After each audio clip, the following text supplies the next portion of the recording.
Yes.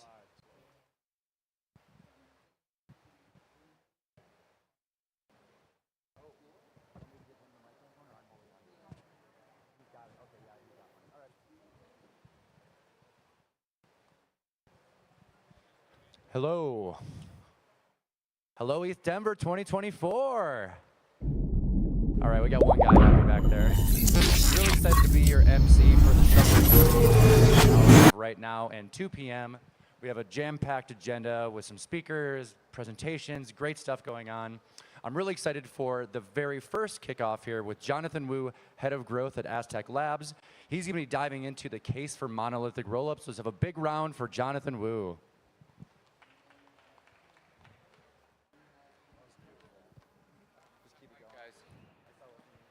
Am I good? Okay.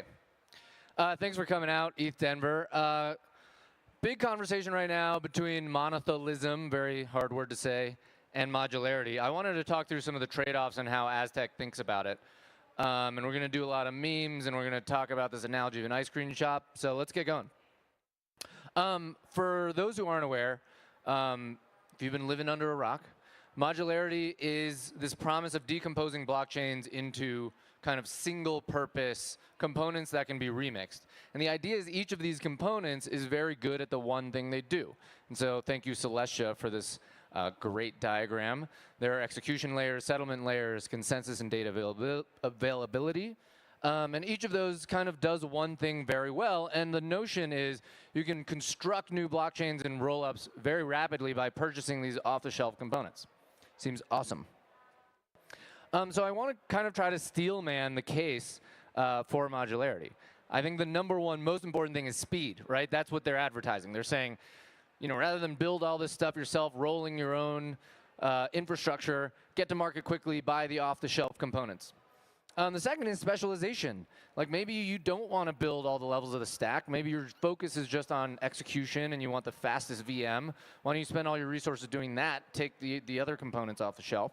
And the last one is security. Kind of like, you know, why are you investing so much in bootstrapping validation when you could just rely on other people to do that stuff for you?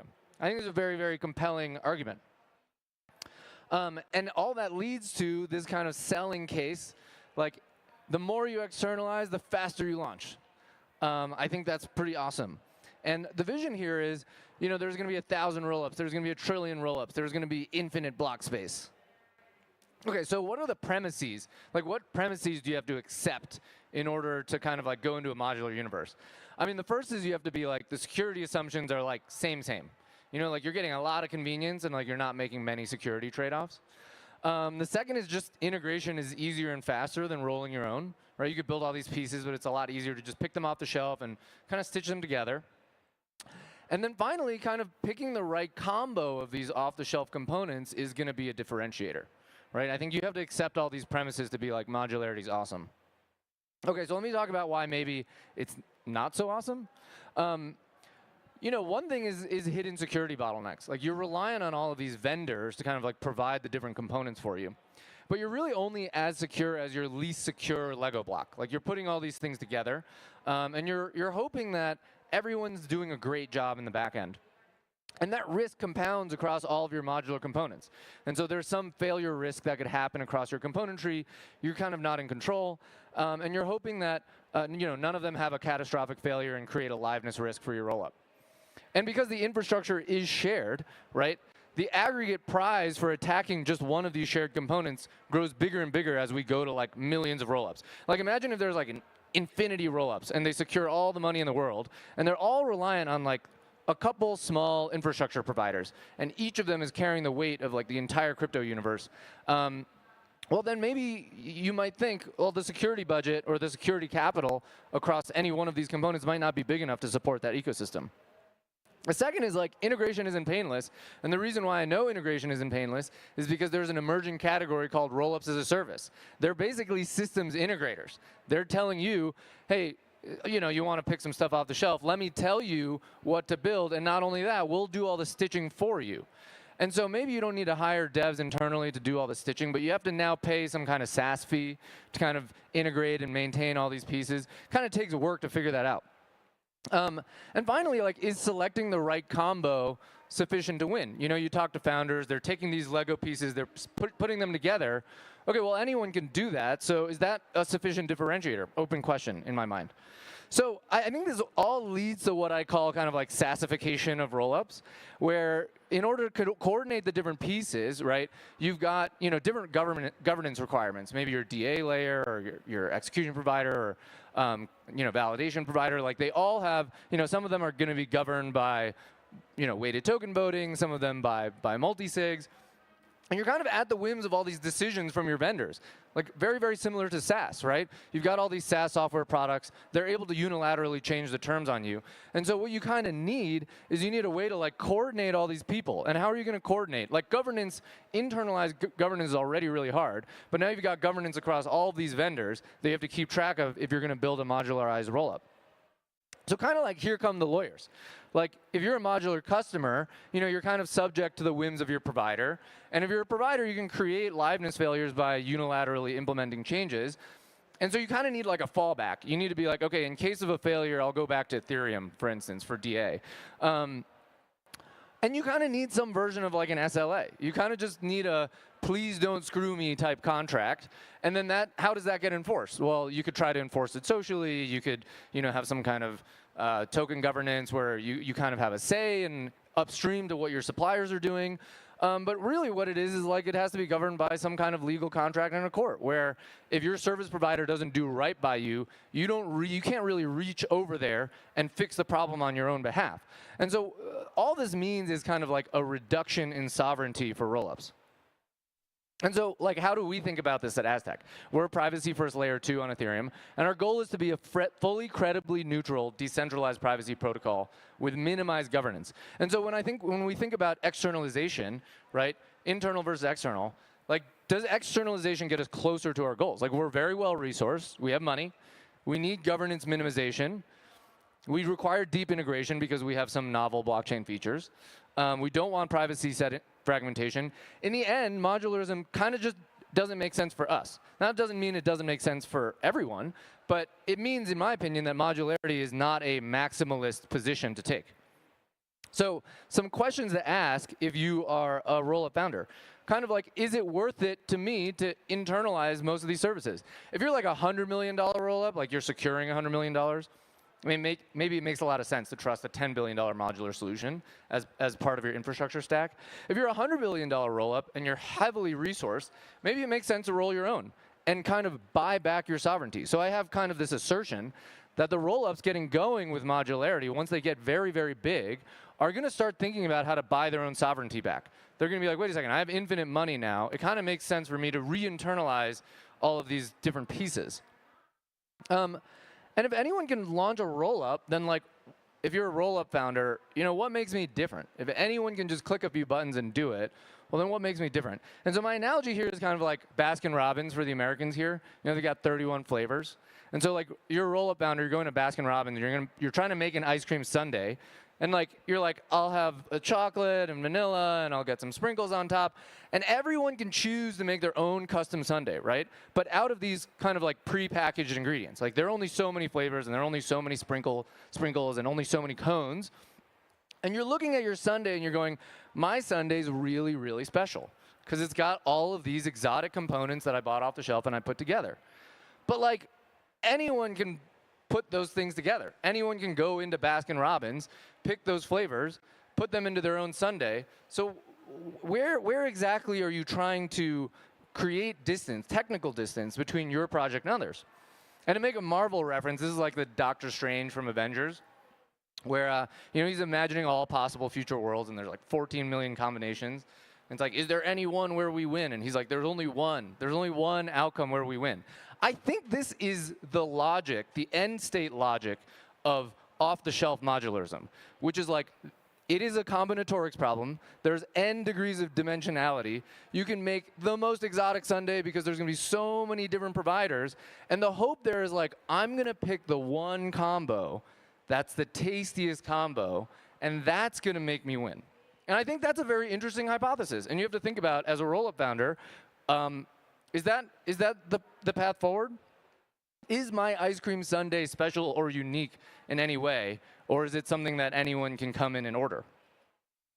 So my assertion, and I'm biased because I'm a marketer, is that modularity leads to commodification, and commodification leads to this apotheosis of marketing.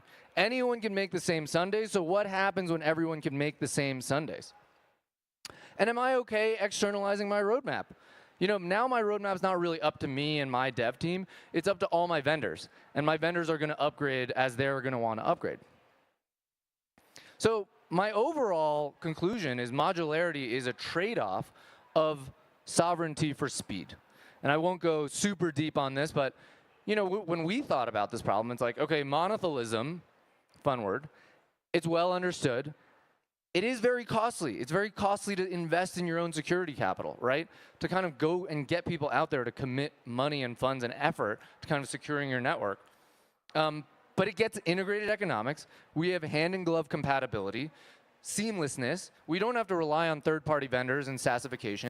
We don't really have to rely on SLAs and courts to kind of like resolve disputes between the different parts of the system. It allows for less coordination, and it's more governance light. And there's consistency of vision and control. And for us, being a privacy-first rollup, having a very, very different, complicated, ultimately challenging infrastructure to manage, there are no real off-the-shelf components. Like, we're hand-making our own little sprinkles. We're like hand-churning the vanilla ice cream. And so for us, it's very challenging to think about, okay, we're going to custom-make all of these pieces that are very idiosyncratic. How is that going to fit with these off-the-shelf components? For us, it doesn't really make a lot of sense. On the other hand, for modularity, you have this fantastic speed to market. You can launch very quickly. There is some integration overhead, but at the end of the day, you know, you get to ship way faster than we could. I mean, we've been at it for many, many years, and we still haven't shipped the thing.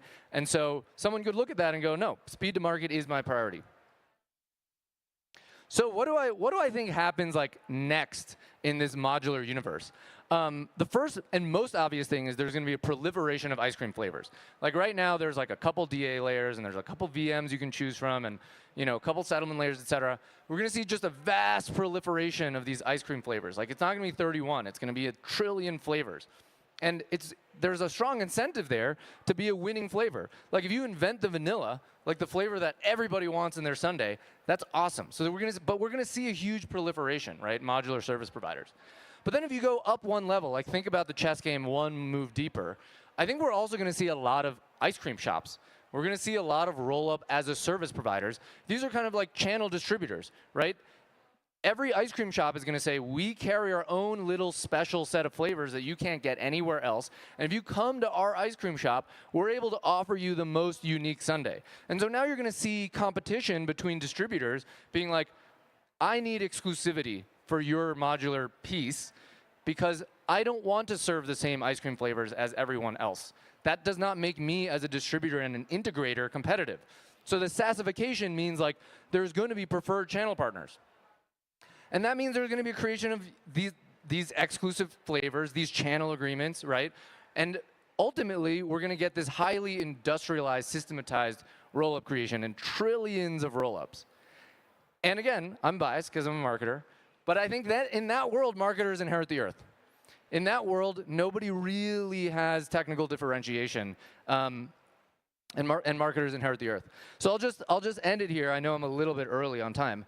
I'll just end it here with a little diagram of like how I think that it plays out.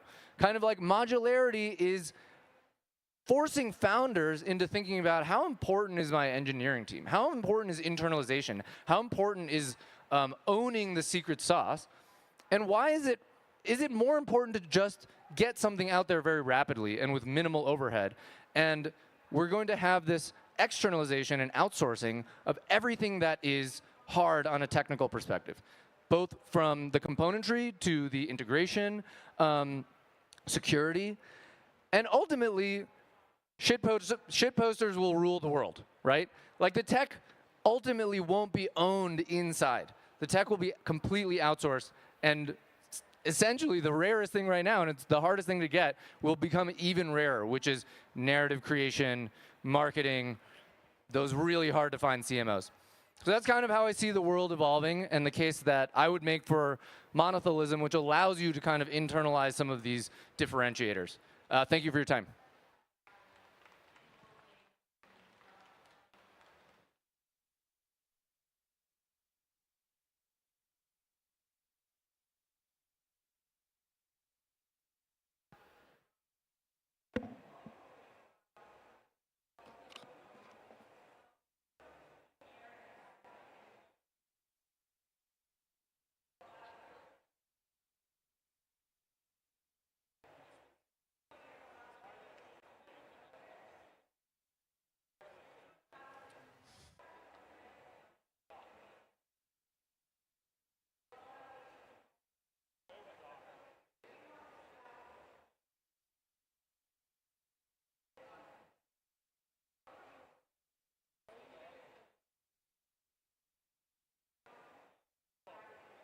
How's it going? Hey, all right. Thank you, Jonathan. Another round of applause for Jonathan. That's all you got? Come on, East Denver, let's go. So we have about 5 to 10 minutes before our next presentation, so go take a restroom break, go grab some grub, come back here in about 5 or 10 minutes, and we're gonna kick things off, so stick around.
Hello again, ETH Denver. Welcome back to Submarine Stage, maybe the coolest stage at ETH Denver. You're all privy to the best stage at ETH Denver. Is that sick or what? Sick? Just a quick shill for myself. I want to say hi to my mom and dad on the live stream. They're watching from Minnesota and San Diego collectively. Hi, Mom and Dad. Can we all say hi, Mom and Dad? All right, enough about me. I want to welcome our next presenter on stage, Kenny Lee, the co-founder and core contributor of Manta Network. Kenny's going to be diving into the transformational potential of modularity. Big round of applause for Kenny.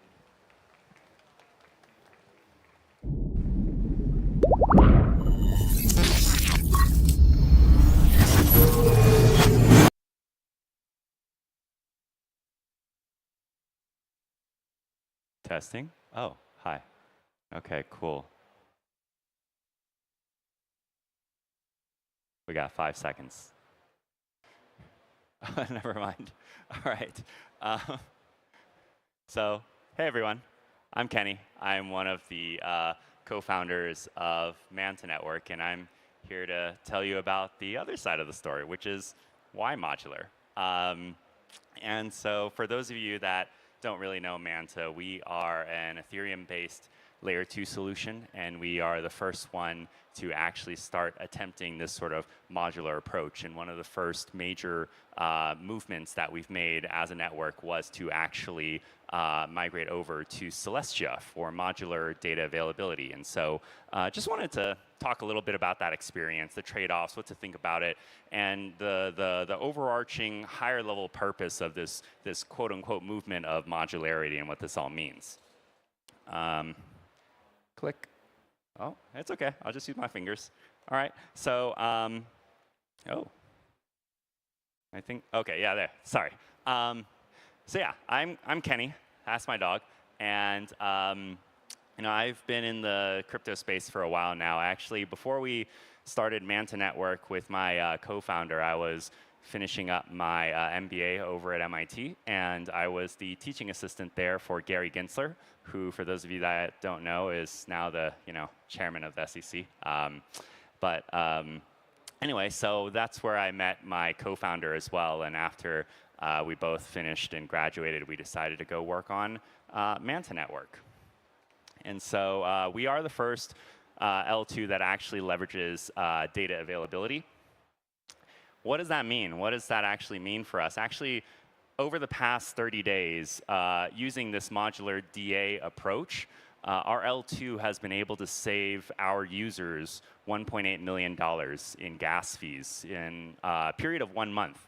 And so that's like $20 million over the course of a year, right? And so as we continue to see this type of on-chain activity pick up, I think the savings, the cost savings from the user side is going to continue to grow. So it could be even more than 20 million over the course of a year, which I think is pretty cool, right? I mean, that's a lot of money saved for users. I can get into how that all works, but why we decided to take this sort of modular approach is goes back to sort of even around 2011. That's when Litecoin started. How many of you guys remember Litecoin?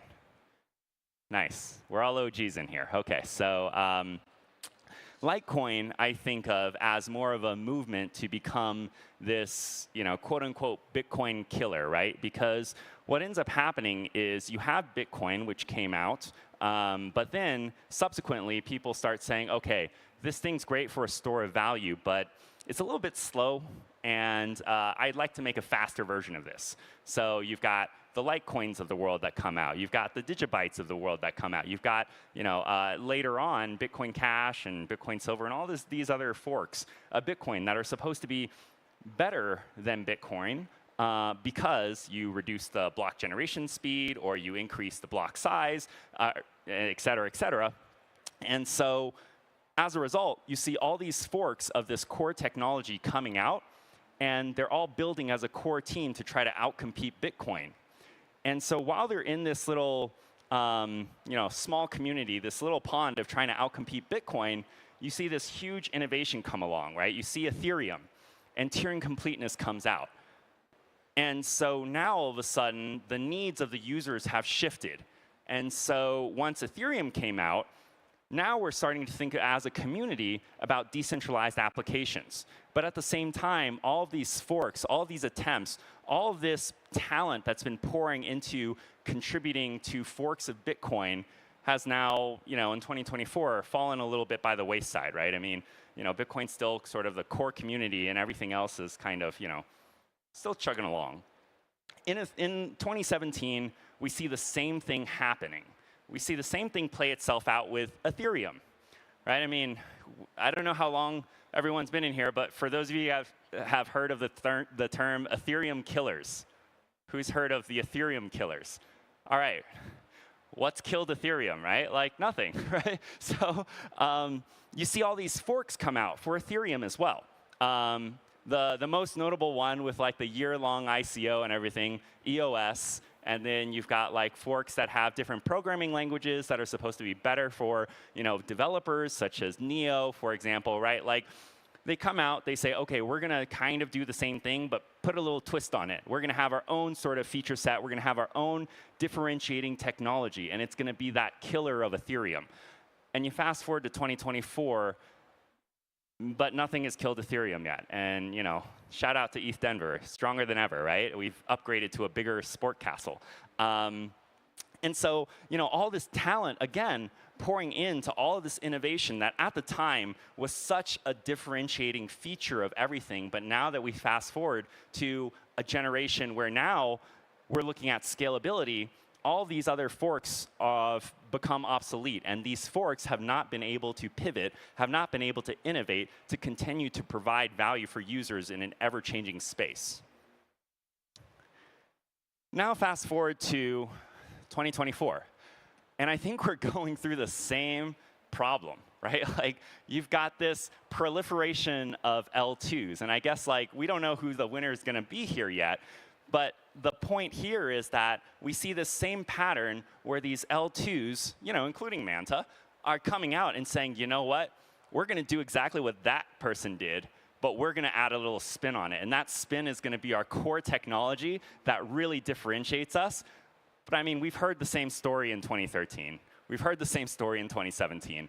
And so what makes 2024 different with L2s, right? And so the question here is like, OK, what happens in the next 5 years when your technology that you once thought was such a differentiator now doesn't matter at all, right? So my point here is the Web3 space continues to develop, continues to change, continues to evolve. But at the same time, we don't know where that's heading, right? Like if these Bitcoin forks knew that we would have Turing completeness in the next 5, 6 years, right? They could have prepared for that, but they didn't. And when Ethereum launched and we knew we were going to have scalability issues, then we would have talked about Ethereum as a Turing-complete settlement layer rather than thinking about building Uber on Ethereum. But we now know that these types of bottlenecks are unsustainable, and we have to continue to innovate and pivot to continue to build and drive towards this, quote unquote, 1 billion users. And I don't think L2s are the be-all, end-all for scalability as well, right? We already see sort of issues in that. And so when we started launching our L2, one of the things that we thought about was, OK, how do you really future-proof this? And so that's kind of why we decided to take more of this modular approach. But I think at the core of it, what does it mean to be modular? I think that modularity is a term that's been kind of marketed a lot recently, but at the core of this, right, like, what does it actually mean? Modular really just means taking components from specialized services and using it to plug in to whatever you're trying to build, right? And this could be for the sake of enhanced security and enhanced agility, enhanced go-to-market, speed to market, and enhanced feature sets, et cetera, and enhanced specialization for your own core team as well. But at the end of the day, I think what this truly means and why this matters is because you're essentially able to now future-proof your own systems. And so you don't have to necessarily fall in the same trap that the Bitcoin forks, the Ethereum killers have experienced in the past, because now we do have specialized technologies that can help you such that you focus on your core competency and everything else can be handled in the background. It's almost like, who still here, how many of you guys are developers? Okay, all right, three developers in the room. All right, cool. So you 3 developers, how many of you guys run your own servers? 1. All right, that's 33%. And I guarantee you, law of large numbers would have given you a much different result. So no one runs their own servers anymore, right? Because we use AWS, we use Google Compute, we use Microsoft Azure. And I'm not saying those are perfect solutions for infinitely scalable systems, because at some point economically, right, it does make sense to run your own infrastructure in-house. So congratulations to that billionaire right there. But for everyone else, right, like, cloud computing works for the 99%. And I do think that that is an example of this type of modular approach, because you don't have to deal with your own infrastructure. You already have a specialized service that focuses on this type of activity for you. And so what I'm trying to get at is the emergence of specialized technologies, with Celestia here being the core focus of this new generation of specialized technologies, because every time you think about modular, right, people think about Celestia. And so I do want to talk about how being able to leverage Celestia's modular DA systems have been able to help ourselves, help our users, and help us think about how we continue to future-proof. Because when we first thought about full settlement over to Ethereum versus taking some components, the call data specifically, and putting it into Celestia, right? Like, no one has done that before.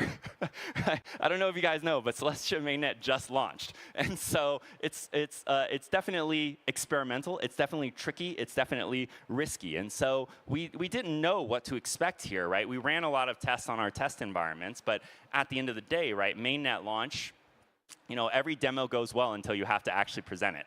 But at the end of the day, what ended up happening was there was a very smooth transition here.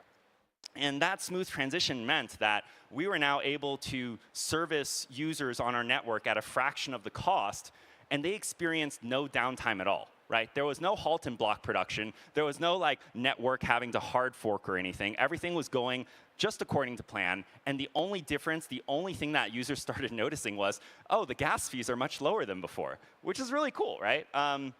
So I think that, could the Bitcoin forks of 2011 have done this? No, because there was no specialized technology. There's no specialized teams to build these types of feature sets that can be integrated on the infrastructure level to actually produce some type of quote-unquote modular system. Arguably, even the Ethereum forks couldn't do that. But in 2024, I think we're starting to see this emergence. And so I think that this is an opportunity that is going to continue to grow and continue to increase in adoption. And I do think the modular approach has a lot of advantages here in terms of being able to be flexible and that speed to market. Increasing scalability and throughput, right? Like, I'm just going to kind of list off a bunch of cool things that happened as a result of this sort of modular DA shift. One of which is that increasing scalability and throughput. How many of you guys saw this whole wave of inscriptions just pile drive through Ethereum? Right? Like, I saw one hand, 2 hands. Okay. All right. Is everyone else in Web3? No worries, no worries. Yeah, so there was this inscription craze that started off in Bitcoin, and then one day someone said, you know what? What happens if we move this over to Ethereum? We found out what happens. It just drove its way into Ethereum and crashed a bunch of networks, right? And so either block production slowed or block production entirely halted, because the throughput and the scalability of L2s are already kind of limited, which means that we're not done with the scalability problem here, guys, right? Like, L2 doesn't mean we can all pack up and go home. But also, right, like, one of the cool things, or not one of the cool things, I don't know, whatever you decide, the inscriptions made its way to Manta as well.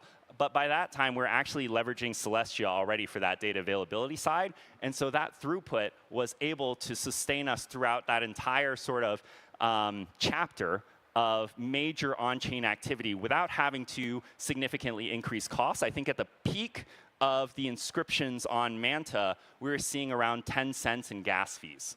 And then at the same time, there was no halt in block production because the throughput was significantly increased, right? And so we were able to we're not masterminds. We didn't know that the inscription problem was coming.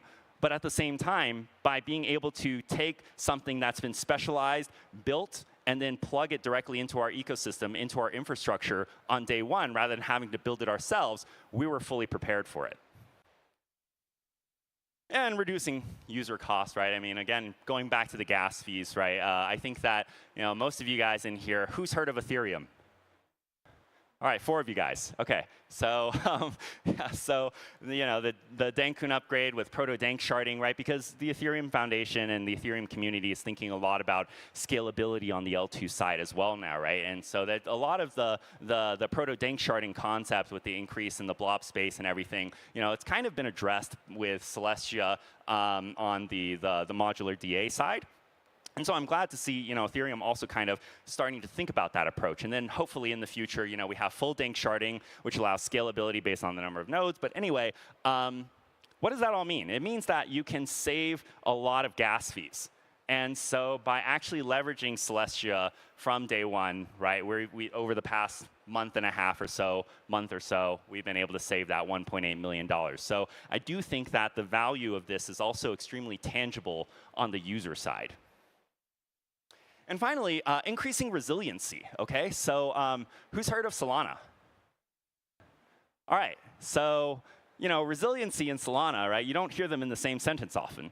But in this case, in this rare instance, right, like imagine Solana with resiliency, right? And so being able to reduce the gas fees, which hopefully increases the number of transactions and brings a more financial inclusion, while at the same time increasing resiliency. Of course, you can build in the resiliency monolithically as well.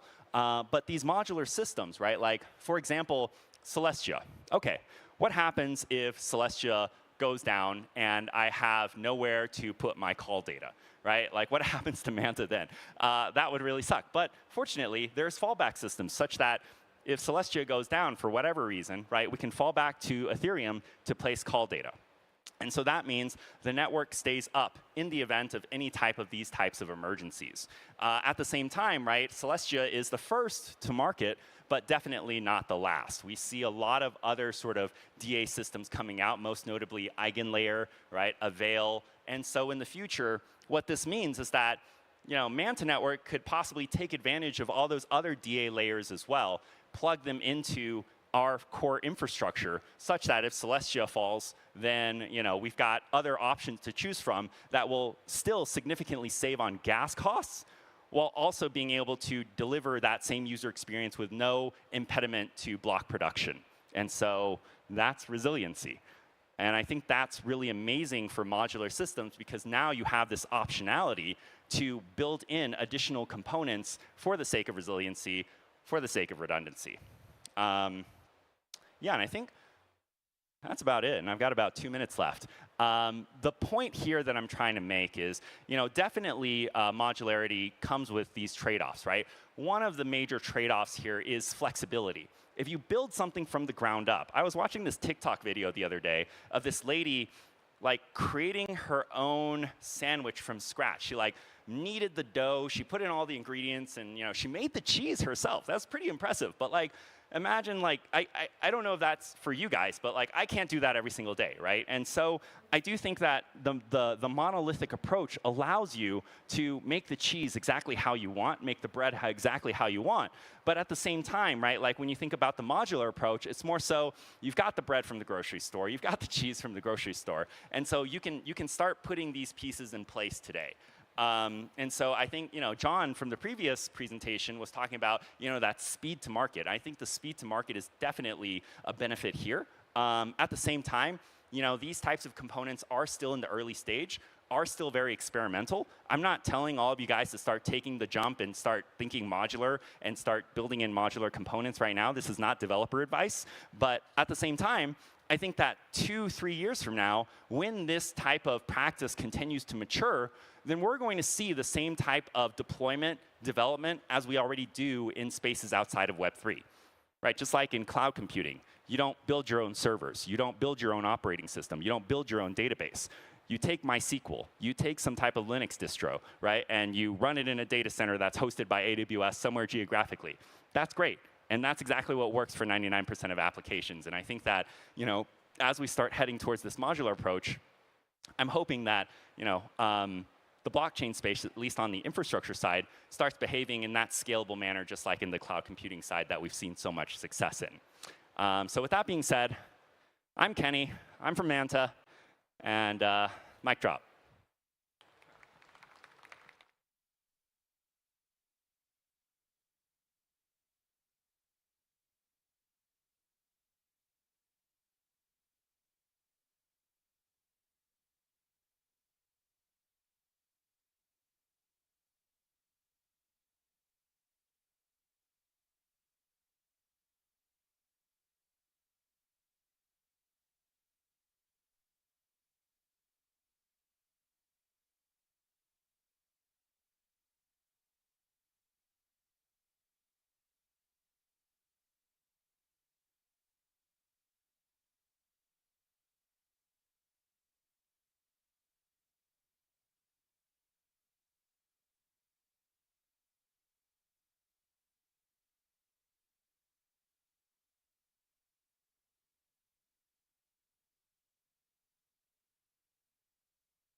Hello, hello. Welcome back to the Submarine Stage, the premier stage here at East Denver. You guys mind if I tell a couple quick submarine jokes?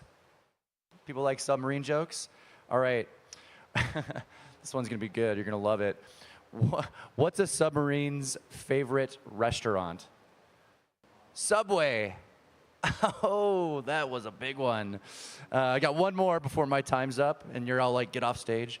Why do submarines make terrible comedians? Because their jokes always sink. That was all right. All right, well, beyond the jokes, I'm really excited to bring on our next presenter, Avi Zerlo, Chief Product Officer of NIL Foundation. He's going to be diving into the future of blockchain execution. Welcome, Avi.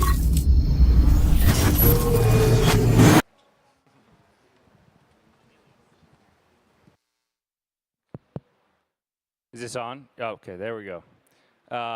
Hey, everybody. I'm Avi Zerlo. I'm Chief Product Officer at NIL Foundation. NIL Foundation was founded in 2018. We've been pioneers of ZK technology ever since. We built the world's first circuit compiler, ZK LLVM, the world's first zero-knowledge proof market, and later this year we'll be releasing the world's first ZK sharding L2 for Ethereum. Today I'm going to be talking a little bit about the future of blockchain execution. And this talk is going to be focused primarily around the EVM. We are at ETH Denver. We are an EVM chain. And despite what you may have heard recently, the EVM is just fine. And we're going to talk a little bit about that today.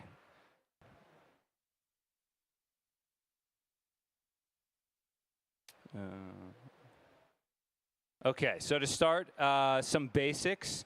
And the first half of this presentation is going to be a little bit more technically focused. If you're like a low-level engineer, it's probably very redundant. But we're just going to walk through a few of the basics of what makes an execution environment, what makes a virtual machine. A virtual machine is essentially a software computer that runs on top of physical hardware. And it is able to access the resources of hardware via hypervisor. And it allows developers to build applications and use tools that may not be native to the hardware that they're actually operating over. And so virtual machines are used for pretty much all programming development today. But they're also used for blockchains. And this is where we have the EVM. Now, the EVM is essentially the rules of the correct state transition of Ethereum, the Ethereum blockchain. It reads the Ethereum bytecode, so Solidity and Yule and Viper code gets compiled down through an Ethereum compiler into a bytecode which the EVM can read. It's a stack-based machine. It's fully Turing complete, meaning that it can compute and process sort of arbitrary computations. And this is very important for smart contracts, smart contract logic. And uniquely, unlike traditional virtual machines, it's run by thousands of nodes that process this state transition function in lockstep. And this is what gives the Ethereum virtual machine its very unique characteristics of global shared state and decentralization and so on. Now, the state transition is an incredibly important component of the EVM, and of the Ethereum blockchain. It essentially takes the world, and I'm going to flip to the next slide here. It takes the current world state, some sort of transactionless.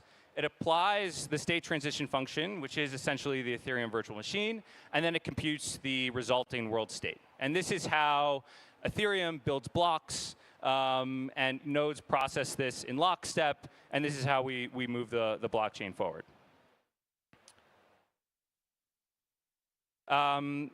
Another very important part about the Ethereum virtual machine are opcodes. These are essentially the middle language and instructions that a program can use. Because the EVM is a standard stack machine, you have typical things that push and pop information from the top of the stack. But you also have blockchain-specific operations. And these are things like address that pulls the current address, block hash pulls the last 256, or hash for the last 256 blocks. And every smart contract can be broken down into sort of a series of sequential opcodes, operations. And the EVM uses a gas counter to essentially meter the number of operations that a given transaction can use. So a user submits a gas limit, and this sort of caps the amount of opcodes, you could think, that that transaction can consume. And there's also sort of a limit on how much gas a certain block can consume, and there's a target of 15 million and so on, but details aren't important for now. Okay, so that was thank you for bearing with me. That was some of the technical background and foundation. But why is the EVM important? Well, the EVM does pretty much everything. It touches everything about the Ethereum blockchain. It influences everything that developers do. And this is directly from the EF's website. The Ethereum protocol itself exists solely for the purpose of keeping the continuous, uninterrupted, and immutable operation of the EVM. So what exactly does the EVM touch? It touches the developer experience for smart contracts. It influences the speed at which the blockchain actually progresses. Granted, the execution of the blockchain is sort of a minority share compared to consensus. It influences your API compatibility and developer tooling compatibility. So things like your developer environment, your wallet support, indexer support. These are all influenced by essentially the EVM that you implement. And then it also impacts hardware requirements, in particular for Ethereum validators. And here, I'm just going to have this is a total side note, but on client diversity, which has sort of been a hot topic as of late, you may have heard of some concerns about the execution client concentration risk around Geth. Essentially, what this means is the Ethereum node is split into two clients, execution and consensus. Execution is what's responsible for running the EVM. And right now, this is actually an outdated number. I think it's maybe at like 64%. But 64% of execution clients run Geth. And the risk here is if Geth has a bug or vulnerability, now the network at large is at risk. Side note. OK. Now on to some of the good stuff. What are EVM alterations? What kind of alterations might we make? And who's going to make them? OK, so to start, who is actually responsible for these alterations? So historically, the Ethereum sort of core devs and core contributors were those who were responsible for maintaining the EVM. And this lasted for many years and still persists today. But we also have a number of other blockchains that now live in this universe of the EVM. And these are layer 2s, they are roll-ups, and they're even layer 1s. So now these are the people and developer teams who are responsible for maintaining the EVM. And we can begin to make alterations. And the natural question is why? Well, one reason why is that the alterations that happen outside of Ethereum core can serve as sort of a test bed of experimentation for Ethereum core itself, for the layer 1. And this is a really nice attribute and sort of relationship between L2 and other EVM L1s, in which Ethereum core naturally has to be more conservative with how they introduce upgrades and alter the EVM. Whereas L2s and other Ethereum EVM-based L1s, they can be a little bit more aggressive, right? And try new things out. They can roll things back a little bit more quickly, especially in these permission sort of setups. And we have this really nice sort of like synergy between Ethereum core and the L2s. other way. But we also have the opportunity for these non-Ethereum core EVM blockchains to begin offering new types of functionality for users and developers. And this is where things start to get really interesting, right? And so when we talk about EVM alterations, which I'm going to walk through a few, they're not necessarily for the Ethereum core itself. They're for other blockchains who are running the EVM who can be a little bit more aggressive in innovating on how the EVM actually functions. And you see here, everybody maybe one day ends up with a slightly different version of the EVM with some baseline standardization. OK, so what are those optimizations? We have native account abstraction, parallelized execution, asynchronous communication between two independent state machines, ZK optimizations, and a few more. Native account abstraction. This is probably, who's heard of native, or who's heard of account abstraction? OK, yeah, so this is like one of the most popular, exciting new technologies that come out of sort of the last cycle, if we're back, which looks like we're back. And this has huge promise for improving the user experience. We can eliminate seed phrases, replace verification with biometrics or social recovery mechanisms. We can have sort of shared accounts. We can give and delegate authorization of smart contracts to interact with other smart contracts on a user's behalf. And broadly speaking, we have a bit more of a robust foundation to improve security of wallets. Now, why might we want to enshrine this into Ethereum, the EVM itself? Number one, there's certainly some gas efficiency that we can squeeze out. Now, it's not huge, but it's there. But the big one is code bug risk, right? If we have a variety of different implementations of account abstraction, we're introducing, with every sort of nuance and tweak, sort of a vulnerability surface that we then need to audit, right? And so this becomes actually very expensive. Whereas if we enshrine it into the protocol, we agree on one standard, which might have some coordination overhead. But then we need to audit it once, and it lives there persistently. And this is already underway. There's the RIP, which is roll-up improvement proposal for native account abstraction, and ZK Sync and Starkware, and I'm sure many others are working on this at L2s today. Who here has heard of parallelized EVM? OK, so not as many as account abstraction, but this is another really hot area for sort of blockchain infrastructure development. The idea is that we can take the sort of sequential execution of the EVM, which is single-threaded, and multi-thread it, right? And run the execution of transactions in parallel. And this, holds, some potential for very significant increases in throughput. It ultimately helps us solve state fragmentation, which I'm not going to get too deep into, but if we can allow a blockchain, or in particular a layer 2, to process more transactions, we actually need less isolated roll-up or L2 instantiations because we can fit it more on a general purpose universal layer 2. And this is well underway. I think Polygon was actually the first, so shout out to them. But recently Monad and Say, which are sort of EVM, parallelized EVM L1s, have been getting quite a bit of attention. OK, asynchronous communication. This is, I think, who knows what asynchronous communication is?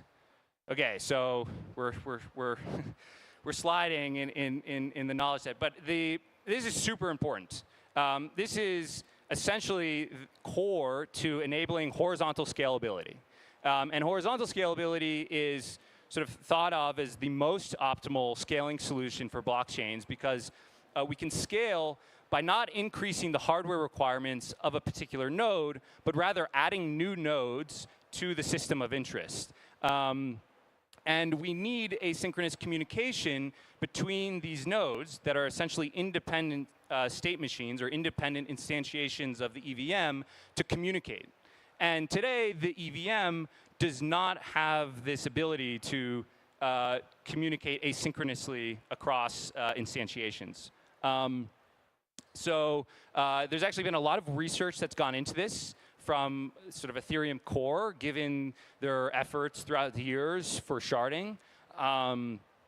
And this is actually underway at NIL, where we use a provable sharding architecture and make some modifications to the EVM to allow for asynchronous communication and thus horizontal scalability. Finally, or I think we've got maybe a list of miscellaneous alterations, but ZK optimizations, right? Who here has heard and agrees ZK is the end game? Yeah. So ZK is incredibly important for scaling. It's also very important for privacy. Today, the most popular sort of instant implementations of ZK for scaling are rollups, ZK rollups. Those that use the EVM essentially build a collection of ZK circuits which make up a ZK EVM. And those circuits actually prove the EVM and then a little bit more, essentially encapsulating the entire state transition function of an Ethereum blockchain, right? And this Ethereum blockchain being a rollup or any other EVM-based blockchain. Unfortunately, in the EVM and its naive implementation is not very ZK friendly. In particular, one of the biggest bottlenecks is the hash function, which is ketchak. So today, most, and I want to say all, but I didn't double check. Most ZK EVMs actually switch out ketchak for Poseidon, right? And this allows you to sort of decrease proof generation costs as well as proof generation time. We can also, and this isn't really an alteration to the EVM, but we can add alternate VM support to a layer 2 that's a little bit more snark friendly, a little bit more ZK friendly. And this is, as I said, pretty much underway at every ZK rollup, ZK L2, ZK EVM project. And then we've got a little bit of time. There's a few other alterations that an L2 might consider. State size control, so sort of accelerating state expiration and potentially Verkle trees. And this sort of decreases the requirements of storage that a node is sort of enforced to maintain. Adding BLS 12381, which is an elliptic curve that's very common or more standardized and actually the curve that Ethereum itself uses. Adding SECP 256R1. This is used widely in trusted hardware, right? So if you want to do things inside of a trusted execution environment, this is a super important addition. And then we can actually just add all new VMs to get all together, right? Which Arbitrum has sort of done really great efforts in adding Stylus, which supports WASM. And then, I know we're at ETH Denver, and we talked a lot about the EVM, but there are absolutely other virtual machines that hold a lot of merit in improving the execution of blockchains. The two here I have listed are both sort of Ethereum-based rollups. I think maybe Eclipse is now using Celestia, but Movement uses the Move VM, and this sort of prioritizes security. It's formally verifiable. It also has parallelized execution. Eclipse uses the SVM, the Solana virtual machine. Big benefit of parallelized execution and also local fee markets. But I'm here at my last slide. But I just want to end again on the note that the EVM is just fine. The EVM has the most robust ecosystem of developer tooling. It has the most robust ecosystem of developers.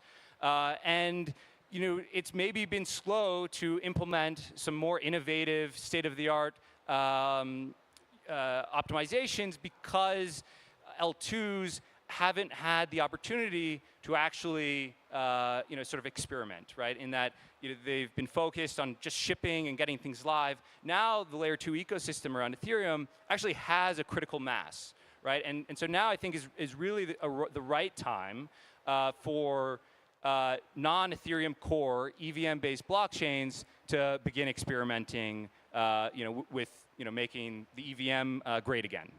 And that is all.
CTO of SATA. He's going to be diving into building the Ethereum of oracles. Big round of applause for Jasper.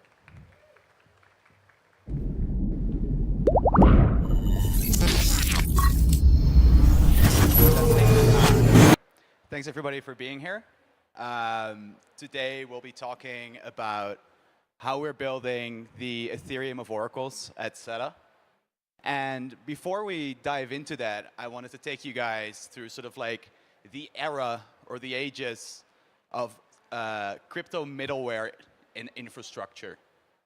So it all started in the age of Bitcoin. And this is the era of peace. There was just like users interacting with one network for the most part through wallets that were connected to RPCs, to the Bitcoin chain. And Bitcoin was just like this monolithic application-specific network that had the only goal of essentially accounting. Throughout this era, there were some competitors that came to market, but most of them were just incremental improvements or application-specific chains that were a bit early. Then we entered the age of the monolith. We had Ethereum join to the party.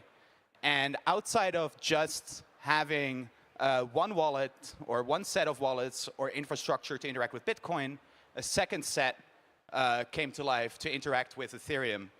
And other than that, there was a new need for infrastructure because Ethereum was not only a blockchain that didn't just do accounting, it's also a platform to build application upon. And these applications, very early on, noticed that because they didn't have access to any data outside of their blockchain's execution environment, they were heavily limited in the sort of like use cases that they were able to power. So this is where some middleware infrastructure, such as oracles, came into play. And at this time, there was not really interoperability because there was just like Bitcoin and ETH for the most part. So if you wanted to swap currencies or swap chains, you did that through a centralized exchange.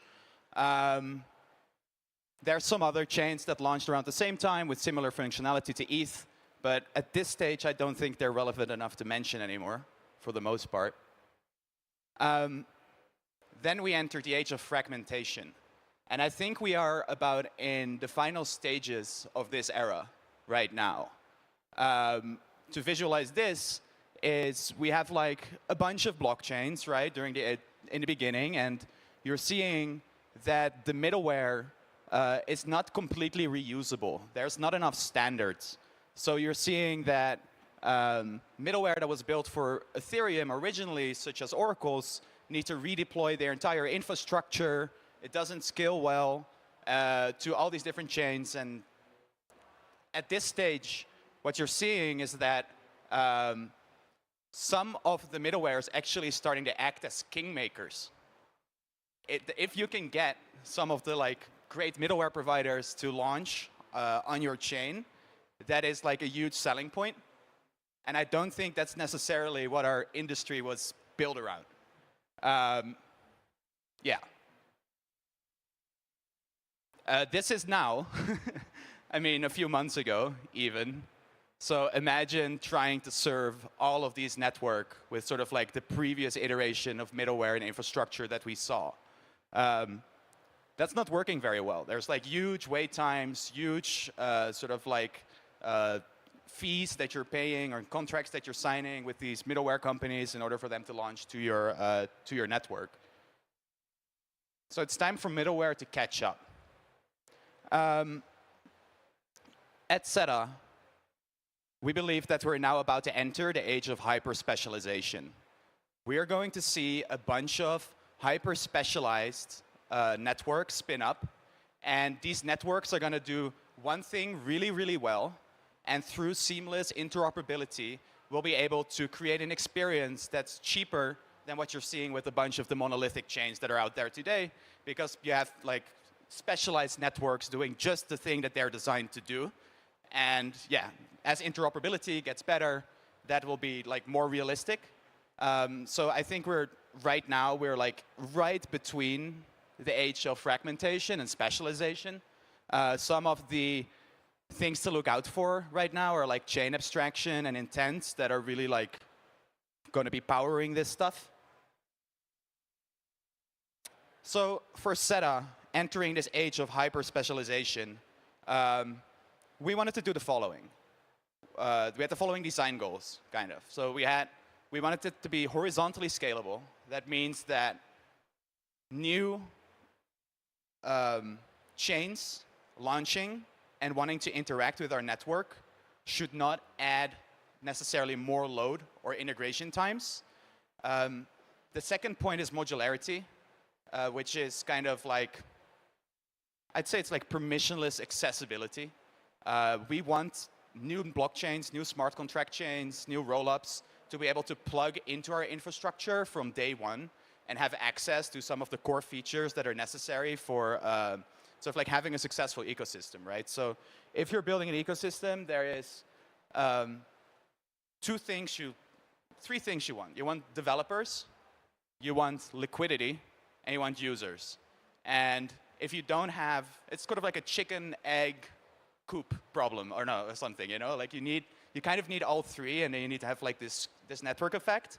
And in order to do that, there's like a base level of infrastructure that you need. And as there's new chains launching every day, and that's only going to accelerate over the next few years, you need to have permissionless infrastructure to, basically be able to plug in and get sort of like this base infrastructural necessities, such as like interoperability, price feeds, etc. Very much leaning onto that as well is the programmable part. The fact that SETA does not dictate what feeds you have access to. You can actually launch your own feed on our network. So if there's like some long tail asset that's not supported day one, you can essentially deploy what we call a program to the SETA chain that dictates how data has to be queried. I'll dive into that in a sec. So what does this infrastructure look like? A little bit intimidating. It's quite simple. You have requests for data, flows down, data flows up. And we'll dive a little bit deeper into how this works exactly. But the key is that we have the SETA chain, which is a checkpointing and settlement layer. This is where sort of like a single source of truth where people stake and slashing happens in case of misbehavior. Then we have the overlay network, which is a MPC layer, so a multi-party computation network that does the query and compute of the actual feeds, the data feeds. And then on top of that, we have the data providers, which is sort of like the supply side of data. And these data providers can be anything. It can be price data to power price feeds and DeFi. It can be RPC data providers to provide interoperability or execution proofs for solver networks. It can be LLMs to create agentic smart contracts that can interact and own essentially rights to smart contracts, or DeFi data providers for like, I don't know, funny, like long tail finance applications. And then on top of that, you have like the solver relays. The solver relays is the distribution mechanism. So like I said before, SETA chain is the single source of truth.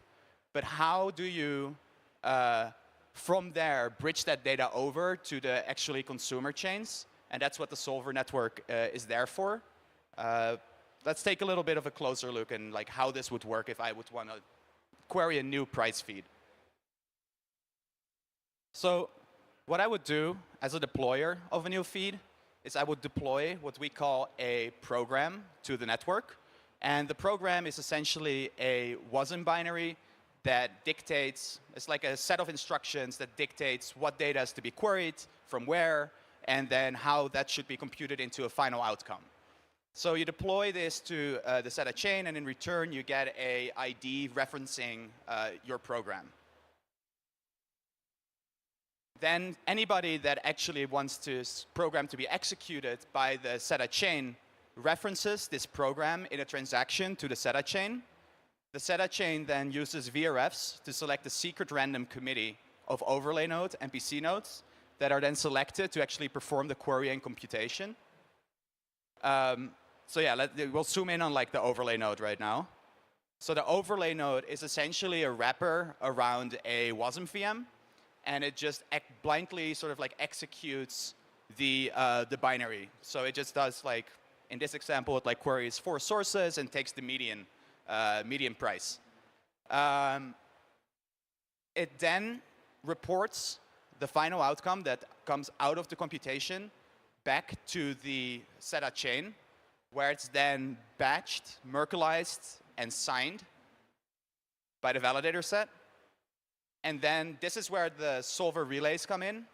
Because of the way we use, because of like our cryptographic sort of like accumulation on the SEDA chain, you'll have a signature that can be verified on any destination chain by any smart contract, which allows you to prove data state. So any solver can then come and essentially bridge the data from SEDA to a destination chain of their need. So there's like sort of like 3 triggers that I'd say would trigger a solver to do this. The first one is that it's a solver run by a project. So let's say I run a lending protocol on a rollup I deployed, and I want the price to be updated every minute. What I would do is I would run my own solver that basically just pings the SEDA chain every minute and updates it on my destination chain. The second reason is because maybe there is MEV exposed on the destination chain, right? So there's a liquidation that can be executed on a lending rollup. So me as a solver decides to bridge the data over and liquidate the position because it's profitable for me. And then the third one is because there's a bounty posted on the destination chain. It's sort of similar to the second point of MEV, but it's not, it's like just a bounty being posted on the destination chain, and I can claim that bounty by bridging data over in case that the application does not want to be responsible for the delivery of the data. So to run the point sort of home of why I sort of like make this comparison between SEDA and Ethereum is that you can describe Ethereum as enabling anyone to deploy smart contract, which then any other person or themselves can interact with, or any smart contract, right? SEDA enables anyone to deploy data feeds, which can be interacted on by any smart contract on any chain. And it's sort of like how Bitcoin was sort of the application-specific blockchain that just did like one thing that it was programmed to do. That's also what you're seeing with a lot of the Oracle products that are out there today. It's like they're just doing price feeds, they're just doing bridging, where we're trying to build a more of a platform that allows people to build permissionless data products on top. That was it. Thank you very much. I'll be out front there if anybody has questions.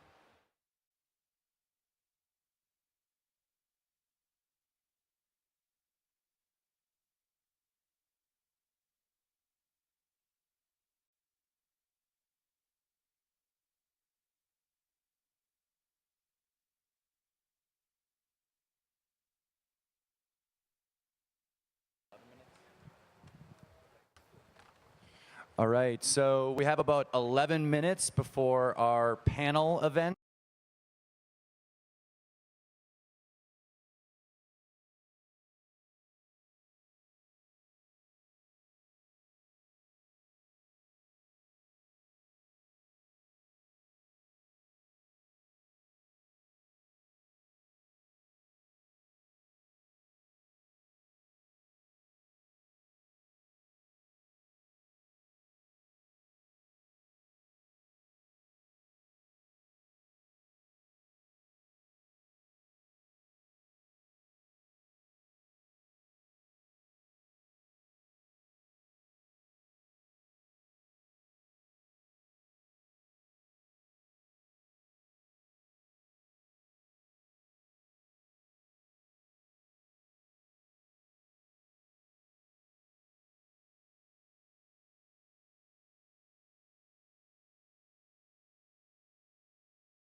And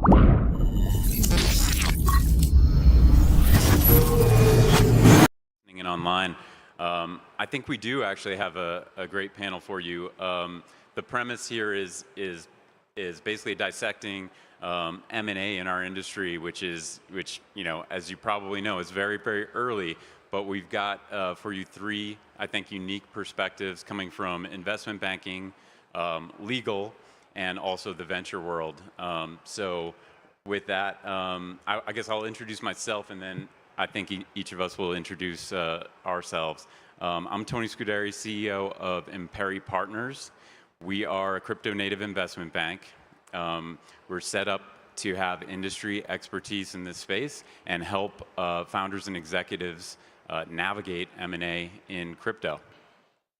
We've been in business since 2019, and we've done more deals in the space. There's some people who may be on this panel who don't believe any deals have happened, but I've got some evidence that suggests otherwise. So, you know, with that, maybe turn it over to Nick. Hi, I'm Nick Carter. I'm a Bitcoiner at ETH Denver, but you know, glad to be here. And I'm a general partner at a venture firm called Castle Island Ventures. And I'm the crypto M&A skeptic on the panel because I would love for there to be more M&A in crypto, but it seems to me the liquidity is primarily obtained via, you know, basically tokens.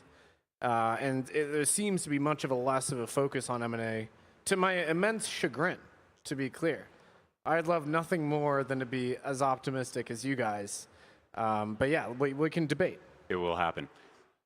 Hi, everyone. My name is Dario DiMartino. I'm a lawyer and an M&A partner at A&O. I focus my practice on crypto M&A, including joint ventures, mergers, acquisitions, carve-outs, divestitures, as well as very complex strategic and private equity transactions.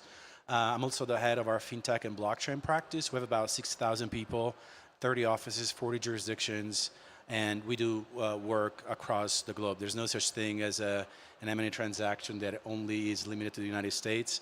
Crypto companies, by definition, are cross-border, and so it's great to have a platform that can serve clients across the globe. Awesome. Hey, everyone. Hope you guys are having a good ETH Denver. My name's Joyce Yang. I'm the founder of Global Coin Research. We are a research and investment DAO, and we've been in this space since 2017. I'll be your moderator today, and I think even before this panel has started officially, we already gotten into the debate of, does M&A in crypto really exist? I still have my skepticism being a venture investor as well, similar to Nick. So maybe we can have Nick, who was, you know, actually, no, let's have Tony and this other gentleman here to share your experiences. Sorry about that. Share your experiences first and what you've seen in the space. And then we can also have Nick kind of add on. Sure. You want me to start? Happy to start, yeah. Go ahead. So I've been in this space since 2014, and initially, to your point, it was mostly about minority investments in crypto companies. So I started representing some of the largest tech companies, some of the largest financial institutions that had an interest in this space and just wanted to park some money to basically learn about this space. But then as the industry started to mature, we started seeing actual M&A. And now most of these transactions are private, to your point. There isn't a whole lot of data available out there. There aren't a lot of public companies, right, that are being bought, so where you can go on Edgar and find out all the terms. But transactions are being done. I mean, that's basically all that we do in my practice. And we've got hundreds of lawyers working every day on crypto M&A. And I can give you some examples of some of the transactions that have happened and some of the trends that I see in this space. So, you know, last year we saw a trend that I think is going to continue this year, where there's going to be a lot of consolidation among custodians because, you know, compliance comes with a lot of cost, and a lot of custodians basically cannot afford to meet all of these costs, and so there's a lot of consolidation and acquisitions in the custody business. To give you an example, Ripple bought a Swiss custodian called Medico last year. It was a pretty substantial acquisition. There's also a lot of regulatory-driven M&A. Sometimes it is difficult to basically apply for a license. And so a lot of market participants prefer to just buy a company that's already regulated, that's already obtained some of those licenses. And so you can think about Coinbase and their recent acquisition of One River. digital asset management is an example of that trend. That, by the way, we saw, since the beginning of this space, like since 2013, a lot of companies were doing M&A basically to acquire licenses. A lot of M&A is also happening in order to acquire talent, what we call acqui-hires, right? I mean, despite the fact that this industry has been around for over 10 years, there's still a scarcity of sophisticated talent that can actually work. And so we see a lot of acqui-hires. We also saw a lot of acquisitions in the tokenization space, right? DTCC recently acquired a company called Securrency, and that's another trend that I think is going to continue, right? A lot of tokenization of real-world assets, and so there's going to be a need for companies to acquire a technology stack that can facilitate that type of transactions. And I can go on and on and on, but Tony, I'm sure you have some examples too. Sure. Rather than give examples, maybe I'll back up a second. Our job is to optimize outcomes for our clients. And so when I think about how M&A will develop for our industry, what we haven't seen almost any of is companies really coming from outside of crypto to buy crypto companies. And I strongly believe, in our thesis for starting this firm, is there is a wave to come. People ask me all the time, when is it happening? And I don't really know the answer to that. What I can tell you is there's a high level of interest. It's extremely difficult to build things, as you guys probably all know, in our space. And so ultimately, there will be this motivation and we believe a wave of M&A coming from outside of crypto. So oftentimes when we're sitting down with clients, we're giving them the advice that if they're young, energetic, and love what they're doing, to keep building, to raise growth capital, to hit key initiatives, and this market will really develop in a much more robust way, we think, in the years to come. So if I may, let me present my sort of more skeptical case, and then you guys can respond to it. So the data problem is real. I looked at PitchBook the last 3 years. They said there are about 300 M&A events, and they said the biggest year of M&A in terms of disclosed transactions was 23 with $1 billion or so. So like clearly the real number is much higher because we just don't have, the terms are often not disclosed. But there's a few things that I think, from my seat as a VC, appear to be impediments to meaningful M&A, at least in this market regime. First of all, on the acquirer front, you don't have these behemoths that have a massive balance sheet and that can acquire dozens of companies. So I think Coinbase and Ripple are probably the most active, unless I'm mistaken, in terms of the big crypto incumbents. So you do see, and we've had portfolio companies acquired by both Coinbase and Ripple, and but there don't appear to be enormous, kind of like very well capitalized firms. Even the biggest firms in crypto are kind of always clinging to life. So that is one thing that seems to be missing. Outside, in terms of outside firms looking in, the problem we have in this country is regulatory. Like the banks are basically inhibited from dealing with crypto. That's just the posture that the bank regulators took. And the banks that have tried, like the BNY Mellons of the world, have been totally stymied, unable to really launch the products they would launch. So the acquisitions that might have happened there are not. So of course, potentially there's a regulatory catalyst if SAB 121 is lifted and the bank regulators become more favorable to crypto, maybe we see more sort of TradFi acquisitions. But that is an inhibiting factor, and the banks doing the M&A seem to be foreign banks, from what I've seen. Yep. The last thing, this is a crypto idiosyncratic thing that also inhibits M&A, is you have the zombification of companies that would otherwise sell themselves but have enough runway to cling to life. And that's due to basically token issuance dynamics. So in other software investing landscapes, if you're going out of business, you're running out of runway, you sell yourself, right? Or you shut down return capital. In crypto, you have a lot of projects that may not have achieved product market fit, but they are able to raise enough capital via the issuance of a token such that they don't feel the immediate pressure to sell themselves. So I think that's the thing that's different about crypto is you have pre-product market fit startups that are nevertheless somewhat liquid via tokenization. So I think they're less willing to sell themselves. Curious for your reactions. I think there's you touched on a lot of things that are relevant, and I would say selling your company is a personal decision, and what we do have is a lot of young founders who, to your point, in cycles have had tremendous access to growth capital, whether that's through tokens or equity. And so the opportunity to continue to build and possibly even get some liquidity as a founder is really appealing, especially as early as it is. And I'm the one telling them a lot of times, don't sell right now. We got this term sheet and here's what we're doing. Well, guess what? If it is crypto, to your point, which is the vast majority of deals that we see today, and the deals that really can happen because of the regulatory and other issues, that can be fine if you want to continue to go and build with that company. But it is limiting when you think about the prospects of having the S&P 500 looking at companies in our space and thinking about how they're going to execute on their crypto strategy and how valuable it is to them. And those motivating factors, which are basically, is my share price going to go up? If I'm a public company thinking about acquiring crypto, am I going to get hit by the regulators? So if I'm a financial services company thinking about buying something crypto, like these are the non-starters today.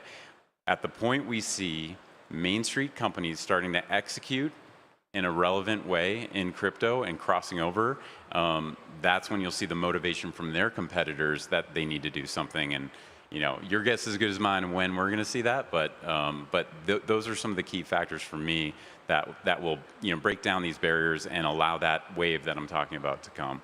Yeah, and in some cases, M&A is inevitable, right? If you want to enter a new market, a new jurisdiction, or if you have scarcity of human capital, there's no other way to do it other than through M&A, right? And to Tony's point, yes, I've seen a lot of crypto-to-crypto M&A. I've also seen a lot of traditional financial institutions buying crypto companies, whether a majority interest, a minority interest. PayPal bought Curve, Visa made investments, right? I mean, it's more diverse that you may expect. And I think to your point about regulatory, I mean, that's basically what I do. I would agree that's very frustrating that after 10 years, we don't have a comprehensive regulatory framework. But what happens is that instead of not doing deals are structured in a way that comply with the regulatory framework through a combination of US and non-US entities. So I think there's a way to make deals and get them done, even despite all the valuation discrepancies that we've seen last year. There's one other issue that you guys all know, and that's cultural. I think conceptually that Jamie Dimon really doesn't want to buy a crypto company. It's cultural in that organization and in many companies, right? If there's a champion for crypto in the organization, if they've really decided, like actually MasterCard and Visa, for example, that they do want to execute in this space over time, there's champions for crypto in the company. That is going to be a key factor in whether we'll see capitulation ultimately and they'll come and buy. I think what we had expected to happen, this was kind of part of the premise of our firm. Obviously, there's only two ways to get real liquidity as a venture firm: acquisitions and IPOs, which are vanishingly rare. Where we'd maybe Circle will go public at some point. I suppose they think they will. What we thought was that TradFi would see that they had to engage in M&A in order to enter the crypto opportunity in the US. But it seems to me that most of the acquirers in the more traditional financial services space are actually more fintechs that aren't as heavily regulated and don't face the pressure. And one anecdote that really sticks out to me is during the bank crisis in in spring of 23, you had the two most crypto-friendly banks that went down, Silvergate and Signature, right? And they had crypto practices. They ran clearing infrastructure for real-time liquidity provision between crypto firms. A lot of it was useful for stablecoins, Sun and Signet. What happened to those assets during the divestiture, the FDIC receivership? Those assets went nowhere. They were just furloughed. No bank bought them. No bank wanted the crypto exposure. They didn't want to be told off by the FDIC for having a crypto exposure, right? So there is still this massive impediment to M&A, it seems to me, based on the continued hostility regarding the crypto industry from Washington. That it hasn't changed. Doesn't seem like it'll change this year. Maybe after November it will. Banks are the hardest, 100%. And because of that regulatory aspect that you mentioned. But that doesn't mean that that payments companies and fintechs and non-financial companies won't want to execute in our space and buy companies. But you're 100% right. We've got to solve regulation in crypto in the U.S. And get clarity to give those prospective buyers confidence to come and acquire in our space. Yeah, I couldn't agree more. There are a couple of pending bills in Congress that make me feel a bit optimistic, right? There's the Loomis-Gillibrand bill that's relatively comprehensive. Is it going to pass? No, not anytime soon. What I think is going to happen instead is that they're going to handle one piece of crypto at a time, probably starting from the low-hanging fruit, which is stable coins, and then they're going to take it one step at a time. But I couldn't agree more. I mean, today we don't even have a definition of what a security token is, or clear lines between securities, commodities, payment methods. So sometimes we do due diligence on a target company and we say, well, you're basically like a combination of all these things. You have to comply with a very broad variety of regulatory frameworks that sometimes are inconsistent with each other across boundaries, across jurisdictions. So big issue, not a total deterrent, right? But definitely an issue.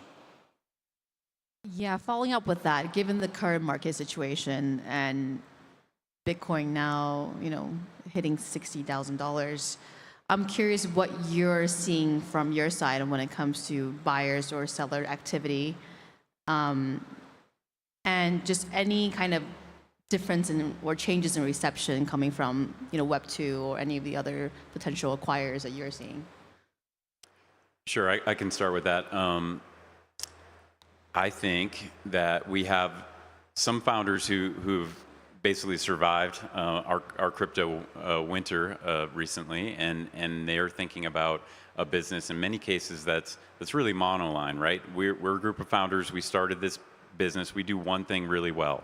Do we really want to expand the business into these other areas to make it sort of less pro-cyclical, more durable over time, or should we think about selling? If we are going to think about selling, shouldn't we probably do that at the top of the next bull run, which it seems like we've commenced here? So, and that's, I think it's natural to think about those things. And so, yes, we're getting these sort of early calls from companies to say, we're not going to sell right now, but we understand what our business is, and it sure looks like there's going to be an interesting opportunity on the horizon, and I agree with that. I think there'll be a wave of selling here, actually, as a lot of the firms that raised during the most liquid portion of the cycle in 21 and early 22 reached the end of their 18 to 24 month runway associated with the raise. And startups tend to raise in a phased manner, and the valuation they were able to attract in 21, 22 probably isn't, for the most part, what they're able to get today. And they may not want to do a down round, so they're coming to the end of their sort of runway horizon and are now motivated to sell.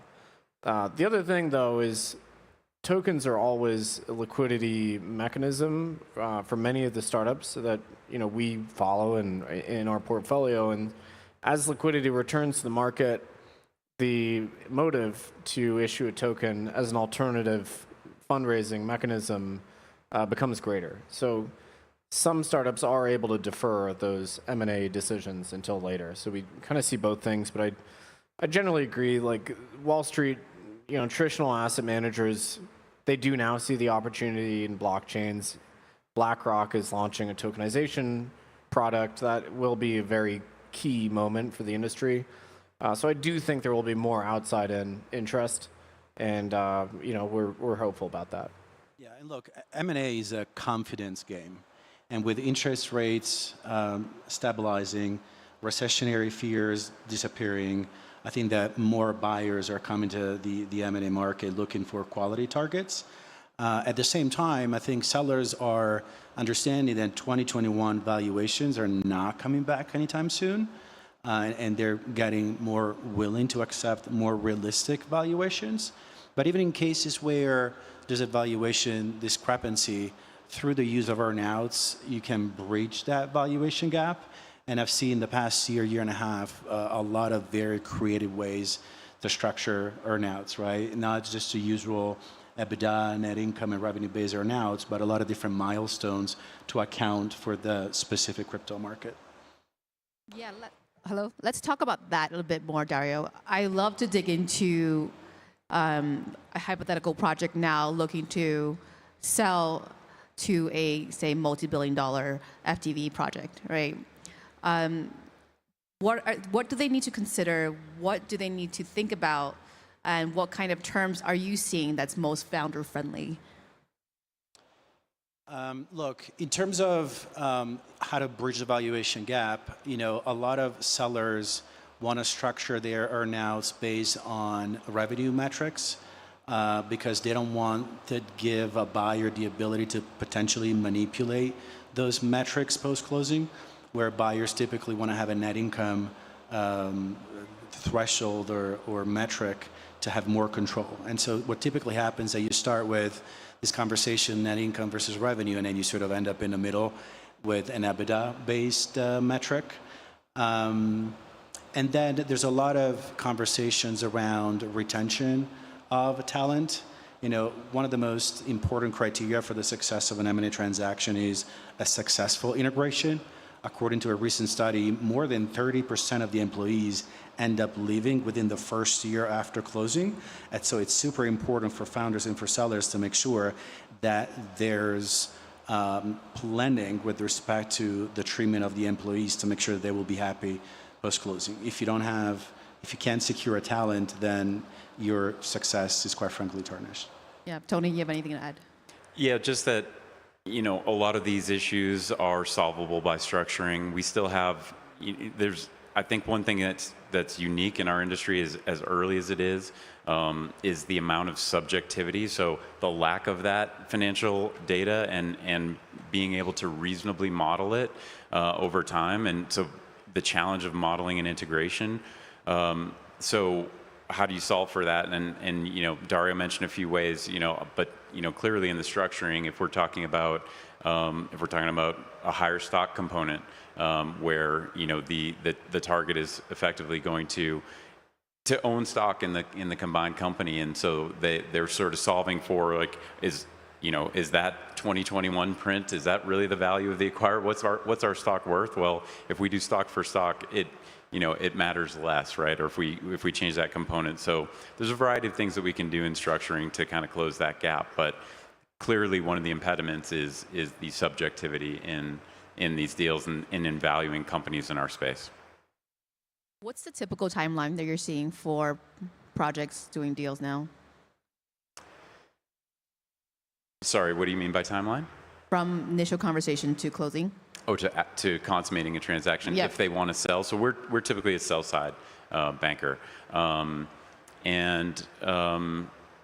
it depends. Sometimes folks come to us with a term sheet and say, this looks pretty good, but can we do better? And those can move quickly, a few months. Other times it's more exploratory. It's we're thinking about doing this. We want to start to understand who the universe of buyers might be and what they think about us. And that exploratory process can take a year or more. It also depends on whether you need consents or regulatory approvals between signing and closing. So sometimes you get a signing deal in less than 3 months, right? If you're really diligent and you've done a lot of thinking before the term sheet. But then you sign, you need to get third-party consents. You need to get regulatory approval. So in my experience, if you do larger transactions, like anywhere above the 120 million that's required for antitrust purposes, and therefore need to file HSR filings, it can get anywhere between 6 months and a year and a half. So it varies. Any thoughts, Nick? I feel like you're thinking. When we have a startup that wants to sell itself, we generally tell them they're going to need at least 6 months to run the process. And so if you have 12 months of runway left, you better start pretty soon. Yep. Because you don't want to be negotiating an M&A transaction when you have a month or two of runway left. Of course, you're in a much worse bargaining position as time goes on. I totally agree, and I think more founders should actually learn more about how to do M&A, because in the last cycle, we had a lot of founders who came to us, 3 months into going bankrupt essentially and saying, hey, what do we do? And then we are telling them to explore an M&A option, even with just the acqui-hire, and they're like, we might not even have time. Yeah. And it's a very traditional. I guess M&A is still a very traditional finance concept to many founders, especially in crypto, because the crypto founders are quite young. Many times they don't have experience in that particular. You really need a lot of expertise and knowledge. So I really encourage, even now in this current market, for founders to learn more about the optionalities of what they have to. Yeah, our normal advice is actually be talking to acquirers, potential acquirers, casually in the normal course of your business. Even if you're not actually looking to sell yourself at all. Oftentimes, your big clients are potential acquirers. So keep them abreast of your progress with an eye to potential acquisition in the future. Obviously, that doesn't apply to every single high-growth startup. Some might want to take it all the way, try and get to IPO, something like that. But your acquisition process is going to be much cleaner if you have an established relationship with an acquirer as opposed to starting from scratch when you have 6 months of runway left. I agree with that. I would also add that clear communication is key. I've worked in a variety of deals where sometimes issues are disclosed in the middle of the process and cause havoc. So think about a lawsuit, a data breach, an employment misclassification, issues with open source software, right? My advice would be to communicate these issues to the buyer ahead of time to show that you've got a handle on your business, that you've been thoughtful, you've been preparing, and you have solutions for the buyer. Because if you do it at the last minute, the buyer may want to retrade, the buyer may want to adjust the valuation, or quite frankly, terminate the deal. There's also been a recent case in Delaware where the buyer was allowed to terminate a deal because between the time of signing and closing, the sellers disclosed phantom equity. And even though it wasn't material in the context of the overall transaction, the Delaware Court of Chancery said, well, this was a fundamental rep, it's breached, and so now buyer can just walk away from a deal without paying any termination fees whatsoever. So clean your cap table and communicate early. Yeah, nothing to add on that. I mean, we harp on it all the time. It's never too soon to learn about how these processes work if it could be relevant for your company eventually. Yeah, I'm curious about any common blind spots that founders, especially in crypto, have when it comes to even doing basic relationship management with their potential acquirers, right? It's something that, besides customers who they probably would put first and foremost, but many times they don't have experience, don't have an experienced COO, don't have an experience like operations, don't have experience auditing. So these things all needs to be in place, which we definitely need overall as an industry. I think my last question, and feel free to add anything else that you think I missed, is are we going to see a kind of a new paradigm of different types of M&A transactions in this cycle? Meaning, are we going to see, throwing out their crazy ideas, NFT acquisitions, right? Like we're seeing, or any different kinds of, Bitcoin roll-ups, having synergistic potentials, right? Like NFT issuers tend to actually, we see a lot of activity on the acquisition front. Yuga Labs have been very active in making acquisitions. There's a big transaction recently, I think, between Moonbirds and I don't remember who the buyer was. So we do see acquisitions there.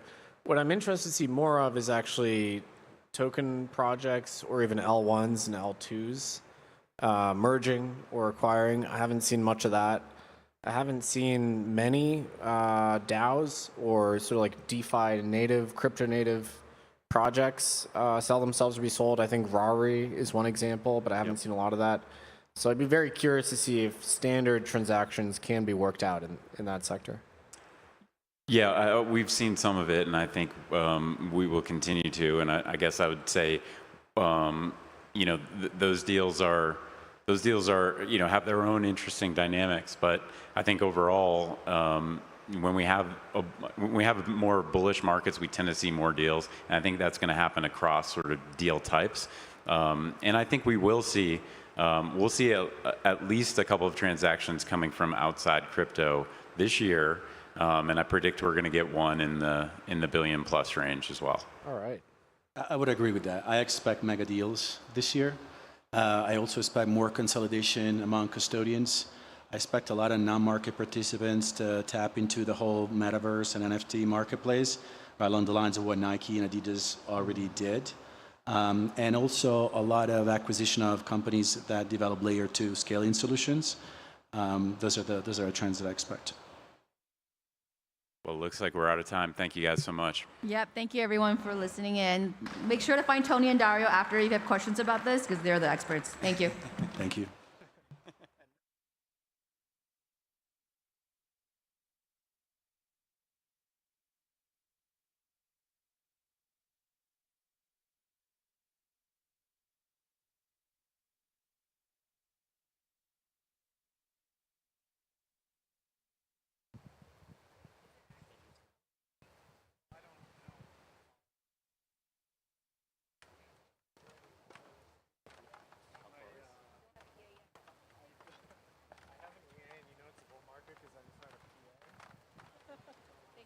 Great. Thank you.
Countdown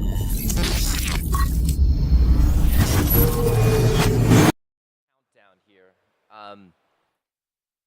We'll start in about 8 seconds or so.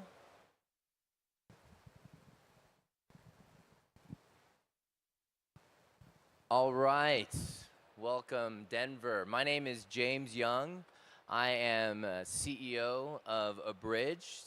We make a product called Collabland. And today I'm here to talk about Telefriends, the first social trading bot. And want to get into it. So for those in the audience and on the stream watching this, whether live or on recording, what we've seen, kind of TLDR, based off of our data from Collabland and where we see things going, is that we're noticing a new type of degen that is appearing.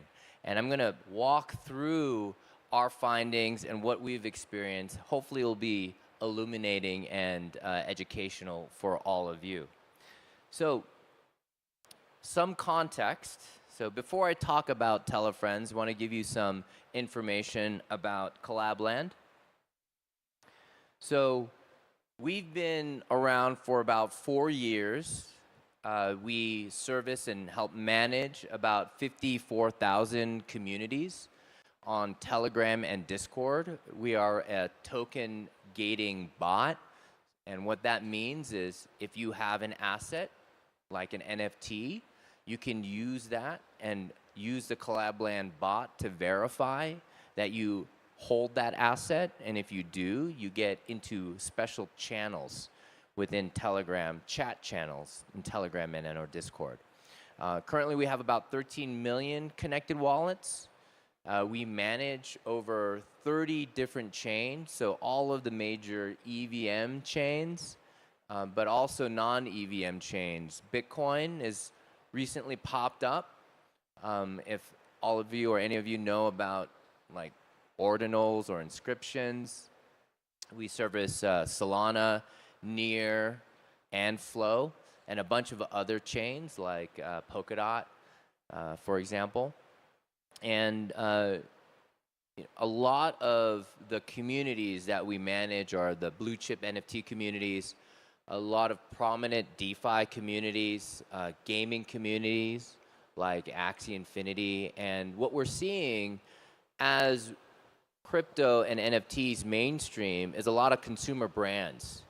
So there is Adidas, McLaren, Barbie, and we're seeing a lot of these communities grow. So much so that this last month in January was our largest growth month ever. So, you know, we believe that momentum is now coming back into the cycle, into the market. It's a little bit different this time around because it's not happening all on one chain. And so we're seeing a lot of growth across a bunch of different chains, especially different L2s. Now, again, that on ETH mainnet, gas is becoming more expensive. We as a community also launched a token last year around this time. So we had our first 1 year lockup period expire. We have about 110,000 token holders. And over the course of this last year, we've held over 50 community spaces on X. We've had 34 town halls in Discord that we've streamed and recorded. You can check out our YouTube. We have over 24 or about 24 dev deep dives explaining our technology and what we're doing. There's a lot that we do under the hood. I'll explain a little bit about that when I talk about Telefriends. We done a lot of live DevRel sessions. We have integrations. We have a whole platform of mini apps that third-party developers can utilize and build to leverage the Collabland distribution base. We've had 15 spotlight on security. Security is one of those values that we hold up along with privacy. And so, especially in crypto, and with a lot of new people coming in, especially from like NFTs, security is paramount and utmost importance for us. So we have these security sessions. And we've been running these AI research team meetups. And again, I'll explain a little bit more in terms of what we and how we see AI playing out when it comes to communities and tokenized communities.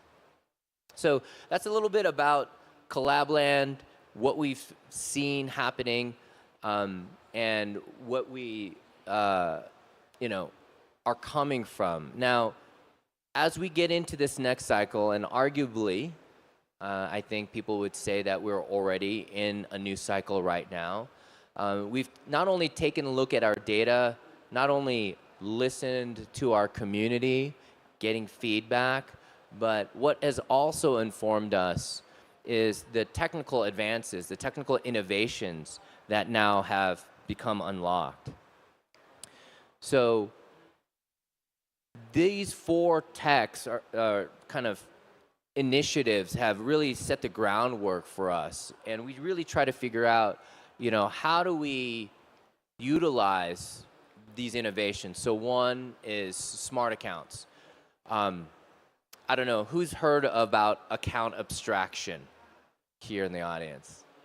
All right, so smart accounts. What we've done is we made it easy for people to onboard into crypto.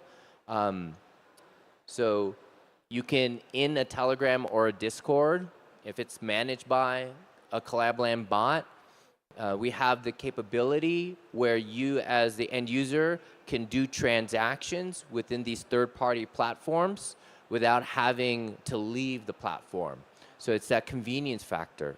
We use multi-party compute networks, MPC networks. Who's heard of MPC networks? So we partnered with a project called Lit Protocol. And with Lit, they have the ability to shard your private key. So we, as Collabland, do not have custody of your account. You do. And I'm happy if people are interested in understanding more of the technical detail and how you maintain sovereignty without having to manage your own private key. Happy to talk to you about that. And with this, along with the smart accounts, users can have full custody of their account.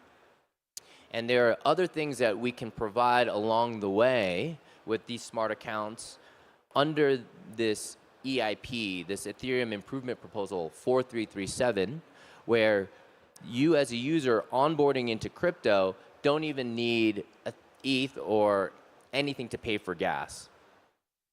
So all of this tech is production ready in 2023. We've been working on this in terms of integration for about a year at Collabland.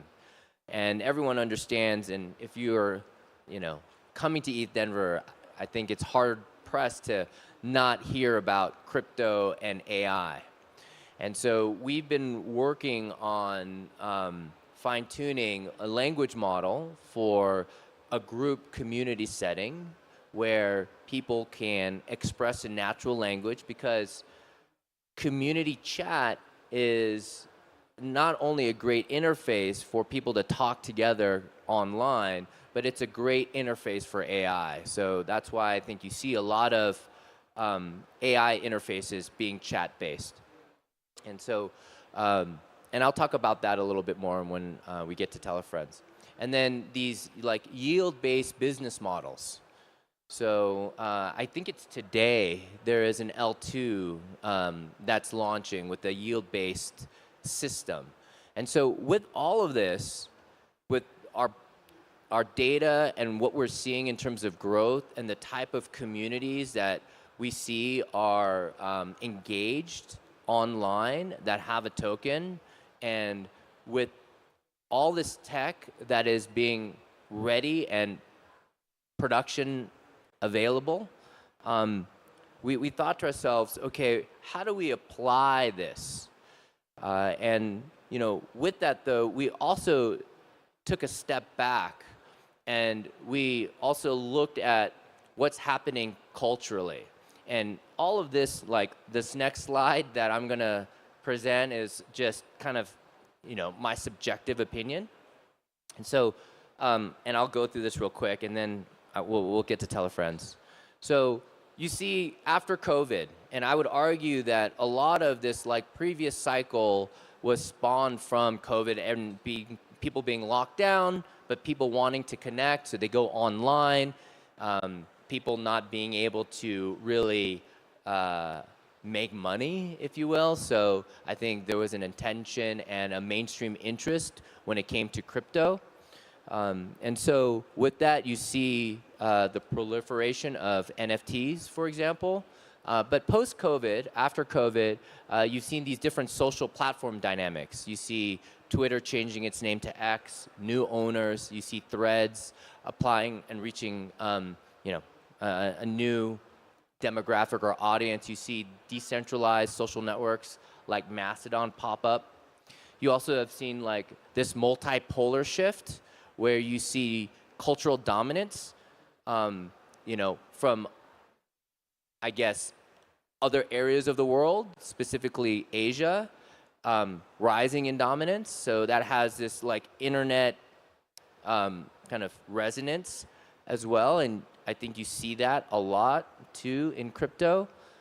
You see brands adopting NFTs, so you see the mainstreaming, and that's what we see a lot at Collabland. We get approached by brands all the time, asking, because Collabland is a free product, these brands actually wanting to just give us money because they can't just be having a free product manage their communities. They need someone to be held responsible for things if they go wrong, because they're more in this defensive position. So you see this mainstreaming of NFT communities. You see this kind of, if you're familiar with streetwear and hype beast, you see this, I guess, post-COVID, post-hype beast, what's happening next movement. They go from being kind of quasi-online to now being full degens. I would argue that this type of streetwear cultural drop culture actually has fueled NFTs and is very much a parallel to what you see, regardless whether you like it or not, like airdrop and airdrop farming.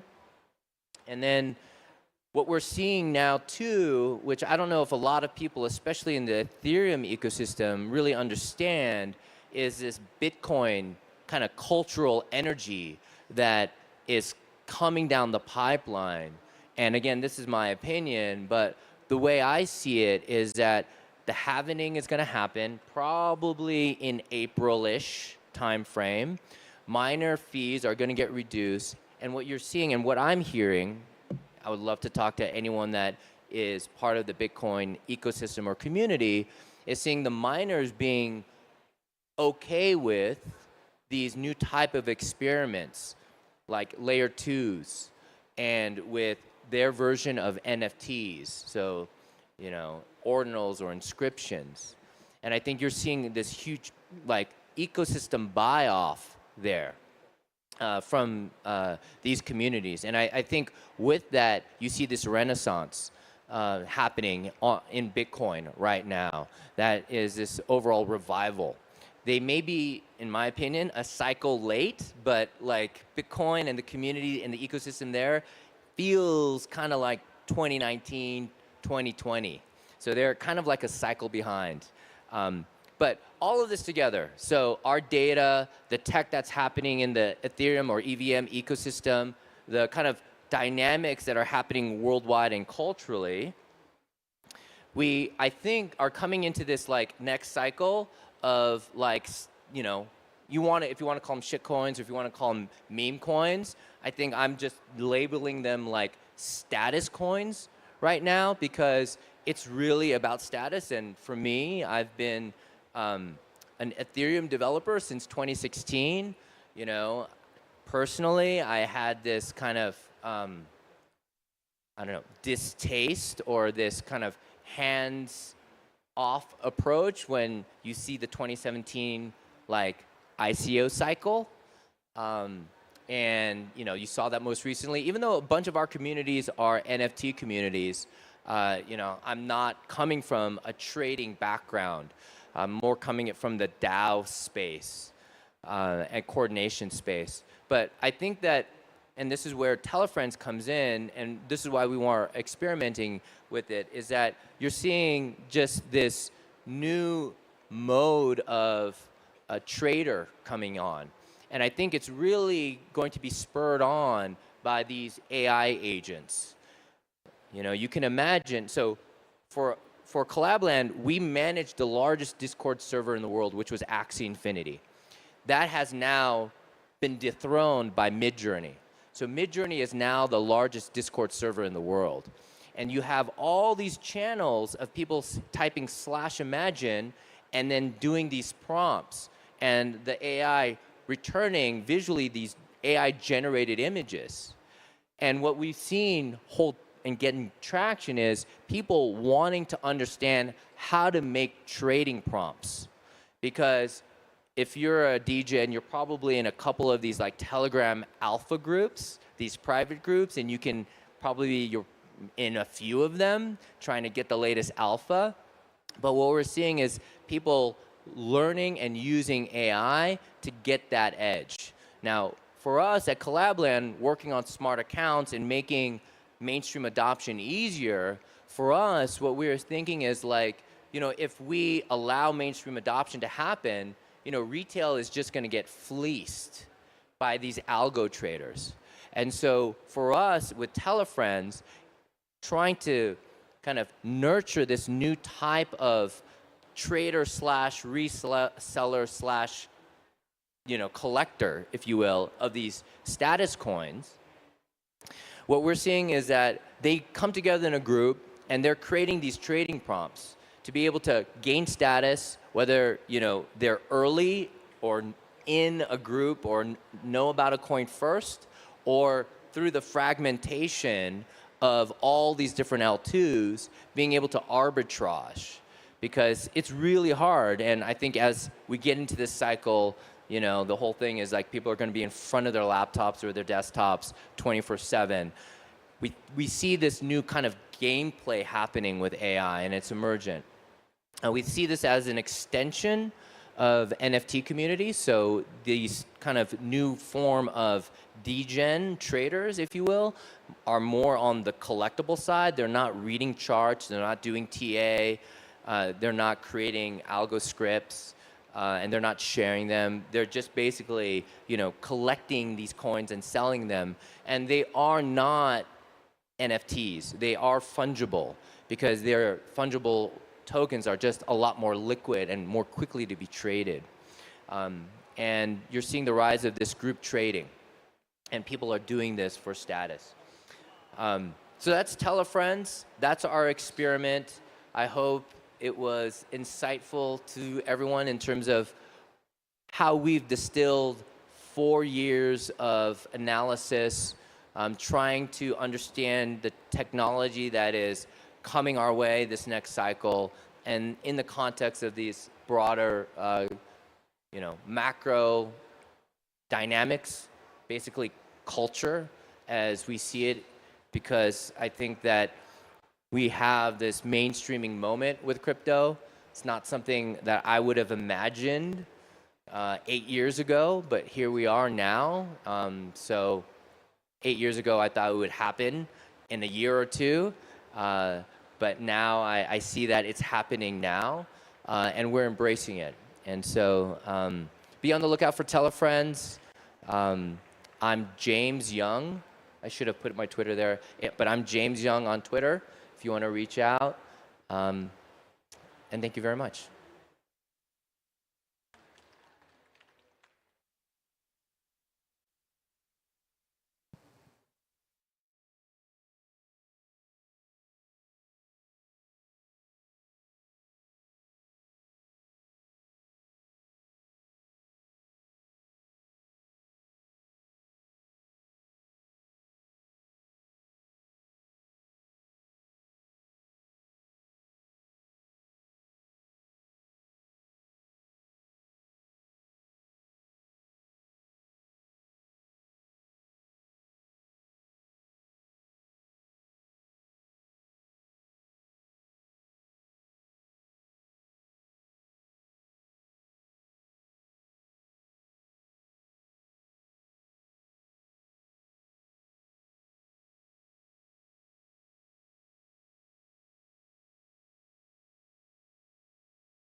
hear me.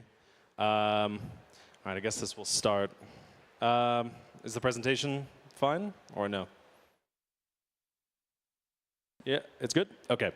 All right, so for the crowd we have here, I'm going to try to keep this as entertaining and as fast as possible for you. So this is like the best, shortest, random presentation you've seen in the whole conference, OK? I'm going to tear your head off with an idea. And, you know, we'll see how everyone takes it. But I was going to do a presentation on state growth as sort of the final boss for blockchains and where blockchains are going. State growth is a horrible problem.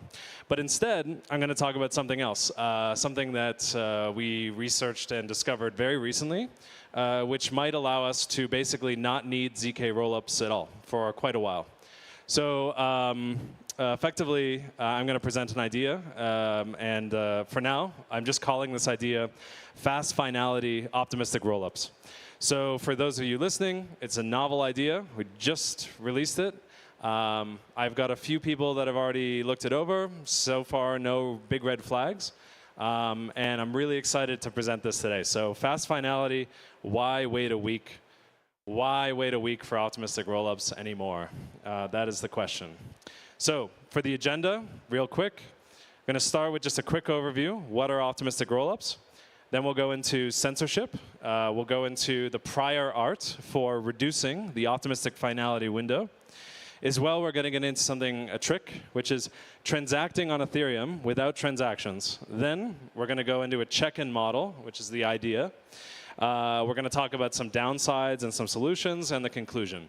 And for all of you listening, my name is Nick Dodson. I am the founder of Fuel and Fuel Labs. I built the first optimistic rollup to mainnet Ethereum. I've been doing Ethereum stuff for a very, very long time, almost since it started. And quite frankly, I've aged significantly over the years, way more than a human being should, just to do what they want to do in their life. So, all right, so optimistic rollups. So right now on the rollup chart for Ethereum, optimistic rollups are dominating. They're doing really, really well. Out of the top 5 layer 2s that are available for Ethereum right now, 4 of them are optimistic based, or 3 of them are full optimistic rollups, and 1 of them is a ZK rollup in which a lot of people can't sell their tokens yet, so they're high up on the list, quite frankly. But basically, most of these projects are optimistic rollups, which means that the technique, for as long as we have it, is pretty good. A lot of people and the market are willing to use this technology and lock billions of dollars, $30 billion into these technologies right now. So doing pretty well. So to get into what is an optimistic rollup, maybe just for people who are just trying to build their knowledge and maybe they just need a definition again. So an optimistic rollup is basically a trust minimized blockchain where it can inherit the security of something like Ethereum and uses something like watchtowers to keep an eye on things. But in general, so long as people keep an eye on it, they can use Ethereum. They can work out when things go bad and effectively keep a blockchain in a position where it's doing what we call state transitioning, and it's doing that in a nice way. And over time, you can have this really nice trust minimized blockchain, and it inherits the security of Ethereum, but could be completely different. It could have a completely different architecture. It could be WASM. It can be something else. In our case, it could be the Fuel VM. So it's a very powerful idea. I can build a rollup that's completely separate to Ethereum, but it'll inherit the security of Ethereum, and it'll bridge to Ethereum. All that liquidity, all that security, I can now get with my project. So it's a very, very nice idea. The problem with optimistic rollups has typically been one really annoying thing, which is you need to wait 7 days for it to finalize. Okay, and what does that mean? Well, it just means that we consider the state of things finalized by a specific time. And the reason why it needs to be 7 days is because of what we call a challenge window. So for optimistic rollups, when someone tries to basically break the state transition or a healthy state transition, we get to step in and we go, hey, that is not the right state transition given the rules of the system. I'm going to submit a fraud proof, and I'm going to revert that state transition. They're going to lose their money, and everything will continue as normal. So the problem is that we have this 7-day challenge window. And quite frankly, this is the primary reason, one of the central reasons why we're doing ZK in the first place, because we don't want to have to wait 7 days on any kind of blockchain to consider it finalized, to consider the state transitions are final. We've had enough time to think about it. Yes, they're okay. We're going to keep moving on. So the thing is, the challenge window needs to be long enough to basically wait out what we'd call a censorship attack on Ethereum.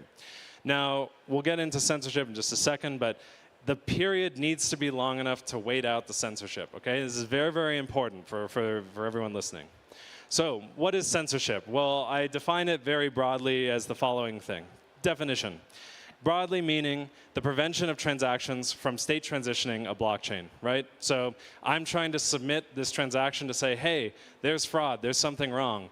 And basically some attacker is just either buying out all of the block space on Ethereum, or they have a contract with some of these block builders on Ethereum, and the transaction just won't go through, right? So you're being completely censored. So here you have a malicious actor. They're censoring a validator, an honest party, from submitting this fraud proof, right? And so our solution with optimistic rollups has typically been, well, if you wait 7 days, that means this malicious actor has to censor Ethereum for like 5 to 6 to 7 days, which is incredibly expensive. I mean, you're talking billions of dollars burned just to try to prevent one transaction from reverting a state transition, right? So it's an enormous cost, I'll reiterate, and it's highly unlikely, but it can happen, right? So unfortunately, with optimistic rollups, we've set that window long enough because we need to wait out a potential censorship attack so that everything can transition normally. Now, getting into some prior art with reducing the finality window for optimistic rollups. So, of course, this problem has been around for a while since we've come up with optimistic rollups as a community. And we've thought about some ideas about how we can reduce this. So Ed from Arbitrum came up with a nice idea of trying to detect when Ethereum has forks and basically say, look, forks are kind of like a form of censorship detection, and we can use forks to say, hey, you know what, if we see some forks, there could be some censorship there, so maybe we need to extend the period. But if we don't see forks, we just keep going. And that's a nice model. Don't get me wrong, it doesn't cover all forms of censorship, but it covers a good chunk of censorship. So that's really, really important. And then as well, there's been some ideas around what we call a sliding window, right? So maybe instead of having 7 days, you have a shorter period of time, and then it just sort of extends out. It extends out over time when you need it to extend out. So maybe the window extends out when the base fee is high, when there's a lot of activity on Ethereum. So we say, you know what? There's a lot of activity. I don't know if I can get my transaction in. We're going to extend the window to be safe, right? And another one is to say, what if we used a DAO to sort of extend the window out? So we have a governance mechanism of some kind that basically extends the window out. And this way, you could have a shorter window. Maybe you could have 1 day as the window. Maybe you could have 3 days as the window. It's probably a lot better than 7 days, right? But you have this sort of sliding window that's happening here. So these are the two kind of core ideas that you see. And the sliding window has 2 papers. So one from Patrick McCrory and researchers, I can't remember their names. He's working with Arbitrum as well. And one with 3 Sigma, who's a Lisbon-based auditor, is very, very good, and they came up with a really interesting proposal. So this is sort of the state of the art. And quite frankly, most of the community right now is very focused on ZK. And don't get me wrong, I love ZK. Fuel uses ZK in some of our provers, and we're very hopeful for the future of ZK in the community. But it's very, very, very expensive. And when I say very expensive, I mean very, very, very, very expensive. And don't let anyone else tell you otherwise. It really, really sucks to process ZK right now. It's going to get better, but it's not great right now. So this is the state of the art, right? So here's the core assumption that we have to challenge. OK, so under a sophisticated censorship attack on Ethereum, right, we must assume one key thing, that no transactions can be made by anybody at that point. So we just have to let that go. We have to say, Ethereum is under a censorship attack. I cannot make a transaction. It just won't go through. It doesn't matter if they're blocking the mempool, they're blocking my connection, they're spamming some address, the block producer isn't letting it in, they're all colluding against you. Something's going wrong, right? We have to assume we have no way to make a transaction. Now, the real interesting idea, and where all this leads, is what if we could use that as a mechanism to reduce the chance that censorship can actually affect implementing some kind of mechanism for a sliding window? So this is where the big idea comes in. Now, what if we said, OK, well, I can't make a transaction. Well, let's use that property for something really, really interesting, which is I'm going to transact on Ethereum without transacting at all. And the idea here is quite simple. It's just to say, instead of using transactions to signal fraud, right? So I have to submit it to signal the fraud. What if instead we continually signal to Ethereum that the state of things is actually correct? What if we only signaled, hey, you know what? I'm just going to keep signaling when things are correct. Oh, the signal's gone. OK, then we must be under a censorship attack.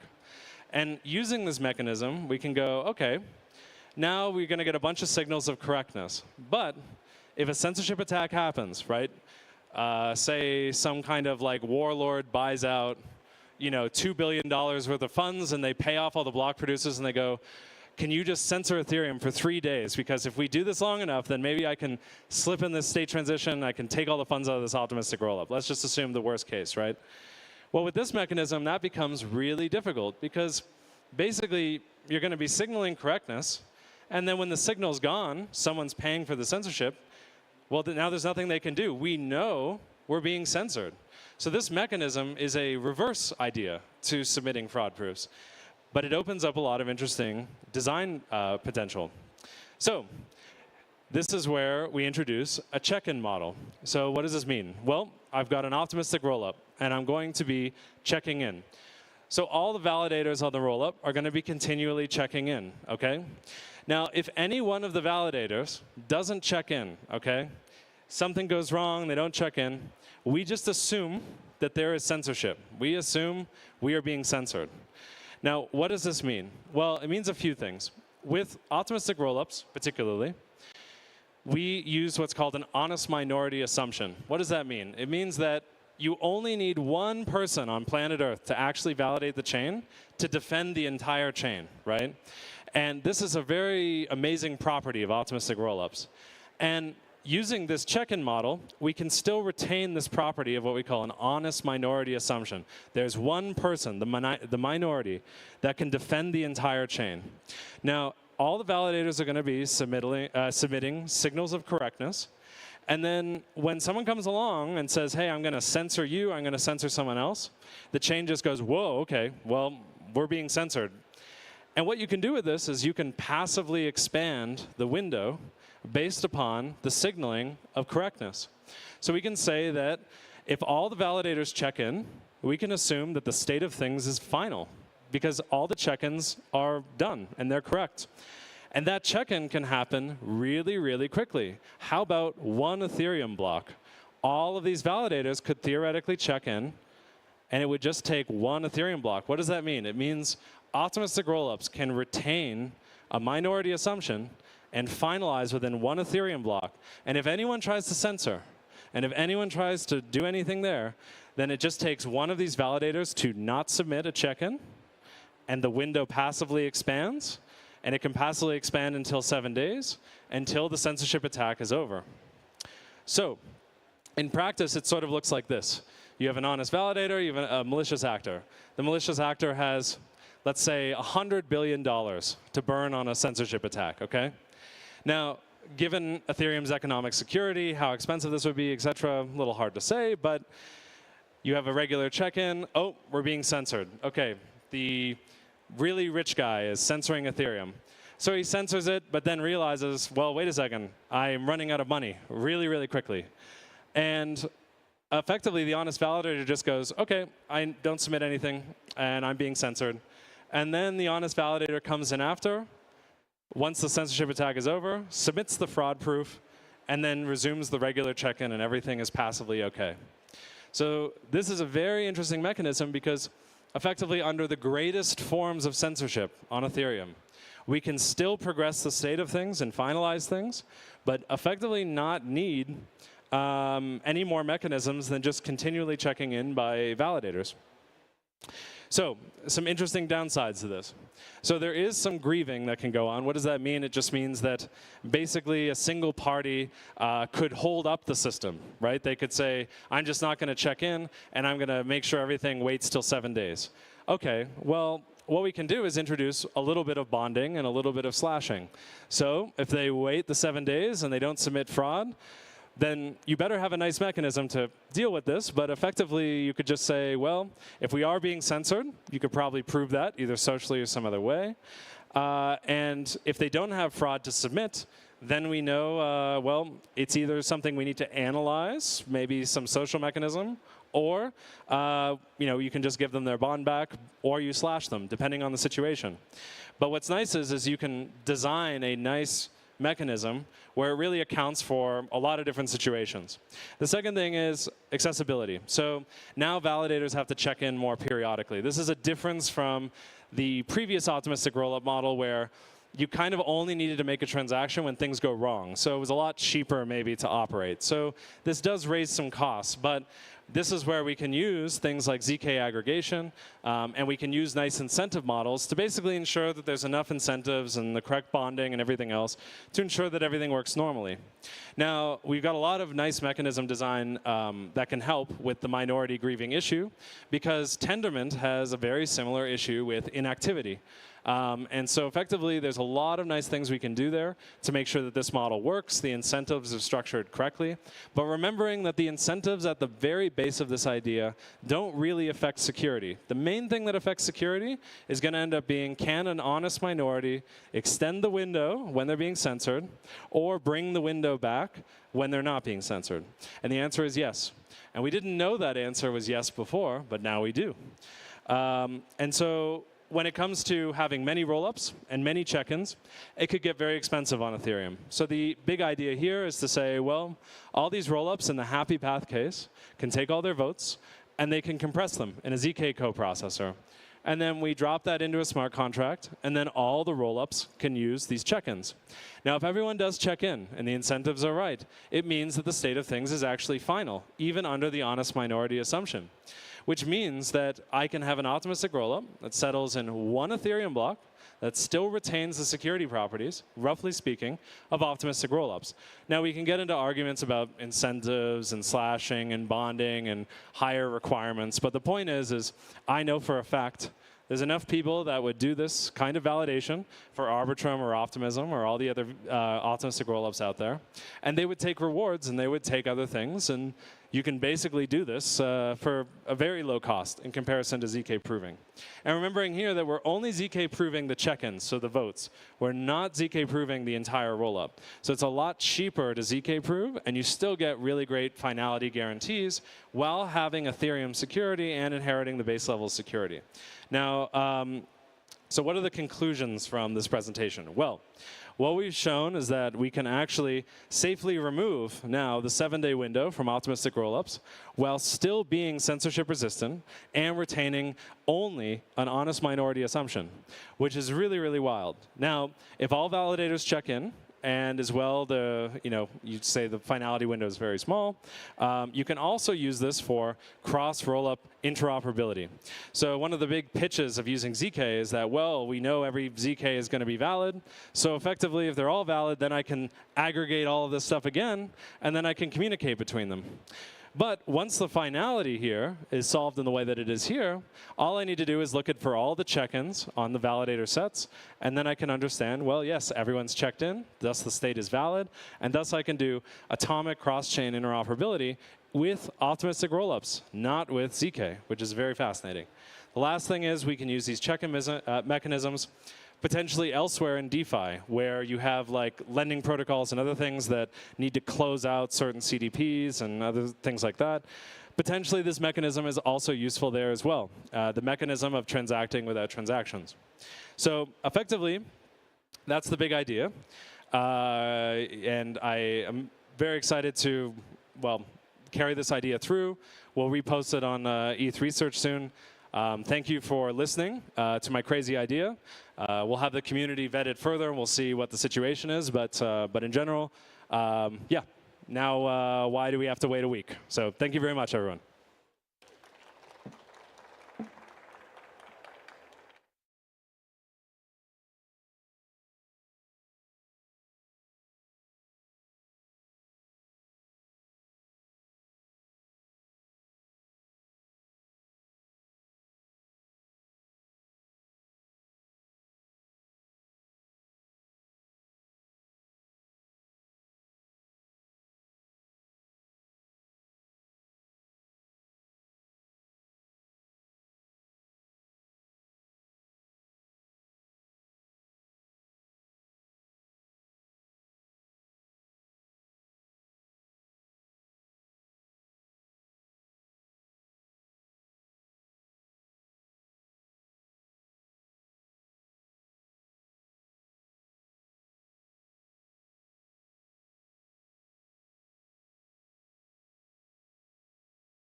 Rossetti from Save the Children.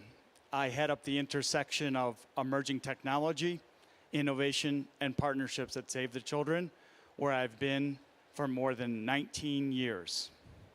And this presentation is entitled HODL Hope for Children. A little bit about me. First, I'm an identical twin. My twin brother's Angelo, or sometimes he goes by Luigi and I go by Mario. And number two, I've got 2 kids who are now college students. And 3, my twin brother and I set 3 Guinness World Records for charity, for Save the Children, in the sport of tennis and the sport of pickleball. We pioneered the concept of setting world records for a charitable cause. And in fact, our very first record was the world's longest tennis rally, which took 14 hours and 31 minutes. No breaks, no food, no hydration. I tell you that story because in doing that to benefit Save the Children, I had an insight, and that was the difference between sympathy and empathy. You can be sympathetic about the plight of children around the world, but you can't be empathic about the children, many of whom don't have enough to eat, until you feel or experience a little of that hunger pain, hence the E in empathy. So during that 14-hour and 31-minute marathon, I started to feel some empathy, some hunger pain.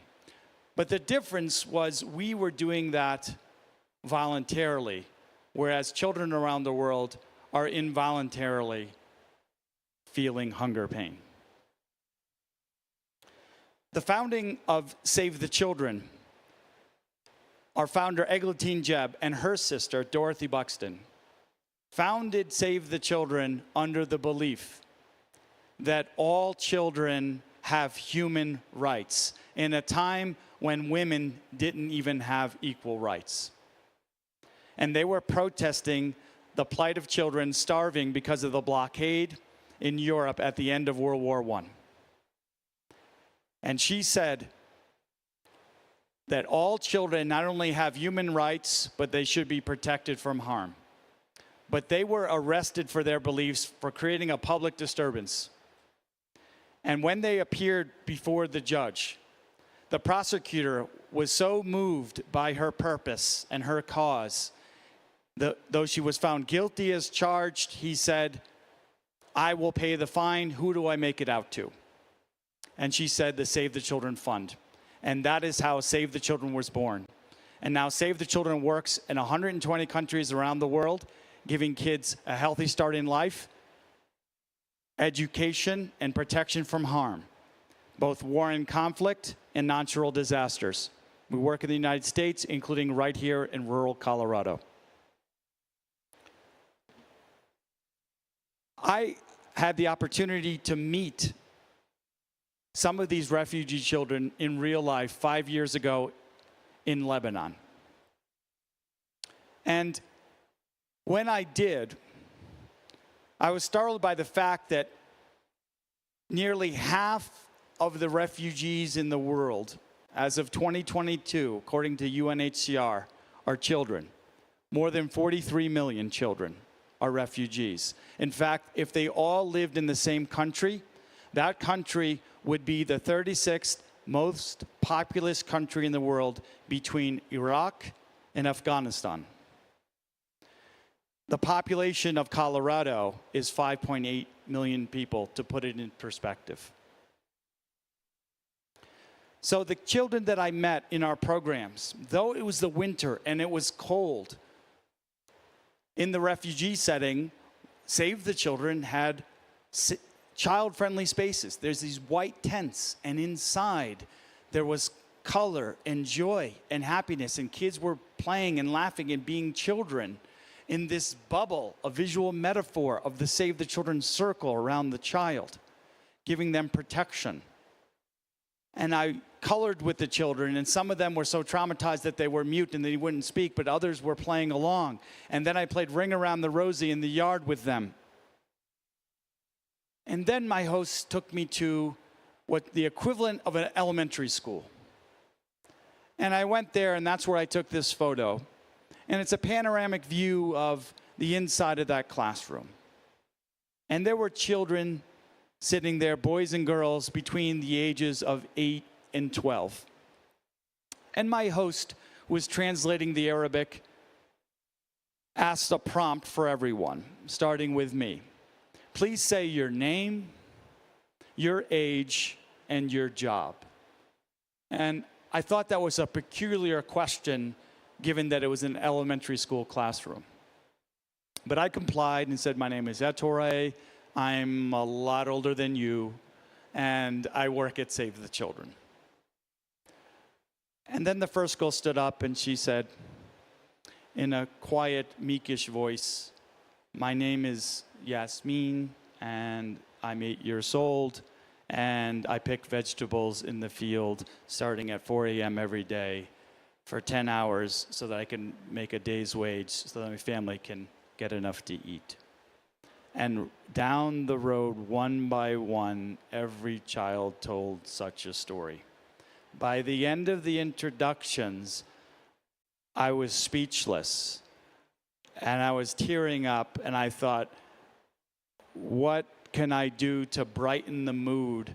Because now we're all sad. And so I did the only thing a Western, self-respecting professional humanitarian could do, and I took out my smartphone and played with a Snapchat filter with the kids and showed them augmented reality for the first time.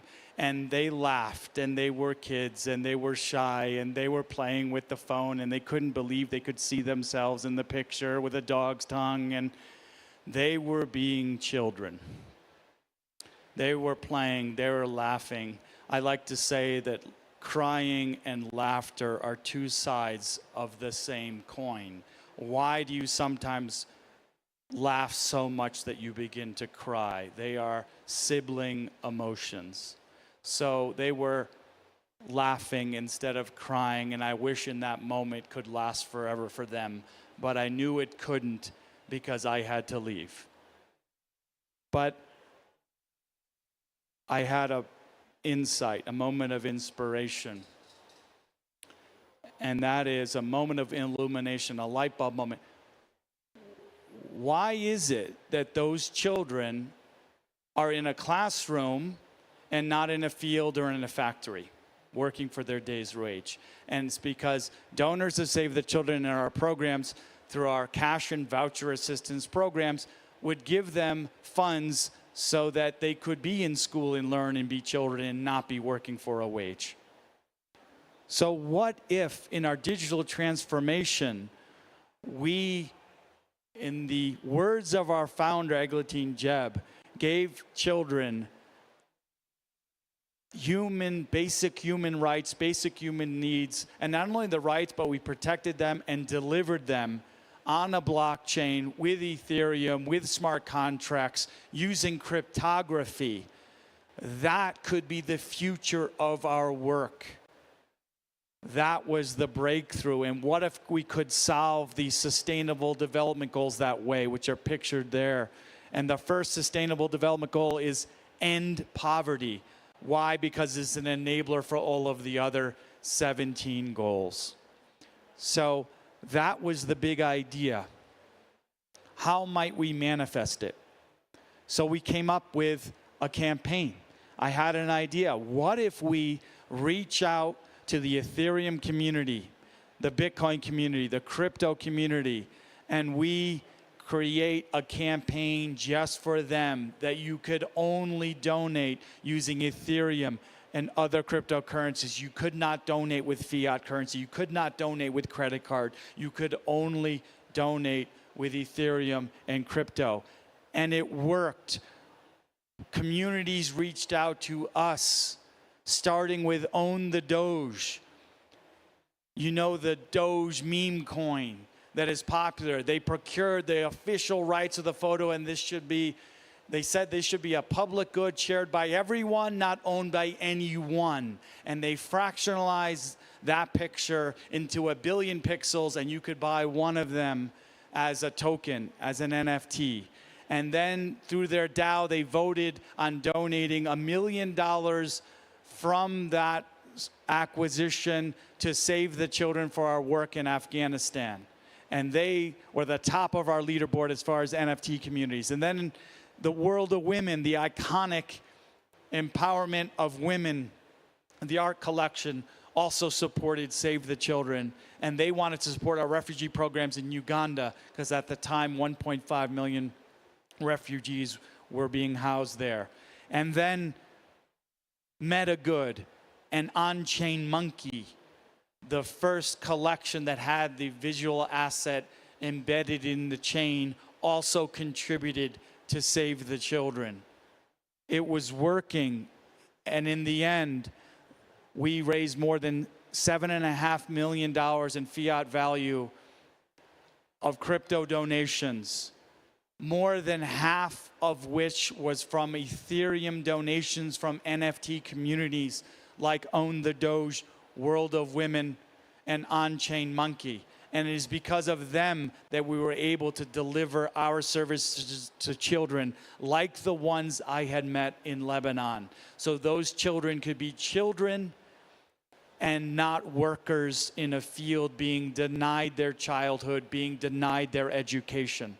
So we gamified it, learning concepts from the stream team at Save the Children, where we created a team of vloggers and gamers and YouTubers and creators who would come together and raise funds among their community. And the leaderboard shows the top community on the left, and on the right, the top token or the top coin, which was Ethereum. And it led the leaderboard according to the Cointelegraph article. And we gave them a token of appreciation, a figurative thank you gift for their contribution. And we named the campaign HODL Hope, and that was the hashtag. We made it a social campaign. We put a thermometer so that even though there was friendly competition, in the end, children would win. They would be the winners. That campaign continues to this day. But that's an innovation using blockchain and these communities to fundraise in new and different ways. Crypto crowdfunding, if you will. But what if we use that not only to raise funds, not only to build a community and a global movement of millions who care about children, but also to revolutionize and transform our programs?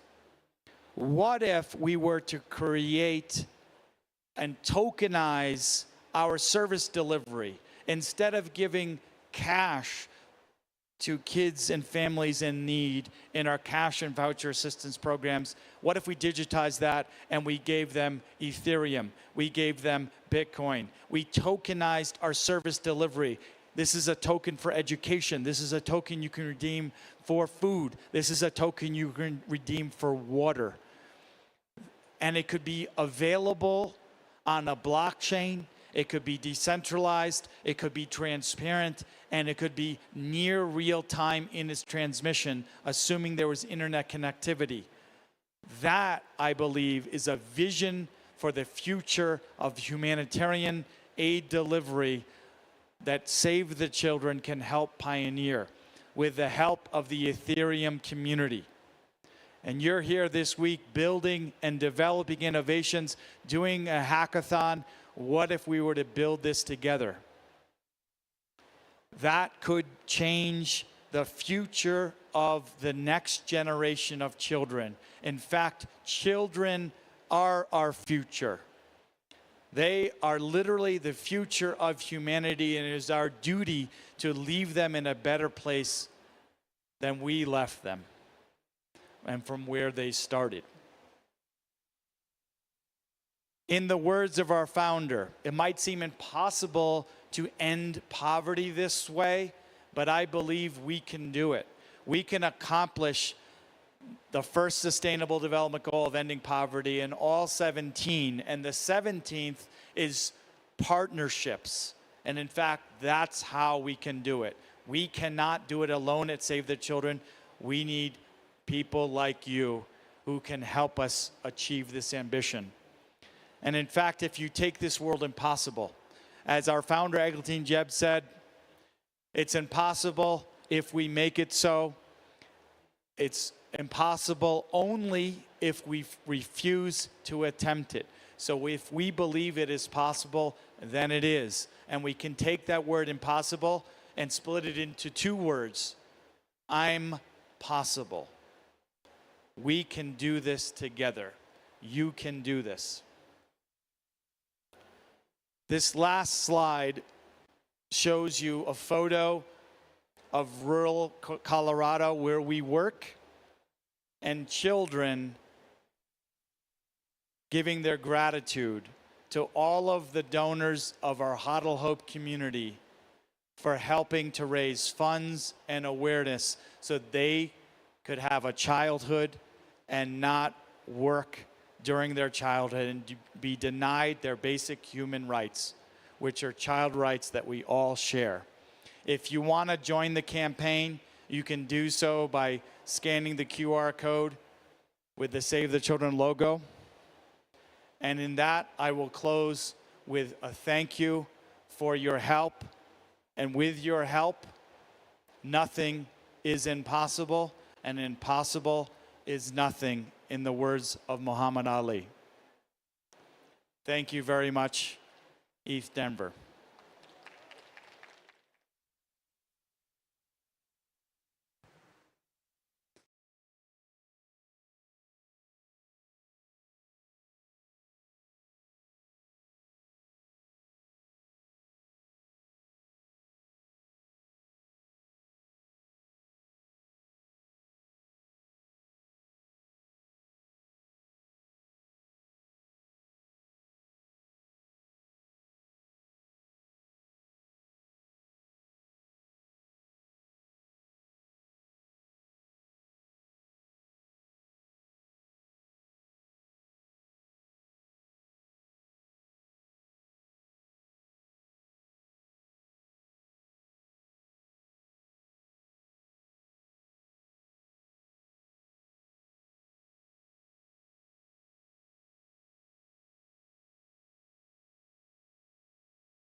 Thank you, everyone, for joining. Thank you for the great introduction. If you didn't guess by the branding, I'm from Scroll. I am Daniel Helm. I lead the developer relations team there. And this talk is called The Art of Technical Communication Inside and Outside of Crypto. Very, very happy to be here talking on this subject. Also, so glad to be in Denver, which is close to my home of Oklahoma, where most conferences are not very close to my home of Oklahoma. Yes, if you are here for Mastering Crypto Technical Communication, The Art of the Scroll by Sandy Peng, unfortunately, you get me instead. But I've put together a talk that I think is a bit of a spiritual successor to her talk on similar themes. And in my role in developer relations, thinking a lot about technical communication and what it looks like to bridge external audiences with what we're trying to do at Scroll. So this talk is a bit of talking shop, right? I'm not going to be talking about Scroll and how great of a ZK EVM we have or how great our rollup is, even though it is great. Really thinking about marketers, growth people, DevRel, and how you can better communicate with folks interested in your technologies. And for folks that are researchers or developers, maybe there's some tips in here for you to better communicate what you are doing. Background on me. Why am I up here speaking? Well, I've been doing developer relations in crypto for about 3 years here now. This is a cute photo of me back at ETH Denver 2021, which was fully online. But before getting into crypto full-time as a DevRel, I was actually teaching and creating artwork. So I was making art about technology and making artwork using technology. And if you think working for a ZK rollup is niche or obscure or isolating, try showing new media artwork in the state of Oklahoma. It takes a lot of attention into who you're talking to and what you're doing. So I would be doing things like going into architecture colleges and doing site-specific artwork that would be catered to folks thinking about architecture, students, academics, practitioners, and thinking about, okay, how can I talk about AI in this context? How can I let them physically interact with the latent space of a model, thinking about what a building is and how that might maybe affect their roles in the future? Or it might be bringing Bitcoin into an art gallery and saying, who knows what I'm saying here? I might be talking about mining and educating folks. I might be making a comment on energy consumption and proof of work. I might be talking about the state of crypto and who knows what I might be saying there. Or I might just be exploiting the fact that I have free electricity and internet to mine Bitcoin in the middle of an art gallery. But through these experiences, right, I think well before I actually became a DevRel, I was doing things and honing in on ideas. And these are the 3 that I decided this morning to bring to you. Know your audience, bring them something of value, and always know that you're never just doing one thing. All right, know your audience. This might sound like marketing 101, right? A very simple idea. But in crypto, it's actually more complicated than it might seem. There's rabbit holes to go down. So these were slides from Sandy's presentation. She said, she was looking at knowing your audience and thinking about Scroll, how we have ZK researchers, ETH researchers. We have these concentric circles of identities to try to understand and communicate with. Or maybe you can think about the crypto subcultures of degens and builders and researchers, right? These are all mental models for understanding your audience. Or maybe you're interested in metrics. Maybe you want to look at the developer report and say, this many people are building on this, and here's the new ones, and here's the ones that have left. Or maybe this triangle is how one DevRel on my team breaks down thinking about things. Is everything in crypto is a balance between ethos, diplomacy, and degeneracy, or incentives. Or maybe you just want a platonic ideal, right? You want something simple, straightforward, something that's got a manifesto attached to it, and then you can go just label your audience as cypherpunks. But whatever you're doing, know your audience. Have a mental model. Know who you're communicating with. And once you know that, your job is to meet them where they're at, right? You don't want to be going above them. You're not trying to impress them. You want to meet them where they're at and bring them something of value.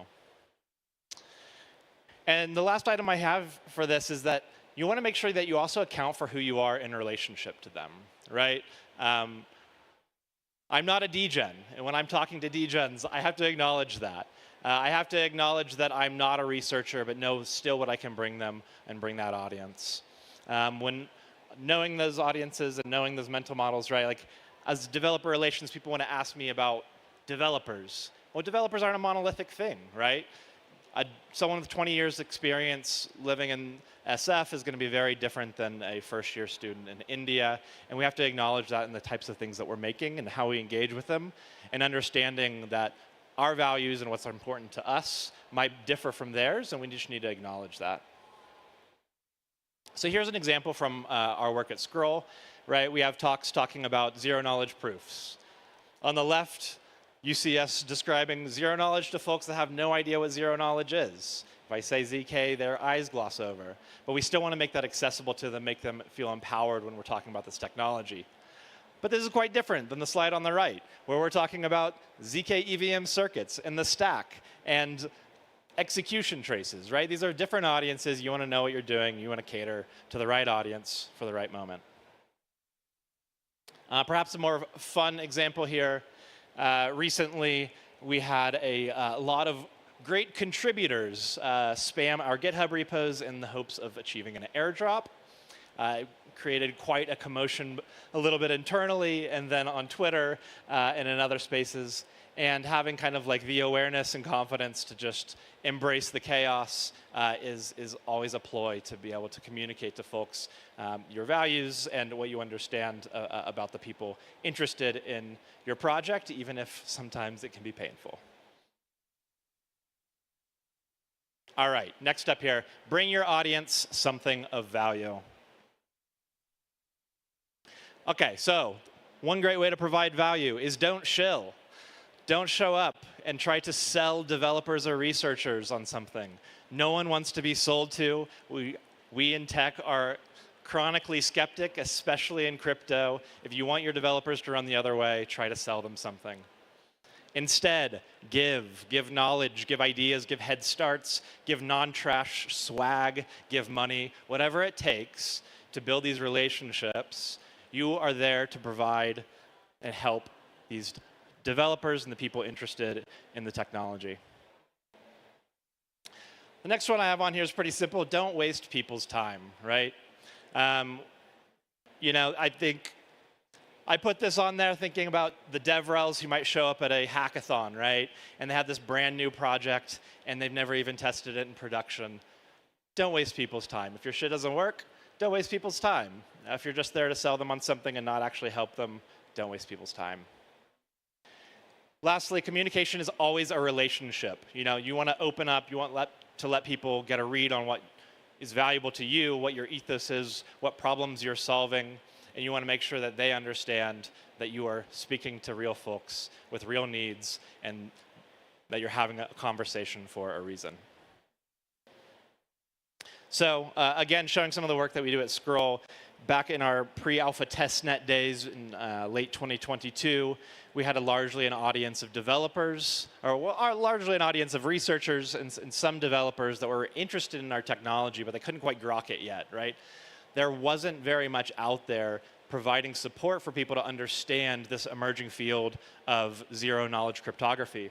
And so we spent a lot of time, you know, not just looking at Scroll's architecture and all the engineering trade-offs that come when you design a roll-up and try to scale Ethereum, but also just publishing accessible pieces on KZG, right? Like, people need to know how these things work, and hopefully these resources provide value long after a pre-alpha testnet has changed. Another example I like here is something that is from our DevRel team. Ahmed has a blog, right? This article, EigenDA, start developing on blobs today. You can go through this entire article. It doesn't mention Scroll once, right?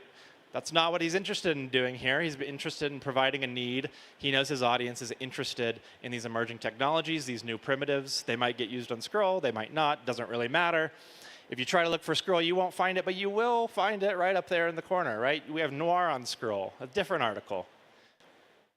By allowing developers to see that they can deploy Noir deployments onto Scroll, you know, we sneak this in, I guess, in a way. But also, if you're not familiar, Noir is made by Aztec, who in any other industry would be labeled as a competitor to us, right? Doesn't really matter. We're providing values to developers. What they want to know, we're there to give them. And the last item I had on there was, you are never doing just one thing. So, you can't speak to one audience at a time. I talked about how this talk was for professionals, right? I have no idea what this audience is. Everything that you're doing, everything you're putting out into the world is not just being seen by the people that you want it to be seen by or that people have good intentions for you. You can't speak to just one audience at a time, and it's going to be taken in different ways by different folks. And just keep that in mind in how you're crafting your message and how you're communicating. Another way of phrasing this maybe is everybody's watching, but not really. If they're already watching, you're doing something right and well done because people care. Another item here I have is everything has second order effects. Every kind of engagement you do, you might think of it as doing one thing, and it's going to have other ramifications, right? Us doing education about KZG shows to folks that we're invested in other things, right? That is a second order effect. We might say we're doing education, but we're also doing branding, we're doing marketing, we're communicating who Scroll is, who we value, what we value. Lastly, relationships are complex, and they're also built over time. So be consistent with your output, be consistent with your identity, be consistent with your values, but also don't be too worried if you mess up a few times, right? You're going to mess up, embrace it, learn from it, and just acknowledge it. So again, object lesson from some of the work that Scroll has done. We have been going all over the world doing events like these. And one of the things we started doing is bringing food items as swag. So we have macaroons in Paris. We have hot sauce in Austin, Texas. We have donuts in Berlin, and we have mooncakes in Token 2049 in Singapore, right? And so on the one hand, it's just swag. We're giving out swag, right? But what are the other things that we're doing, right? What are these second order of effects? We're commenting on how other people approach swag. We're giving something to someone that is not immediately disposable in the same way as a shitty t-shirt. It's disposable in that you get to enjoy it, you get to eat it, and you get to keep growing with it. But we're also talking about locality, right? Part of Scroll's ethos, part of what we really want to do is make sure that we connect with local communities and that we understand the global needs for Ethereum and what it is to connect with those communities. And so this is a tip of the hat to that, right? Translating things is a tip of the hat to that. But it also works the other way, right? We're also acknowledging that a lot of the people that descend on Denver or descend on Berlin or descend in Singapore are not of that place. We are kind of temporary, transient tourists trying to understand our place there. And this is a way to acknowledge the local culture and the local folks. All right, so let's think about an object lesson here. How can we put some of this into practice and have a case study? I was going to present a lot of my favorite marketing ploys and product marketing and vision marketing in the space, but I thought a more fun one might be to look at where we are right now, ETH Denver. I am standing on a stage kind of talking about Scroll, but kind of not talking about Scroll, right?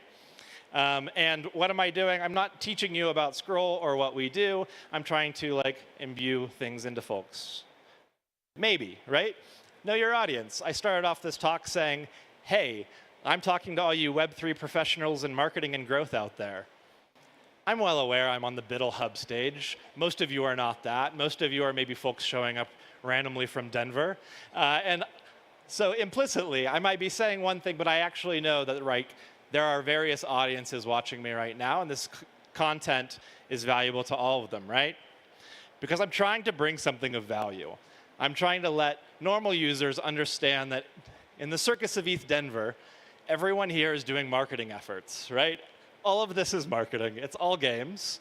But what you can do with that is understand who are building these things, why we're building them, and hopefully you can start to almost do your own research, right? Not just in a technical capacity, but understand who these people are, what they're trying to achieve, why they're here, and why they're trying to talk to you, and why they may or may not be wasting your time. And lastly, you're never doing just one thing. I am not doing one thing by giving this talk. I can have the multiple goals of both giving tips and tricks to folks and maybe encouraging DevRel to keep doing God's work and bringing complex technology to folks that it hasn't been prepared for yet. But also, again, I really hope to increase the media literacy, if you will, of folks in the space and let them know that as they're showing up to these events, you can keep asking hard questions, and you should ask hard questions. And the same cynicism that the external world brings to crypto, it's fair to bring to every single project out there. So I am Daniel Helm. Thank you so much. Appreciate it. And have a good rest of your day.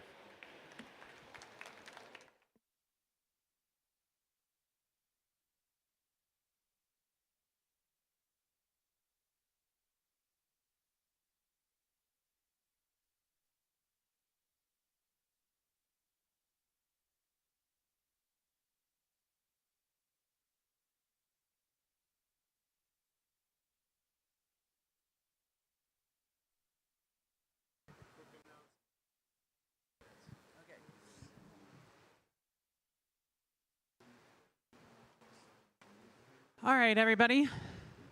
In 8 minutes, Jacob Creech with Solana is going to be up here. Whoop, whoop. I saw Jacob earlier. I don't know where he went.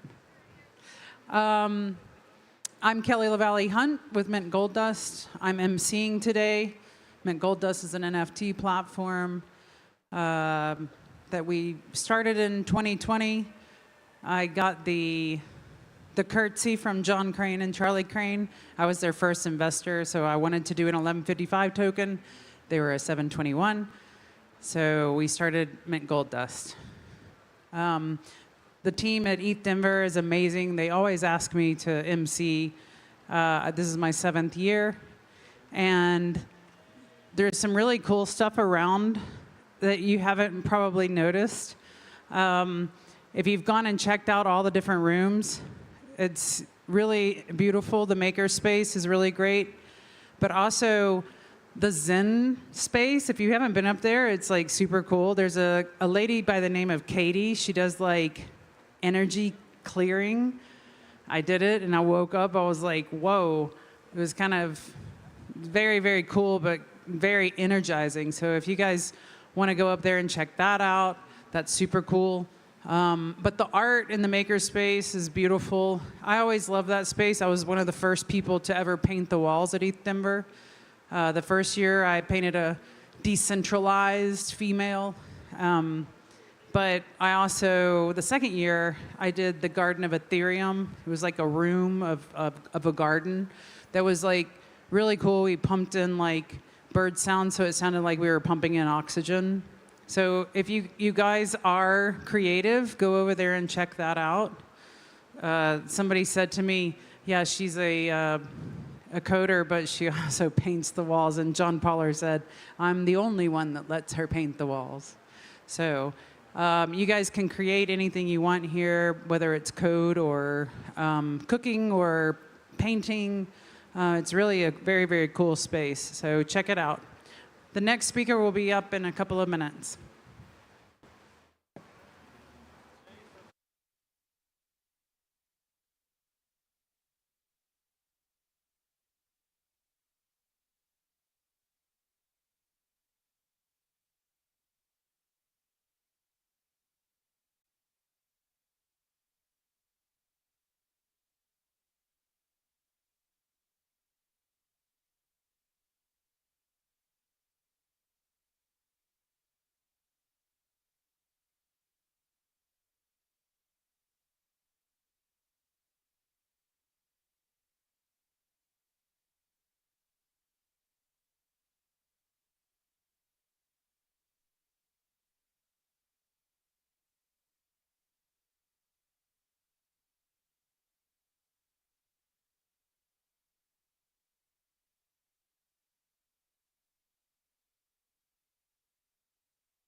Okay, Jacob, we're handing it over to you with Solana. Solana Foundation. Sorry?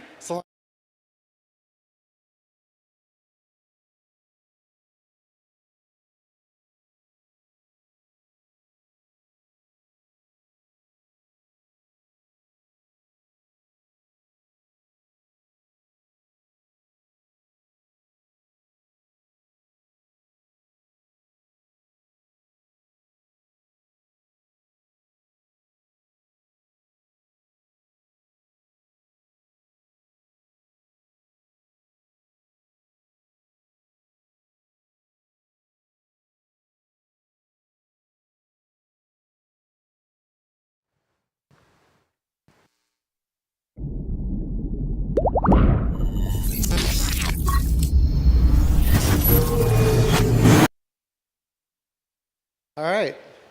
So hello, everyone. My name is Jacob Creech. I work on the developer relations team here at Solana Foundation.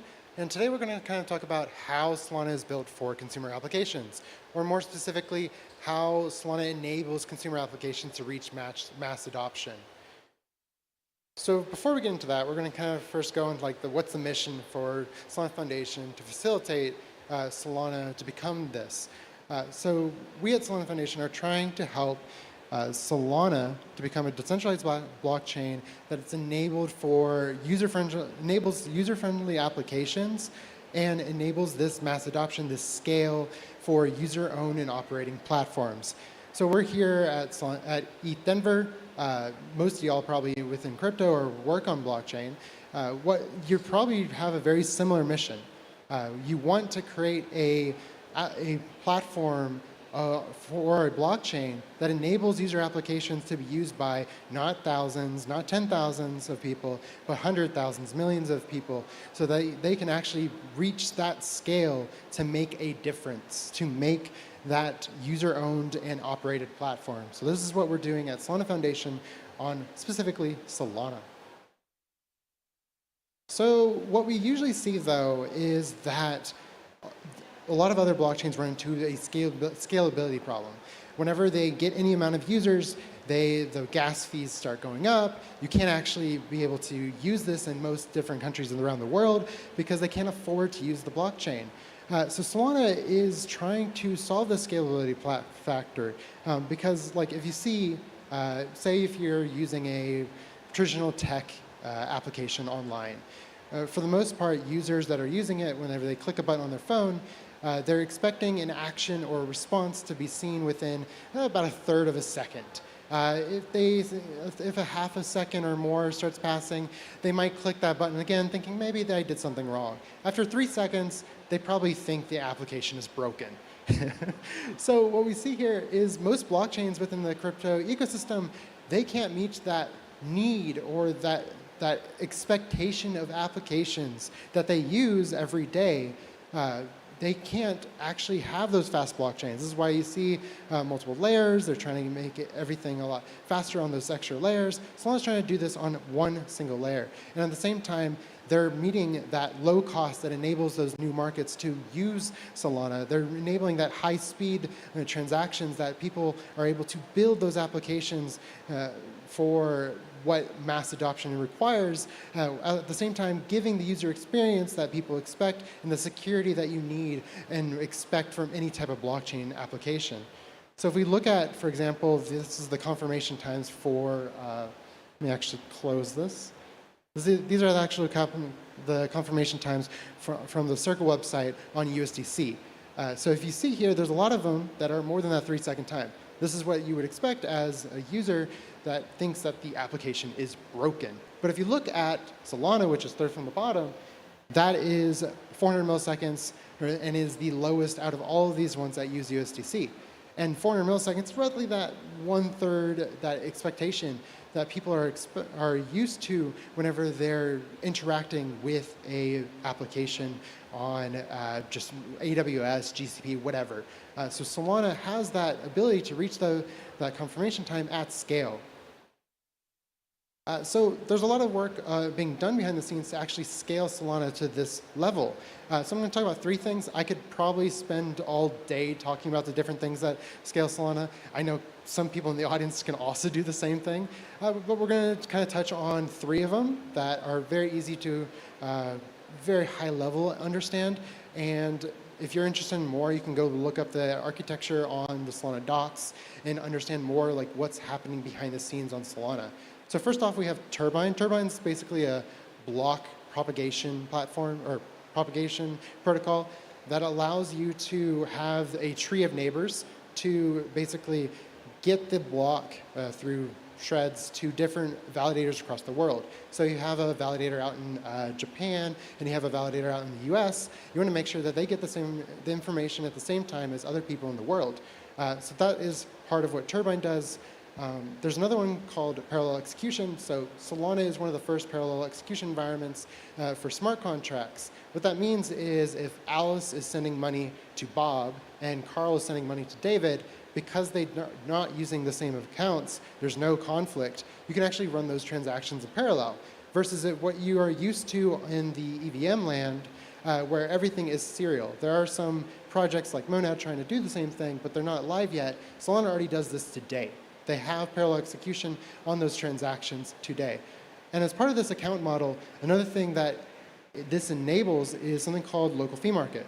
And in theory, local fee markets, what it allows people to do is it allows people to not have to fight over global block space. So let's say, for example, on Ethereum. Ethereum, if you have some hot NFT mint happening on Ethereum, and say you're a developer of an e-commerce app, with local fee markets, what would happen is, with Ethereum, with that NFT, that hot NFT mint, you would expect the fees to go up for everybody. So your users using your application that is an e-commerce app, those fees will go up along with everybody else's because of that hot NFT mint. On Solana with local fee markets, if there was that hot NFT mint, the fees would go up, or the priority fees required to make sure that you get that NFT mint would go up. But your e-commerce app would be on a different space because it has no relation to that NFT mint at all, so it wouldn't actually increase in fees. So if we look this like in practice, so this is kind of like local fee markets in practice. There's like the average fee over time for the different epochs. So with this, we can see that, hey, fees went up a little bit, but because it's not fight or demand over global block space, you can see the fees are still 0.0001 on average. That's still, what, a fraction of a cent? And this is average. I wish I had the median chart here. The median chart's even lower because the people that are not fighting for those hot NFT mints, they're doing fine. They're transacting the same way that everybody else expects. So this is something that local fee markets enables on Solana. And then we talked about scalability, and we kind of want to talk about reliability and resilience of the network, and that is what FireDancer is trying to do. The FireDancer is a very exciting project within the Solana ecosystem. What it does is it's adding another validator client to Solana. So today we have what is the Solana Labs client. It's kind of called Agave, which is now for Anza. They use this today, and that's the one client that runs on the network. If we add a second client, like Ethereum has, I think, like 6 clients, if you add a second client, if there's a bug in one client, it's very unlikely for that same bug to exist in another client. So what FireDancer enables is that you have that resiliency and the reliability that you would expect from any old application on the network of Solana. And there's kind of a lot more things that are going under the hood of Solana, or FireDancer, that make it very exciting. So real quick, the different clients that are kind of being built right now is like Agave, which is built in Rust, FireDancer in C, SIG in Zig. So FireDancer, what they're trying to do is, because they're building now versus building while the train was being built and running, they get the opportunity to try to optimize as much as possible that they can do on an L1. So what they're doing is they're optimizing to where like they get high throughput on their NICs. They nearly meet like the 25 gigabit NIC. They get like 23 gigs. They're still optimizing.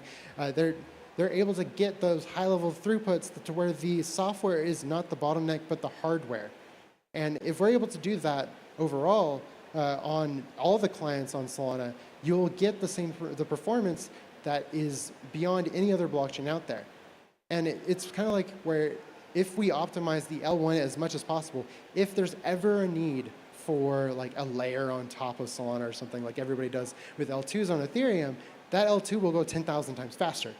So we're fully focused on optimizing the Solana clients or the bottom L1 layer so that people can have an integrated environment and the best user experience possible, both for users and developers. And so there's some future improvements. I have one listed here. Of course, I will mention it's not like fully accepted yet. There is a similar process to EIP that I'll mention in just a moment. So this is something called concurrent block producers. It's so that like, hey, you have a block producer, instead of just having one, you can have more than one producing the block.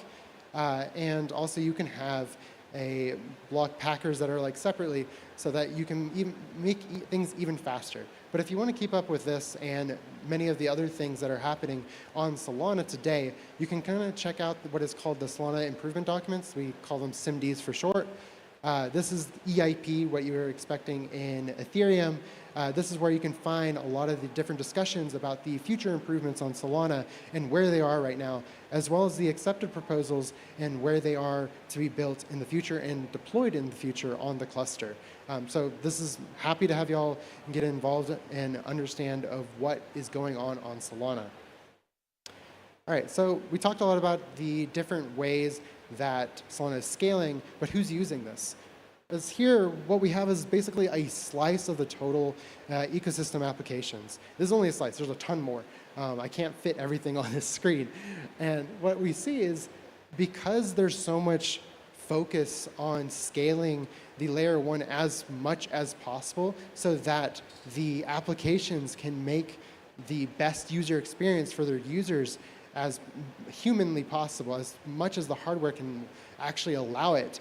We see people are building on Solana, building their applications because they understand Solana is the place that you can build for scale. I don't have to worry about, oh, I'll max out at 1,000 users or 10,000 users. You can build for millions of users, and this is what people are trying to do today. They're building those applications that match the experience that you expect on traditional tech on Solana. So we're going to kind of go into like what some people like to think of as only possible in Solana. Because of that consumer application, that level of scale for consumer applications. And so we're going to first talk about a few of them. I might not be able to get through all of them, but we'll start. So Helium is kind of like say you have your cell phone. It's connected to cellular service. Right now, for the most part, y'all are probably like, I don't know, AT&T, Verizon, T-Mobile, whatever. Centralized service. You're connecting to their tower, you're getting their service, and it's coming to your phone.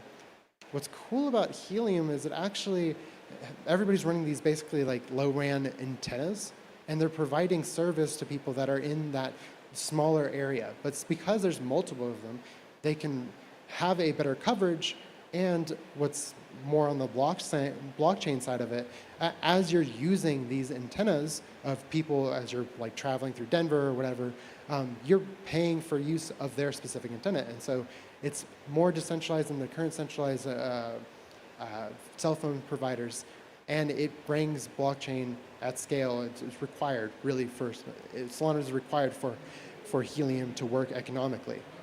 There's something called Hive Mapper, which is a really cool project. So if you're used to like Google Street View or Google Street View or Apple Maps, you'll notice that a lot of the maps are very out of date. They're like year plus out of date. Yeah, it's because like you have a centralized entity that's trying to figure out like how can I actually go and map those all? You see those cars every once in a while. It's getting the new street views. With Hive Mapper, it's basically just anybody that has a dash cam can contribute to the mapping of the roads. So it's like a really cool application that's built on Solana and economically can only be built on Solana today.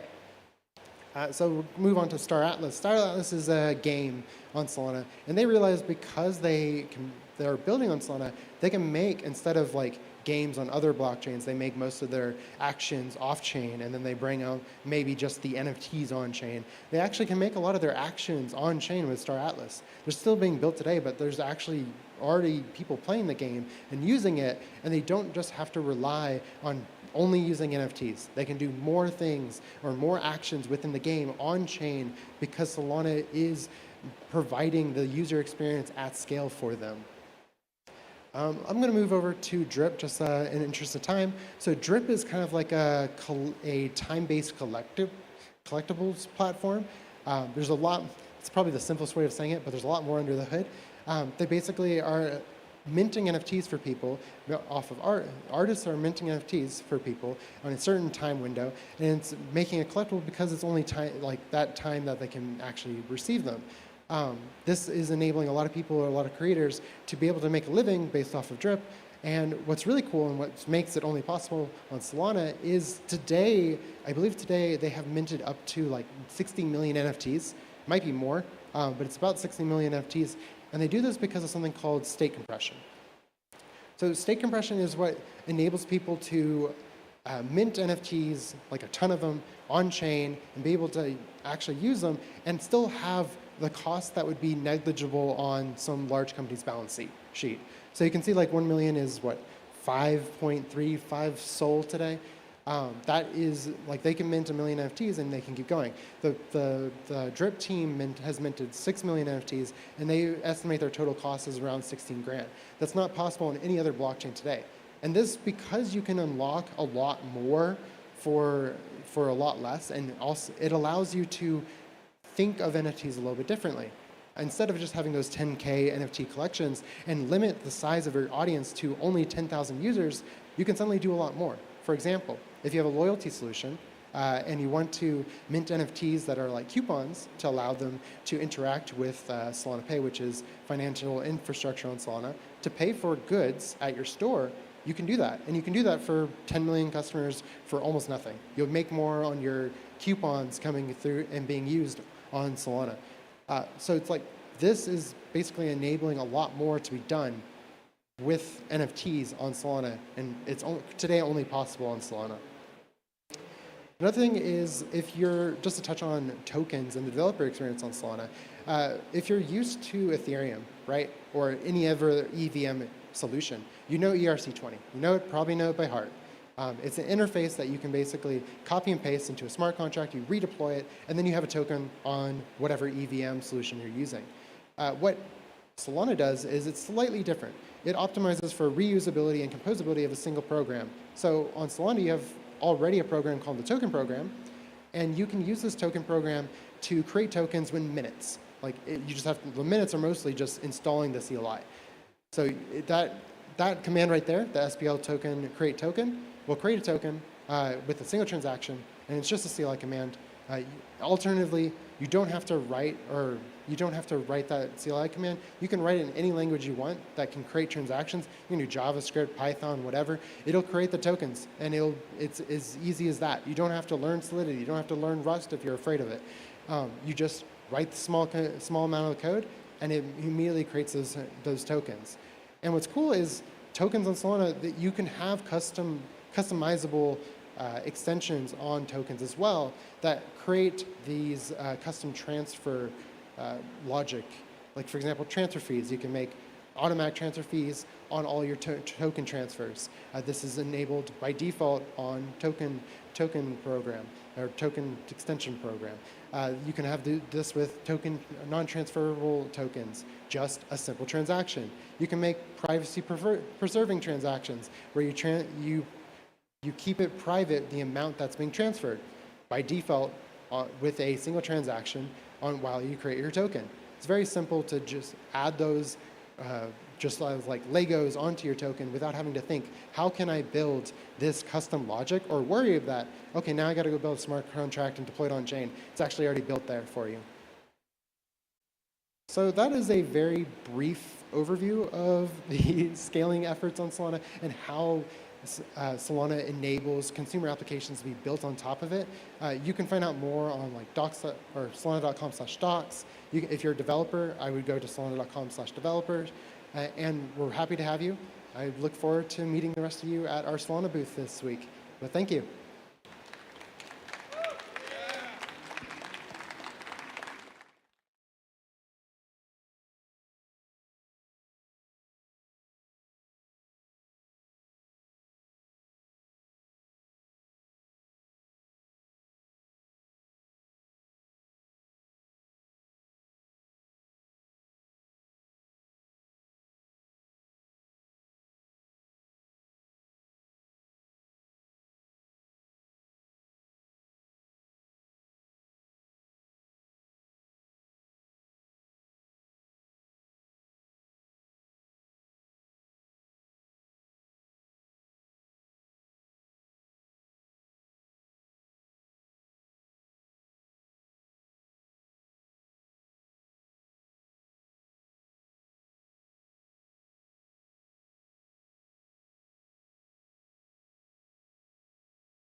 Okay, we're live? Yeah.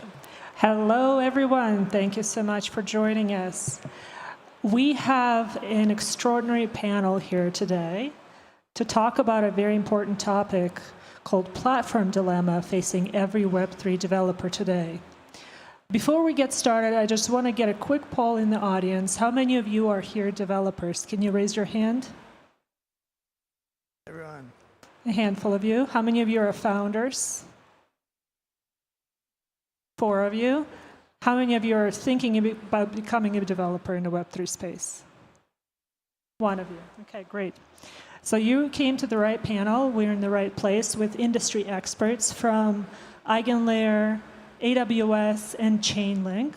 So what platform dilemma are we really talking about? I first started coming to ETH Denver in 2019. And when I came to ETH Denver in 2019, developers didn't have a lot of choice. There hadn't been a lot of platforms, a lot of L1s. You had Ethereum, a couple of Ethereum killers. Little middleware was built at the time, so you didn't really have abundance of choice that you have today. Fast forward to 2024, you have more than 400 blockchains, you have dozens of L2s, you have a lot of middleware tools, now you have modular architecture to choose from. So how do you make sense of it all?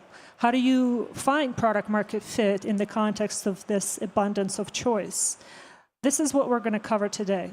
So without further ado, I would like to start with quick introductions. I'll go first. I'm Kate Lawrence. I'm the CEO and founder of Blockcelerate. We are Web3 investors, have been investing in this space since 2018. Personally, I spent 10 years at a global research firm, Gartner, and then I became an Ethereum miner in 2016. We're proud backers of companies like MakerDAO, QuantStamp, and EigenLayer, among others. So if you're a developer, if you're a builder, we're actively deploying capital. Come talk to me after this panel. Now, I would love to pass it on to Chirag, Paul, and Sid. Thanks, Kate. Yeah, it's great to be here. My name is Chirag. I'm the head of product and industry marketing at Chainlink Labs. I joined Chainlink Labs in 2021, and it's been an amazing ride. Prior to that, I spent about 5 years at Amazon working alongside Paul on the Amazon Managed Blockchain, enterprise blockchain product. And prior to that, I was at Microsoft launching developer products and AI products. Paul? Yeah, hi everyone. I'm Paul Fullerton. I'm the GM for Managed Blockchain and Web3 Services at AWS. I've been leading that team for about 4 years when I jumped into the blockchain space, following a 20-plus year career in Web2, building scalable systems at Amazon, where I was there for 10 years, managed SNS and launched Pinpoint and a number of other services. And I was in telecom and wireless and unified communications before that. And I saw what was happening in blockchain, and I thought this is a challenge like no other I've done in that 20-year career. And so it continues to perplex me and excite me, and I'm excited to be here. Hello, everyone. I'm Sid Sanyal. I'm the VP Engineering, Head of Engineering at Eigen Labs, formerly known as Layer Labs. I joined the team when we were just around 7 engineers, and have been working for the last year and a month to essentially build out the team, a team of people composed from the Web3 crypto space, from the Web2 space. So it's a pretty dynamic place that we have created to really reflect what we are trying to build in EigenLayer. Prior to EigenLayer, I was with AWS for close to 5 years with AWS EC2 networking, NoSQL databases, engineering teams. Launched a whole bunch of foundational products for AWS.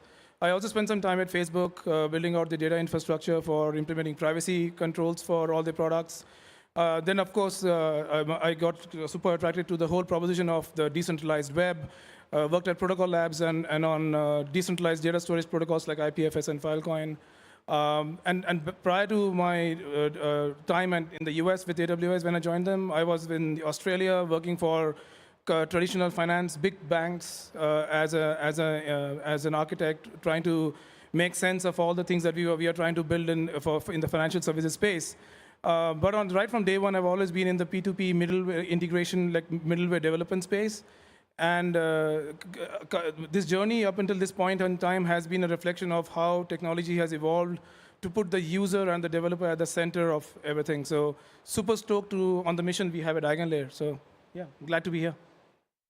So one of the unique perspectives that we're going to hear about today is all three of you come from a very strong Web 2 background. And two of you made a transition into Web 3. Let's start with defining what platform dilemma means, specifically what platform, what dilemma, and to an extent that you can provide the bridge or the context of how that platform dilemma is different in Web 2 versus Web 3. That would be super helpful. Yeah. The way I think about it and internalize it is from the context of one, monolithic versus microservices architectures. So monolithic applications have existed from the advent of software, right? So you think of mainframes. I think that was a monolithic application. Closed system. It is solely centralized, maintained and built by one team, and then over time that grows into many teams that are all working on maintaining that one application, many interdependencies between all those teams to kind of build that application and launch it. Very conservative, but also very secure. Like if you still think about it today, monolithic applications like mainframes still power a lot of the financial infrastructure. My first job was as a mainframes developer a long time ago. Did not enjoy that at all. But then when you think about like as software modernized, software best practices modernized, there was this concept of service-oriented architecture in software design, which pretty much meant that you could break up a monolithic stack into multiple smaller independent software components. And that gives the developers a lot of freedom to architect those software components in their own way, also take them to market in their own way, and also that allows those different components to be very, very composable, and also that all those components can come together to really achieve the business function that you are trying to achieve with that monolithic application as well. So it still provides the business aspects of providing the intent for achieving the business application that it needed to, but now you have this aspect of composability and speed by which you can really move fast, you can innovate, and then you can quickly leverage it as a building block. So you can use those building blocks as literally Lego blocks, and you can use them and piecemeal together and piece them together into one application. Now, I think the dilemma kind of comes into the picture here is the interesting aspect as well, is that you want to innovate fast, you want to move fast. From a DeFi perspective, you talk about the concept of DeFi composability, where you have multiple different pieces coming together as building blocks. You could use a bridge, an L2 rollup, a stable coin. You could all integrate them into a new kind of a financial application. You could introduce new DeFi concepts as well into it. So it really helps innovation, you know, where DeFi is today, it would not have been without this concept of microservices and moving fast, innovation, etc. But I think in my view, where the dilemma comes is that, hey, you want to move fast, but you also want to move securely because you are securing a lot of value. And when you have all these different microservices talking to each other, you want to really make sure that all those interdependencies, you are not compromising your security, because guess what? Your overall security of your system is as good as its weakest link. So that is why, to me, where the platform dilemma comes from, is going monolithic versus microservices. Yeah, interesting. When I think about sort of coming from a long history of sort of traditional software development, I think about like system design and software development, and monolithic versus modular are sort of really traditional design best practices and concepts. And I think those concepts, when you think about it from just software and system design perspective, you know, they translate from Web 2 to Web 3, right? And if you think about, you know, I want to start writing software, if it's easier for me to get started by just writing all the software in one package, having a single environment where you deploy it and you can just keep going. But there's limits to how that will scale, right? How many developers can you have contributing to that? How scalable can that get? And that's really where sort of a modular design principle makes sense in terms of being able to scale that. If you think about like just general system and software design, you know, at AWS, S3 is one of our biggest services. It serves, you know, on average 100 million requests per second, and we've got hundreds of teams working on that. And the only way that would scale, it's built out of hundreds of different microservices, right? And so that's sort of just from a pure software design perspective. And if you translate that to Web3, we're starting to see that evolution where To create simplicity, a lot of blockchains are sort of a monolithic client. You have a single client, everybody runs the same client, and you can create a decentralized environment really quickly and easily. But what we're seeing is having that all-in-one stack where everybody has to run the same thing and everything, and all the data has to sit on one node. We're seeing that that's having scaling problems. It's also having privacy problems and things like this, right? And so this is now, as we're seeing the layer 2s pop up, we're starting to see modularization of that. And there's different layers of that modularization where we have modular blockchain design, but we also have modularization of the clients themselves, where you can pull the storage out of the actual server and store the data elsewhere. If you take that to another layer, that's where I think it really becomes a little bit about decentralization versus centralization, and I think that's a little bit more of the dilemma. It's related to modularization, but I kind of think of it from a system design perspective, modularization. So when I think about going at another layer, and now you want to decentralize all of these functions, I want to make sure that I can trust the function that I'm calling at a given layer, and I want to be able to not have that function controlled by a single entity. That's still modularization, but it requires a lot more capabilities to do it in a decentralized way. And so we're seeing that challenge where you have all of these layer 1s to choose from. Which one do I build on? Well, I want them to all interoperate. Oh, but they don't scale. And so we're seeing all of the effort towards solving these problems in a decentralized world. And Sid will talk about the very interesting things that they're doing in EigenLayer to sort of create a decentralized modular infrastructure sort of environment and system design. But that's sort of where I see the dilemma, is that next layer up where we're really trying to decentralize things. Yeah, sure. So I think the term platform means different things to different people, for example. So the goal of EigenLayer is essentially, I'll actually take a step back and try to explain the main ethos here. The ethos here is anybody who wants to build an application. Let's start right at the stack, at the top of the stack. You want to build something for your user, ultimately, right? We are building fancy stuff, fancy protocols, complicated stuff. Fine, that's all good. But ultimately, there's a customer, there's a user you want to serve. So if you start from the top, right from the top, I want to build a dApp, right? A decentralized app, because that's what you believe is the right thing to do for your user. The properties of decentralized of Web3 are important for your user base. Absolutely, build a dApp. If those properties of decentralization are not important for your user base, don't build a dApp. Simple as that. So, but my premise is that if you want to build a dApp, a decentralized app, you then are realizing that the very nature of a decentralized app requires a blockchain. It requires trustlessness. So, which means I need block space. And then you look at, let's say, Bitcoin or Ethereum, any of these platforms. Let's say Ethereum, a programmable platform, and you say my block space is severely limited. So what do I do? So I don't really have real-world infrastructure services I can use to build real-world dApps. So EigenLayer is saying that, okay, you know what?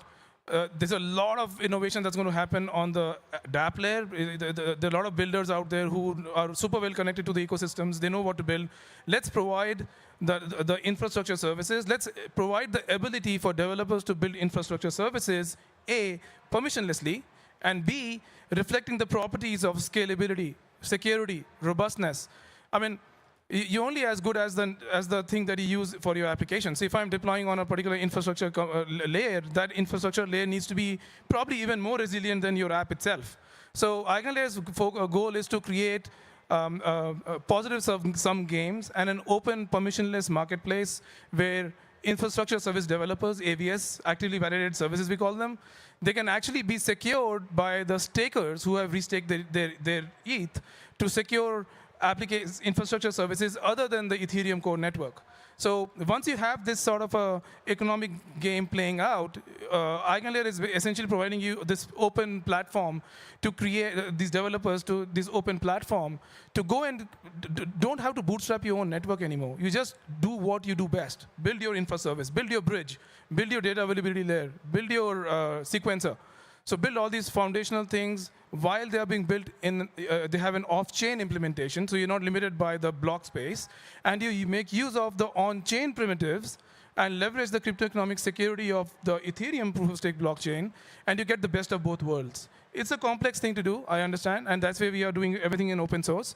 But we approach this from an open innovation, accelerate open innovation, and let us build real-world, scalable, performant infrastructure services. And that will create the symbiotic relationship between the infra service, and then the dApp developers will see we do actually have services we can use, like sequencers and data availability and roll-ups that can serve the needs of real-world users. Thousands of transactions per second.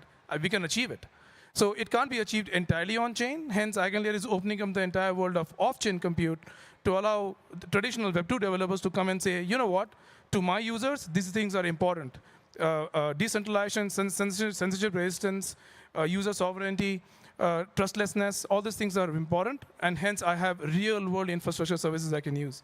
So that's the approach we are taking for creating an open, permissionless marketplace where all the builders and capital providers can come and create this next era of real-world scalable performant applications. So I want to make sure that what you talked about is the benefit of decentralization, the benefit of using EigenLayer, and we'll cover the trade-offs in a second, but I want to make sure that we have a very clear definition of what platform dilemma is. So in your definition or in your opinion, is there a dilemma at all? Yes.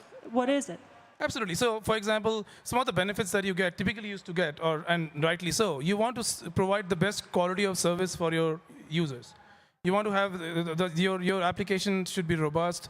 You should have a predictable performance. You should be able to predict what your performance is going to be. My P90 latency under a certain amount of load should be this. I need to have a degree of predictability in my system. I need to be able to choose. For example, in Web2, for example, you're not always able to choose openly, freely, because you actually have to go through certain providers. But what you do get, though, as a trade-off is predictable performance. So similarly here, the dilemma is that if I go to Web3, am I going to get the same degree of resilience and predictability? And that's exactly what EigenLayer is trying to do, is saying that, you know what, it won't happen on day one automatically. What we need to do is remove the barriers to creating these services, which is basically, if everybody has to bootstrap their own network, blockchain network, it's not going to happen because you're not focusing on the core problem. So yeah, so we are trying to solve the dilemma of providing high-quality services that developers can build on top of the foundational infrastructure.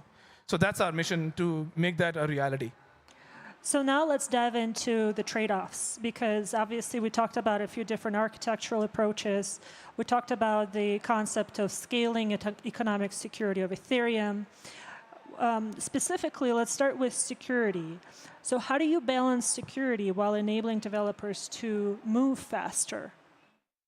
Yeah, that's a great question. So, in the Web2 space, there are a lot of these kind of concepts that move fast and break things, build your plane while you fly it, and but the core kind of concept in Web3 is that you are securing value.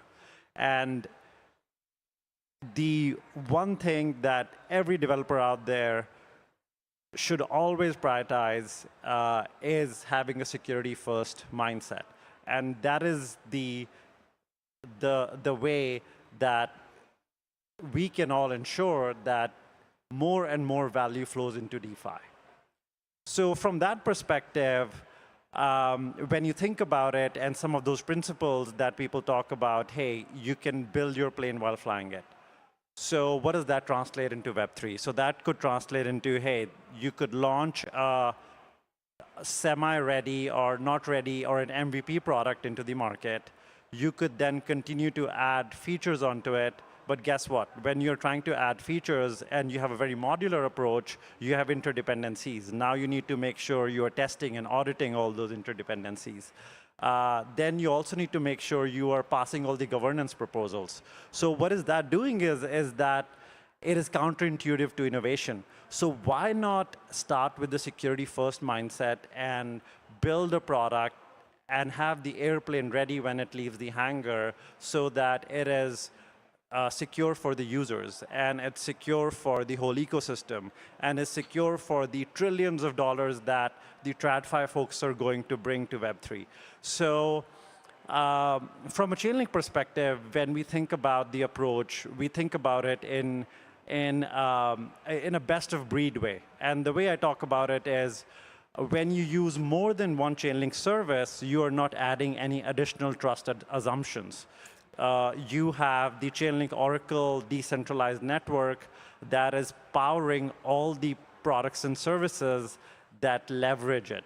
So when you go from data feeds to Chainlink functions to Chainlink CCIP, you're all leveraging those decentralized node operators, their experience, who have experience in DevOps, running mission-critical applications, running them 24/7, who are going to ensure your services are resilient, robust, and you're getting that whole benefit across all these different products and services. Now, as a developer, the benefit that provides to you is you don't have to do the undifferentiated heavy lifting. You have a great idea.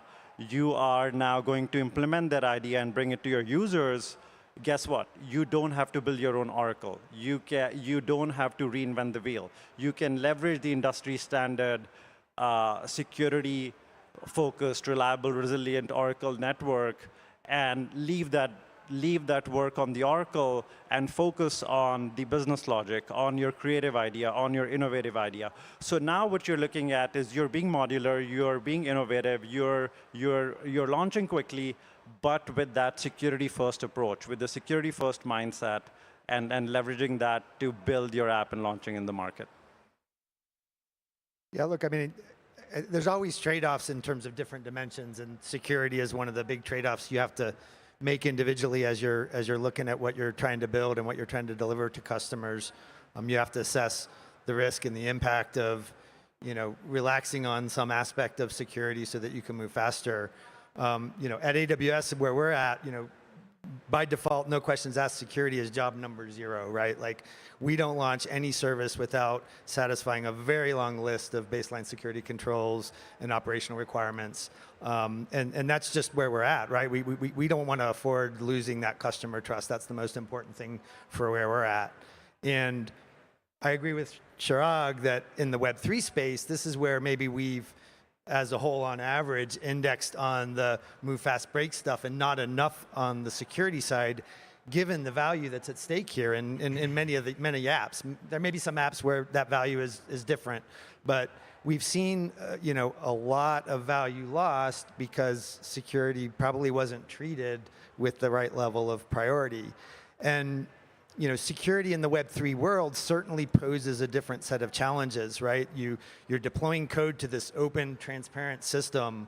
The surface area of attack and the threat models are very different and more challenging than, say, in a Web 2 world like we're building at AWS largely. But a lot of these hacks actually were not just, complicated, bugs in exploits in complex contract code. A lot of them were traditional lax in security where keys were compromised because somebody broke into a server, right? And this is long-standing traditional security, and I think we just need to kind of up the game in the space. Like, that particular area is something that AWS certainly can help any builder with, right? Consult with our security experts, SAs, and so on, to help sort of secure keys in the servers you're running and so on. And then as we think about like the challenge of those security layers, this is where really thinking about, and a lot of innovation is happening here with CKP, zero knowledge proofs, and automated reasoning around smart contract security. So there's a lot of innovation that can happen to evolve that, but I think we just need to, as a whole, really up the game in terms of how we think about security when we're dealing with customer assets that have value to them, right? But it sounds to me what you both are saying is that security is high stakes. So you might as well delegate it to best-in-class providers who think about security at all times versus trying to develop it yourself internally. Sid, for you, I have a slightly different twist to the same question on security, because obviously the whole premise of EigenLayer is to lend the economic security of Ethereum across other service providers. So a devil's advocate would say, wouldn't you diminish the economic security of Ethereum by making it more expandable? What would you say to that? No, I mean, how you use the security that's available, it comes with certain responsibilities. Of course, you can't just do it in a random way. You have to think through. It's a pretty big area of research for us, and that's why we are not doing it alone. So security is something that you can't go into a room of 5 people and you figure out I've solved security. You need to basically engage with your community and understand what are the different ways in which security manifests, right? So economic security is just one type of security, right? But but the other reality of the situation is that if my capital is just sitting there doing not much, whereas potential could be a lot more. So the whole point of innovative solutions that internet and sliced bread stuff, everybody says that there's certain thing or the cloud, things are not possible. So you always have to take a step forward and think about how can I make most efficient use of resources? And of course, yes, you have to be very careful about the risks that are associated with implementing innovative solutions. But it's not to say that those cannot be solved. So Ethereum already provides ways in which you can have something called objective slashing. So it's nothing new to the protocol. You're just making it accessible to and useful for other infrastructure services just beyond the Ethereum validator set. So as long as you have on-chain observable objective slashing, so that's an obvious security you can provide to other service providers. So it's just extending what we already have. And then you actually are able to provide programmatic access to the underlying security offered by the Ethereum network. Yes, those primitives are being developed not just as a software update. It's actually being developed through a governance mechanism. So we are setting up veto committees, and we are setting up similar to escrow, right? Like you have an unbonding period for AVSs where you can just randomly withdraw stake and just walk off. So there is both process governance as well as the technology pieces that we are putting together. So and that's how you achieve security. You just don't achieve security entirely through software. You need to do it through both software and through the governance processes. So and the other part is trust. Like because we are working so closely with the Ethereum Foundation, everything is being done in conjunction with them. So it's all open. It's all happening in the open and with the right people outside of EigenLabs. I think so. That is how you have those discussions about security. You don't ignore them. You tackle them. And you are very honest. Like there are certain things we should not be doing and certain things we should be doing. So let's get together and solve for those. So maybe the question to all of you then, if you are a developer and you're just about to start building a DApp or an app, what are the properties that you need to optimize for in order to go with one or the other type of architecture that you're talking about? Decentralized versus centralized, modular versus monolithic, vertically integrated versus horizontally integrated. What is that decision tree looking like for you as a developer? Yeah, it's a good question. I think,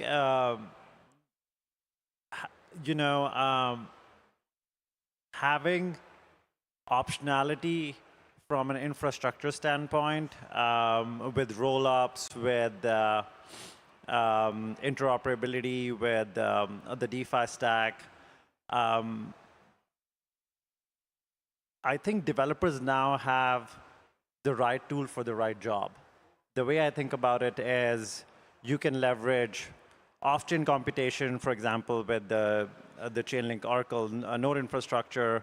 You could leverage computation across rollups. You could do sharding of your compute, of your data across different kind of layers of the stack.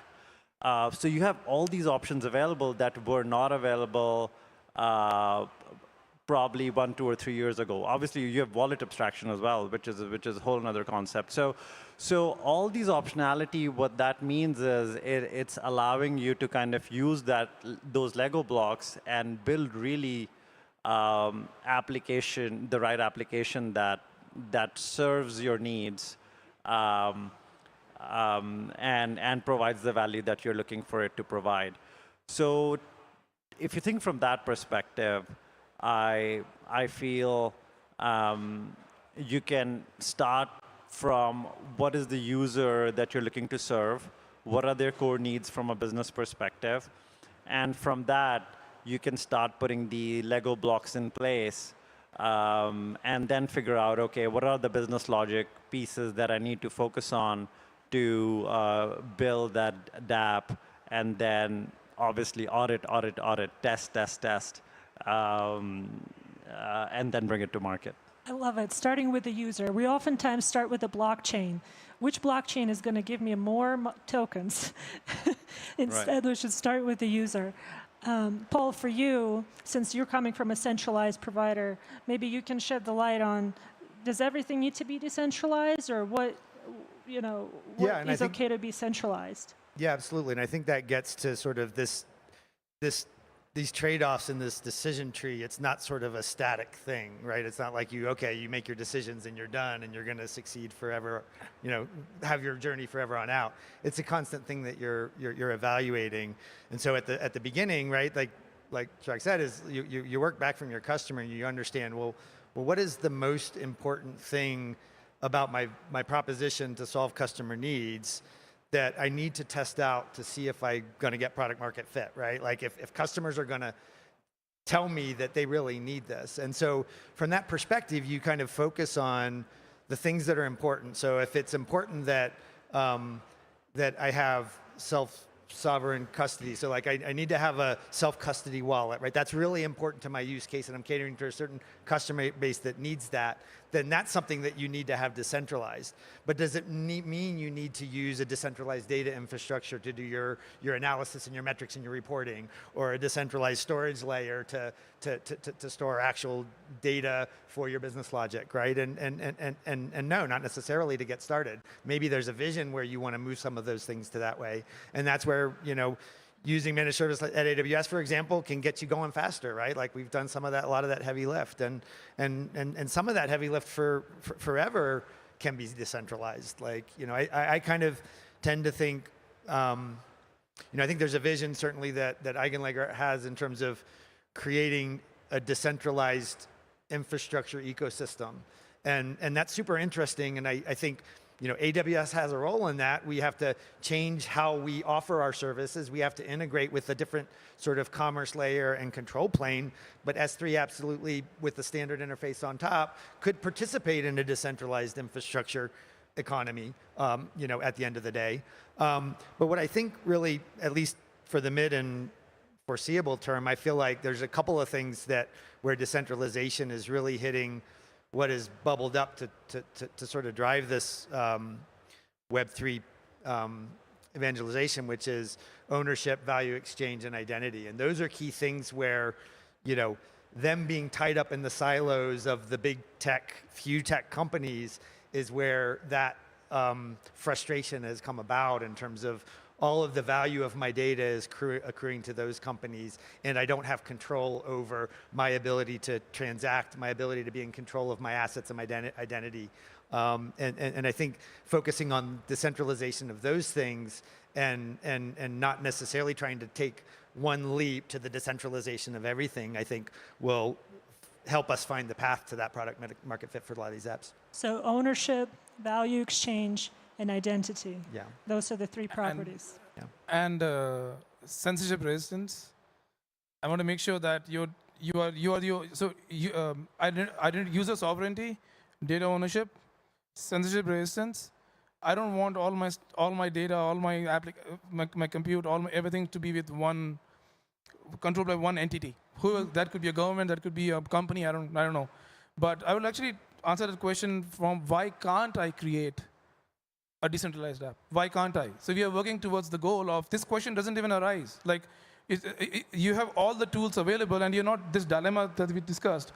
I'm not worried about my performance and my uptime because I can select without having any intermediary in place. I can see all the data that's being published either on chain or on chain or with the decentralized infrastructure services, I can access that information openly. I know that there is actually a massive network of operators who are running this underlying infrastructure. I know that there is no single control from anybody. And I know that there are some high-value premier tier operators who are underpinning this particular service. Not just one, 20 of them, 30 of them, 3,000 of them in the future. So this question doesn't even arise. Like when I was at Facebook, I was like, why can't I have something like Faircaster? Why can't I have something in Lens? It should be like that. So our goal at EigenLayer is to open up the world of off-chain compute, access the entire cryptoeconomic security of the $100+ billion of Ethereum, stop this fragmentation that's happening in this, the different liquidity pools across the different blockchain networks. Let's band together, create a base substrate where EigenLayer can actually access this security and provide the same economic primitives to every single AVS, to every single actively validated service. Right. And all of them interoperate on the same basis. So you just focus on building your actual service and don't worry about these bootstrapping networks and stuff. So the question of why can't we have decentralized Facebook is opening a new kind of can of worms that we don't have time for. Perhaps another time. But I would like to go, since we have about a minute and a half left, with a quick lightning round. And if we have time after that, I'll ask one more question.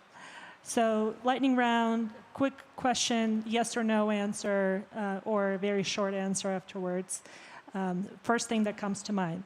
First question, do we have too much infrastructure in the Web3 space? No. Not. Should I explain? Quickly. Yeah. We don't have the right, not enough of the right infrastructure, not the right primitives. What's missing? Expand off-chain compute, access the same underlying security primitives, and build on a common substrate. And then you will see the magic happen. Paul? No, not enough. There's a lot, but we need that so that we can get the parallel innovation to find the right product market fit, find the killer apps that are going to get the next million, 100 million, billion users. Yeah, same, not enough. With every boom and bust cycle, the infrastructure is improving, and that is really helping to make DeFi more secure so that more value can flow in, because I think that's what everybody wants. So basically, don't build a house of cards. Build a solid infrastructure service layer. Yeah, that's a controversial answer. Most would say that we have too much infrastructure. Next question, what will be the next most important primitive for 2024, 2025, and you cannot say the name of your company or your space? So EigenLayer exists not for ourselves. We are here to create this network of AVSs, network of builders, including things like AI, for example. So AI is in everybody's lives right now, and AI really needs, like companies like Ritual, for example, doing some amazing work on bringing AI to the masses in a decentralized manner on EigenLayer. So AI is the answer. What about you, Paul? I think making AI, and what is important for AI is the actual data that trains these AI models. I think that's where decentralization and EigenLayer can play a pretty big role in that. That's a good one. I'd say identity. Might be a little further out, but identity, I think, is the... Yeah, identity, privacy, the whole concept of ZK, because it all goes back to bringing more value, and for TradFi to feel safer transacting on DeFi, I think you need that. Identity. Last question, we're out of time. But do you think by 2030, Amazon is going to launch its own token? Yes or no? Or abstain? Abstain. I'll give you my PR person's name. All right, without further ado, I'd like to give a round of applause to this amazing panel. Thank you guys for listening in. Thank you.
started here at ETH Denver. Very excited for this little chat, little fireside chat we've got going on here with Anthony Rose, Matter Labs SVP of Technology, to chat about ZK Sync, scaling Ethereum, how we can do this limitlessly, I believe, is what really the title was all about here, Anthony.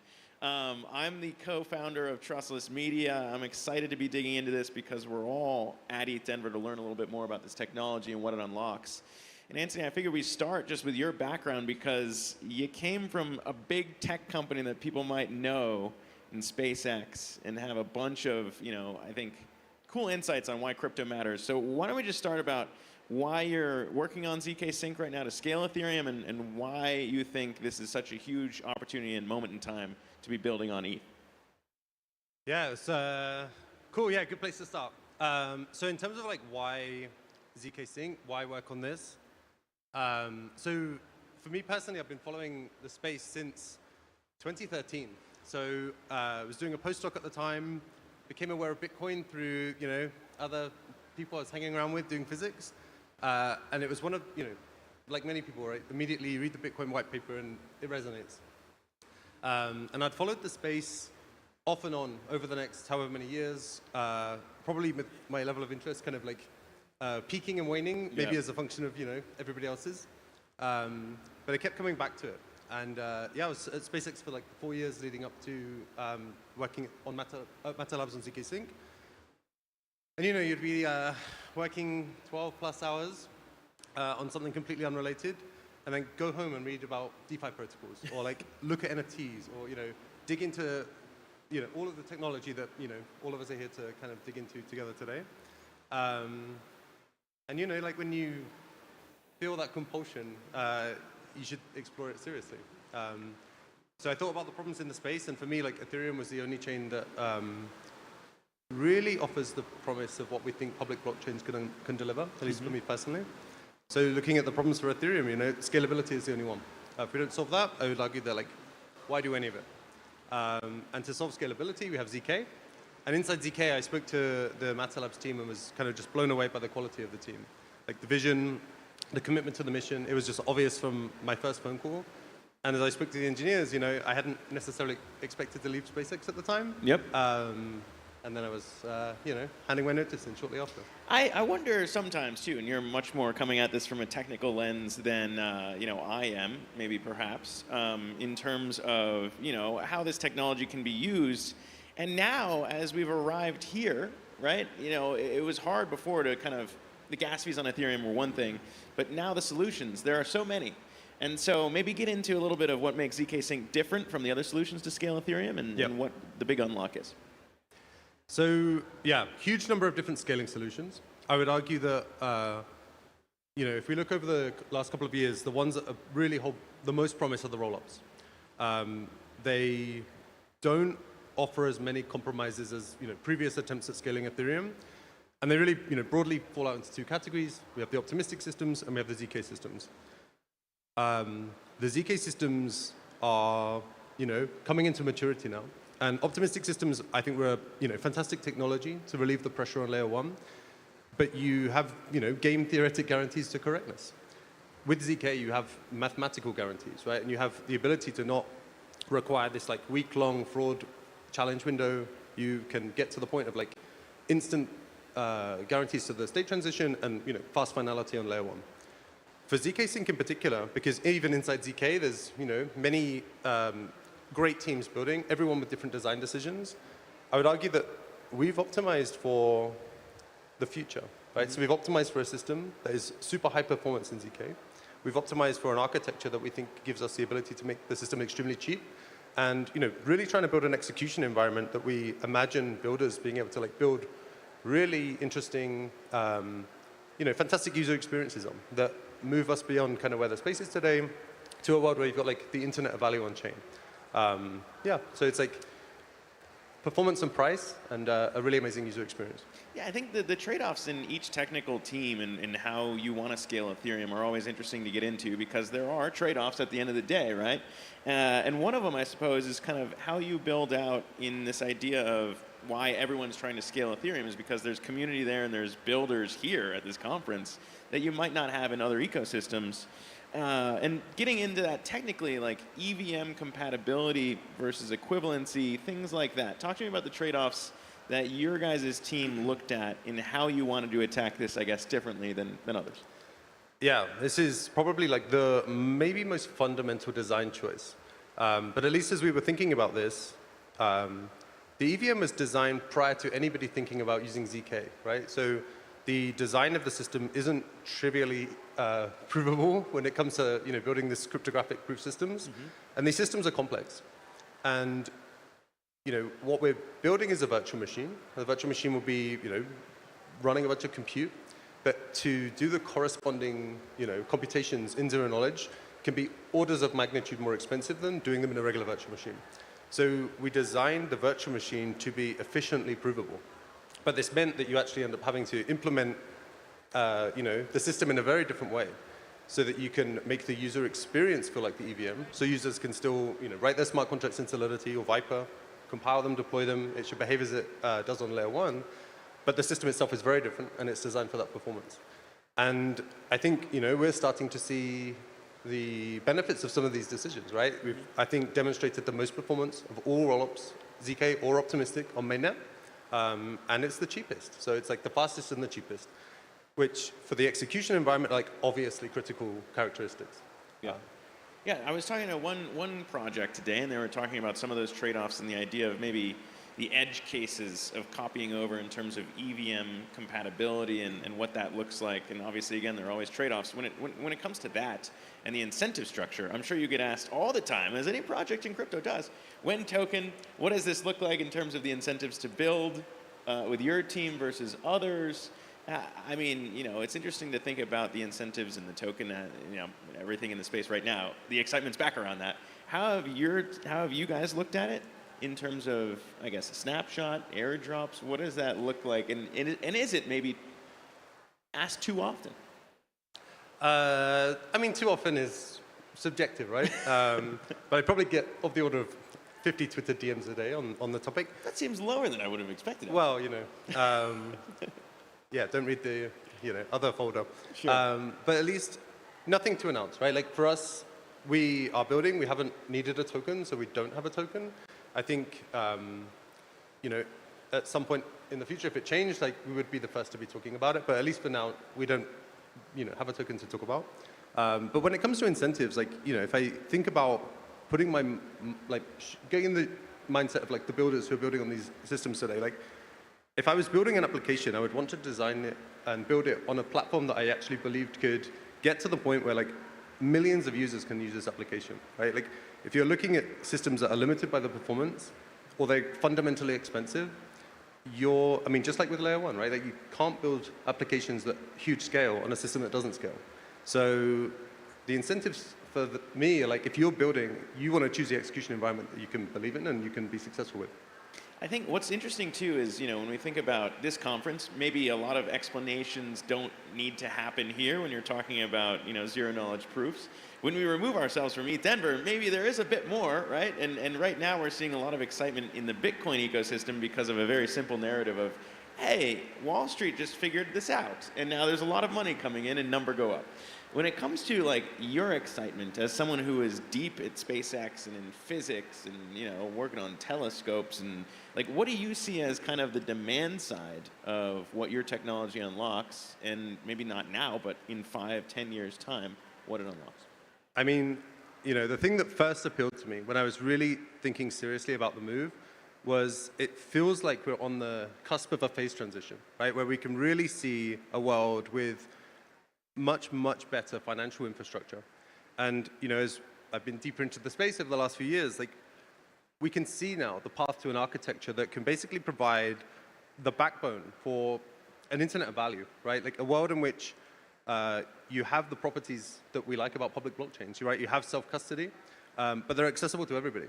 And they're accessible without the security compromises that we've seen on, alt-1s. And you can really imagine a much fairer and more equitable world. And some of the things that I think in the West that we take for granted can be made much more accessible. And then beyond that, just, the level of creativity in terms of the application layer is something that excites me, right? Like NFTs are a thing I for sure would not have predicted. And the unpredictability of it as well, I also just find very compelling. And people building things on ZK Sync that surprise me is always a source of pleasure. Yeah, I mean, what we've built at Coinage in terms of being a community-owned show might not be as complex as maybe some of the other things that are built on-chain in terms of NFT equals membership equals ownership of what we're building. But for the other pieces there, like, talk to me about the technical unlocks of the early builders in your guys' ecosystem for kind of what you have to point to, because the activity is up, right? When you look at kind of what you guys have been able to show in the early days, even without a token. So I can't imagine what it might look like in the future, but what has you most excited right now? I probably wouldn't want to pick one project over another because, at least for me, I really want our system to be a platform on which, independent of our personal preferences, we attempt to really engage with all builders, right? So there's obviously DeFi, there's games, there's NFT projects. To a first approximation, all of the things that are being built on Ethereum, we see I them, or the L2 version exactly being deployed and starting to thrive on ZK Sync. Yeah, I have the things that I like the most, but also I try to use everything on ZK Sync, right? I really want to build the best system that we can. We have to be users of it. So I play with everything. So yeah, some I like more than others, but it's kind of just cool to get a flavor of everything that everyone's building, and also to try and engage with the building community itself directly.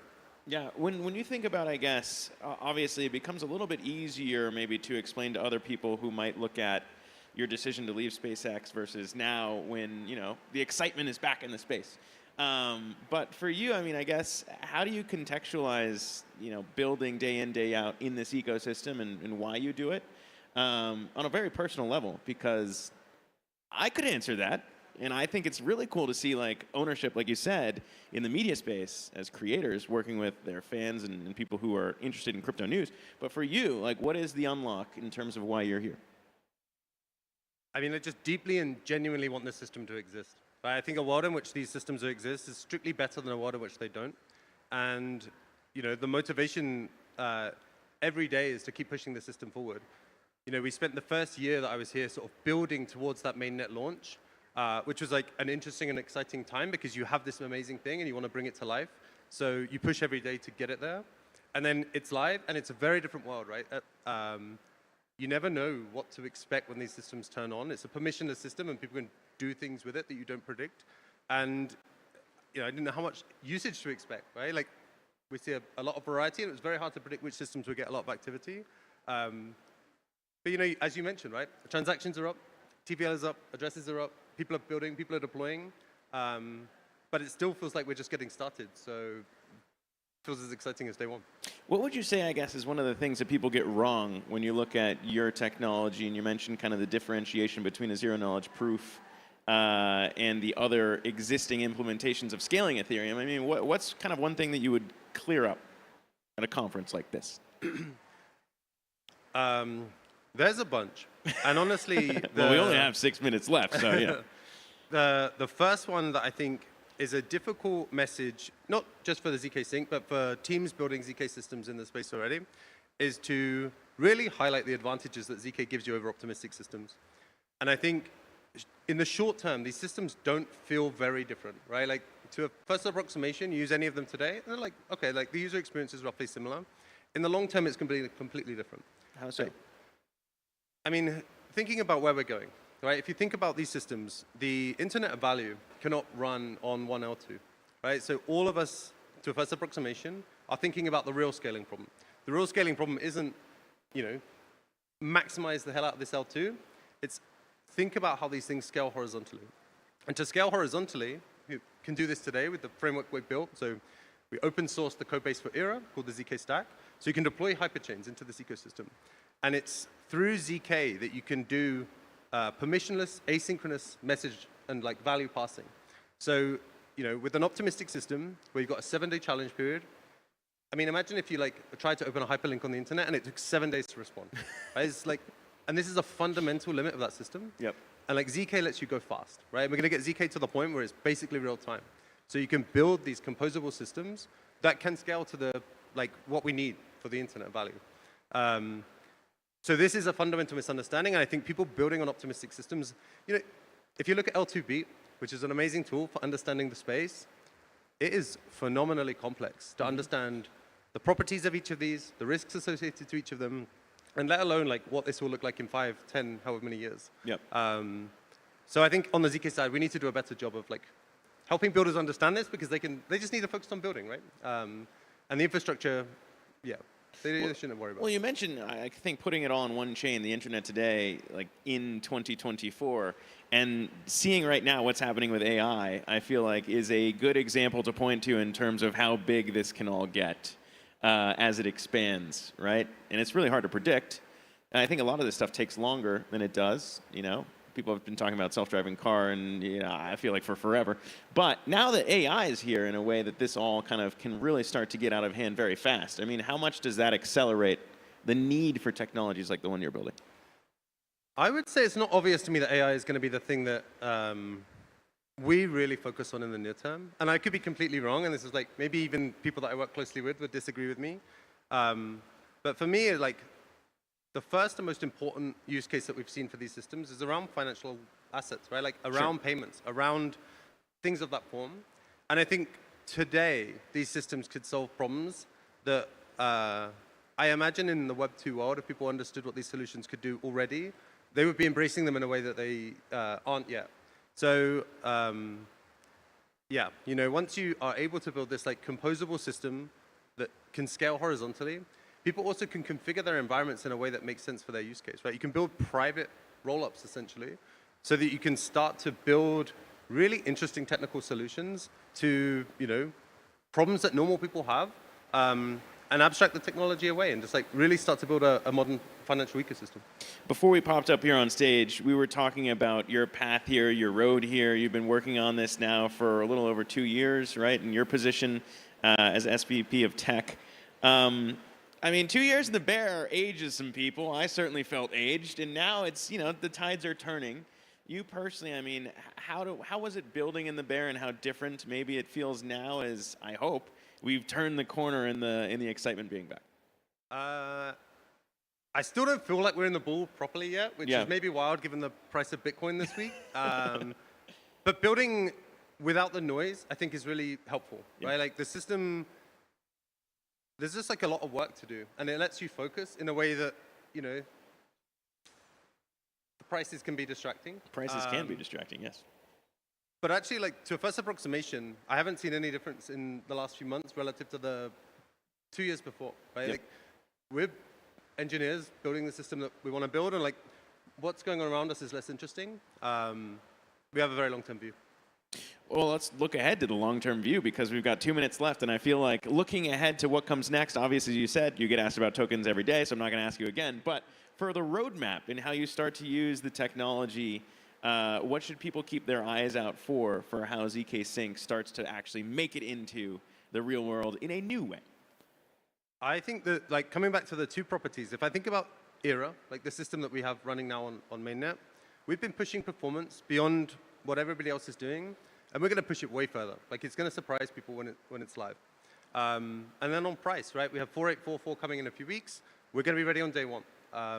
So the way that we've designed the system lets us really build an execution environment that's going to be killer, and I think it's going to surprise people. But the really exciting thing for me is actually this hyperchain ecosystem. We have a bunch of partners now building. They have testnets running, mainnets coming live, and we're going to start to see like real interoperability through ZK and real like scaling through ZK. And you know, we're going to go from hundreds of TPS to thousands of TPS, and across the hyperchain ecosystem, you know, yeah, like an environment of huge amounts of execution, super cheap transactions, and yeah, builders will finally have an ecosystem on which you can build applications that really scale. I think it's a great point to end on because you're right. We are so close to that upgrade Denkun looming in the near future.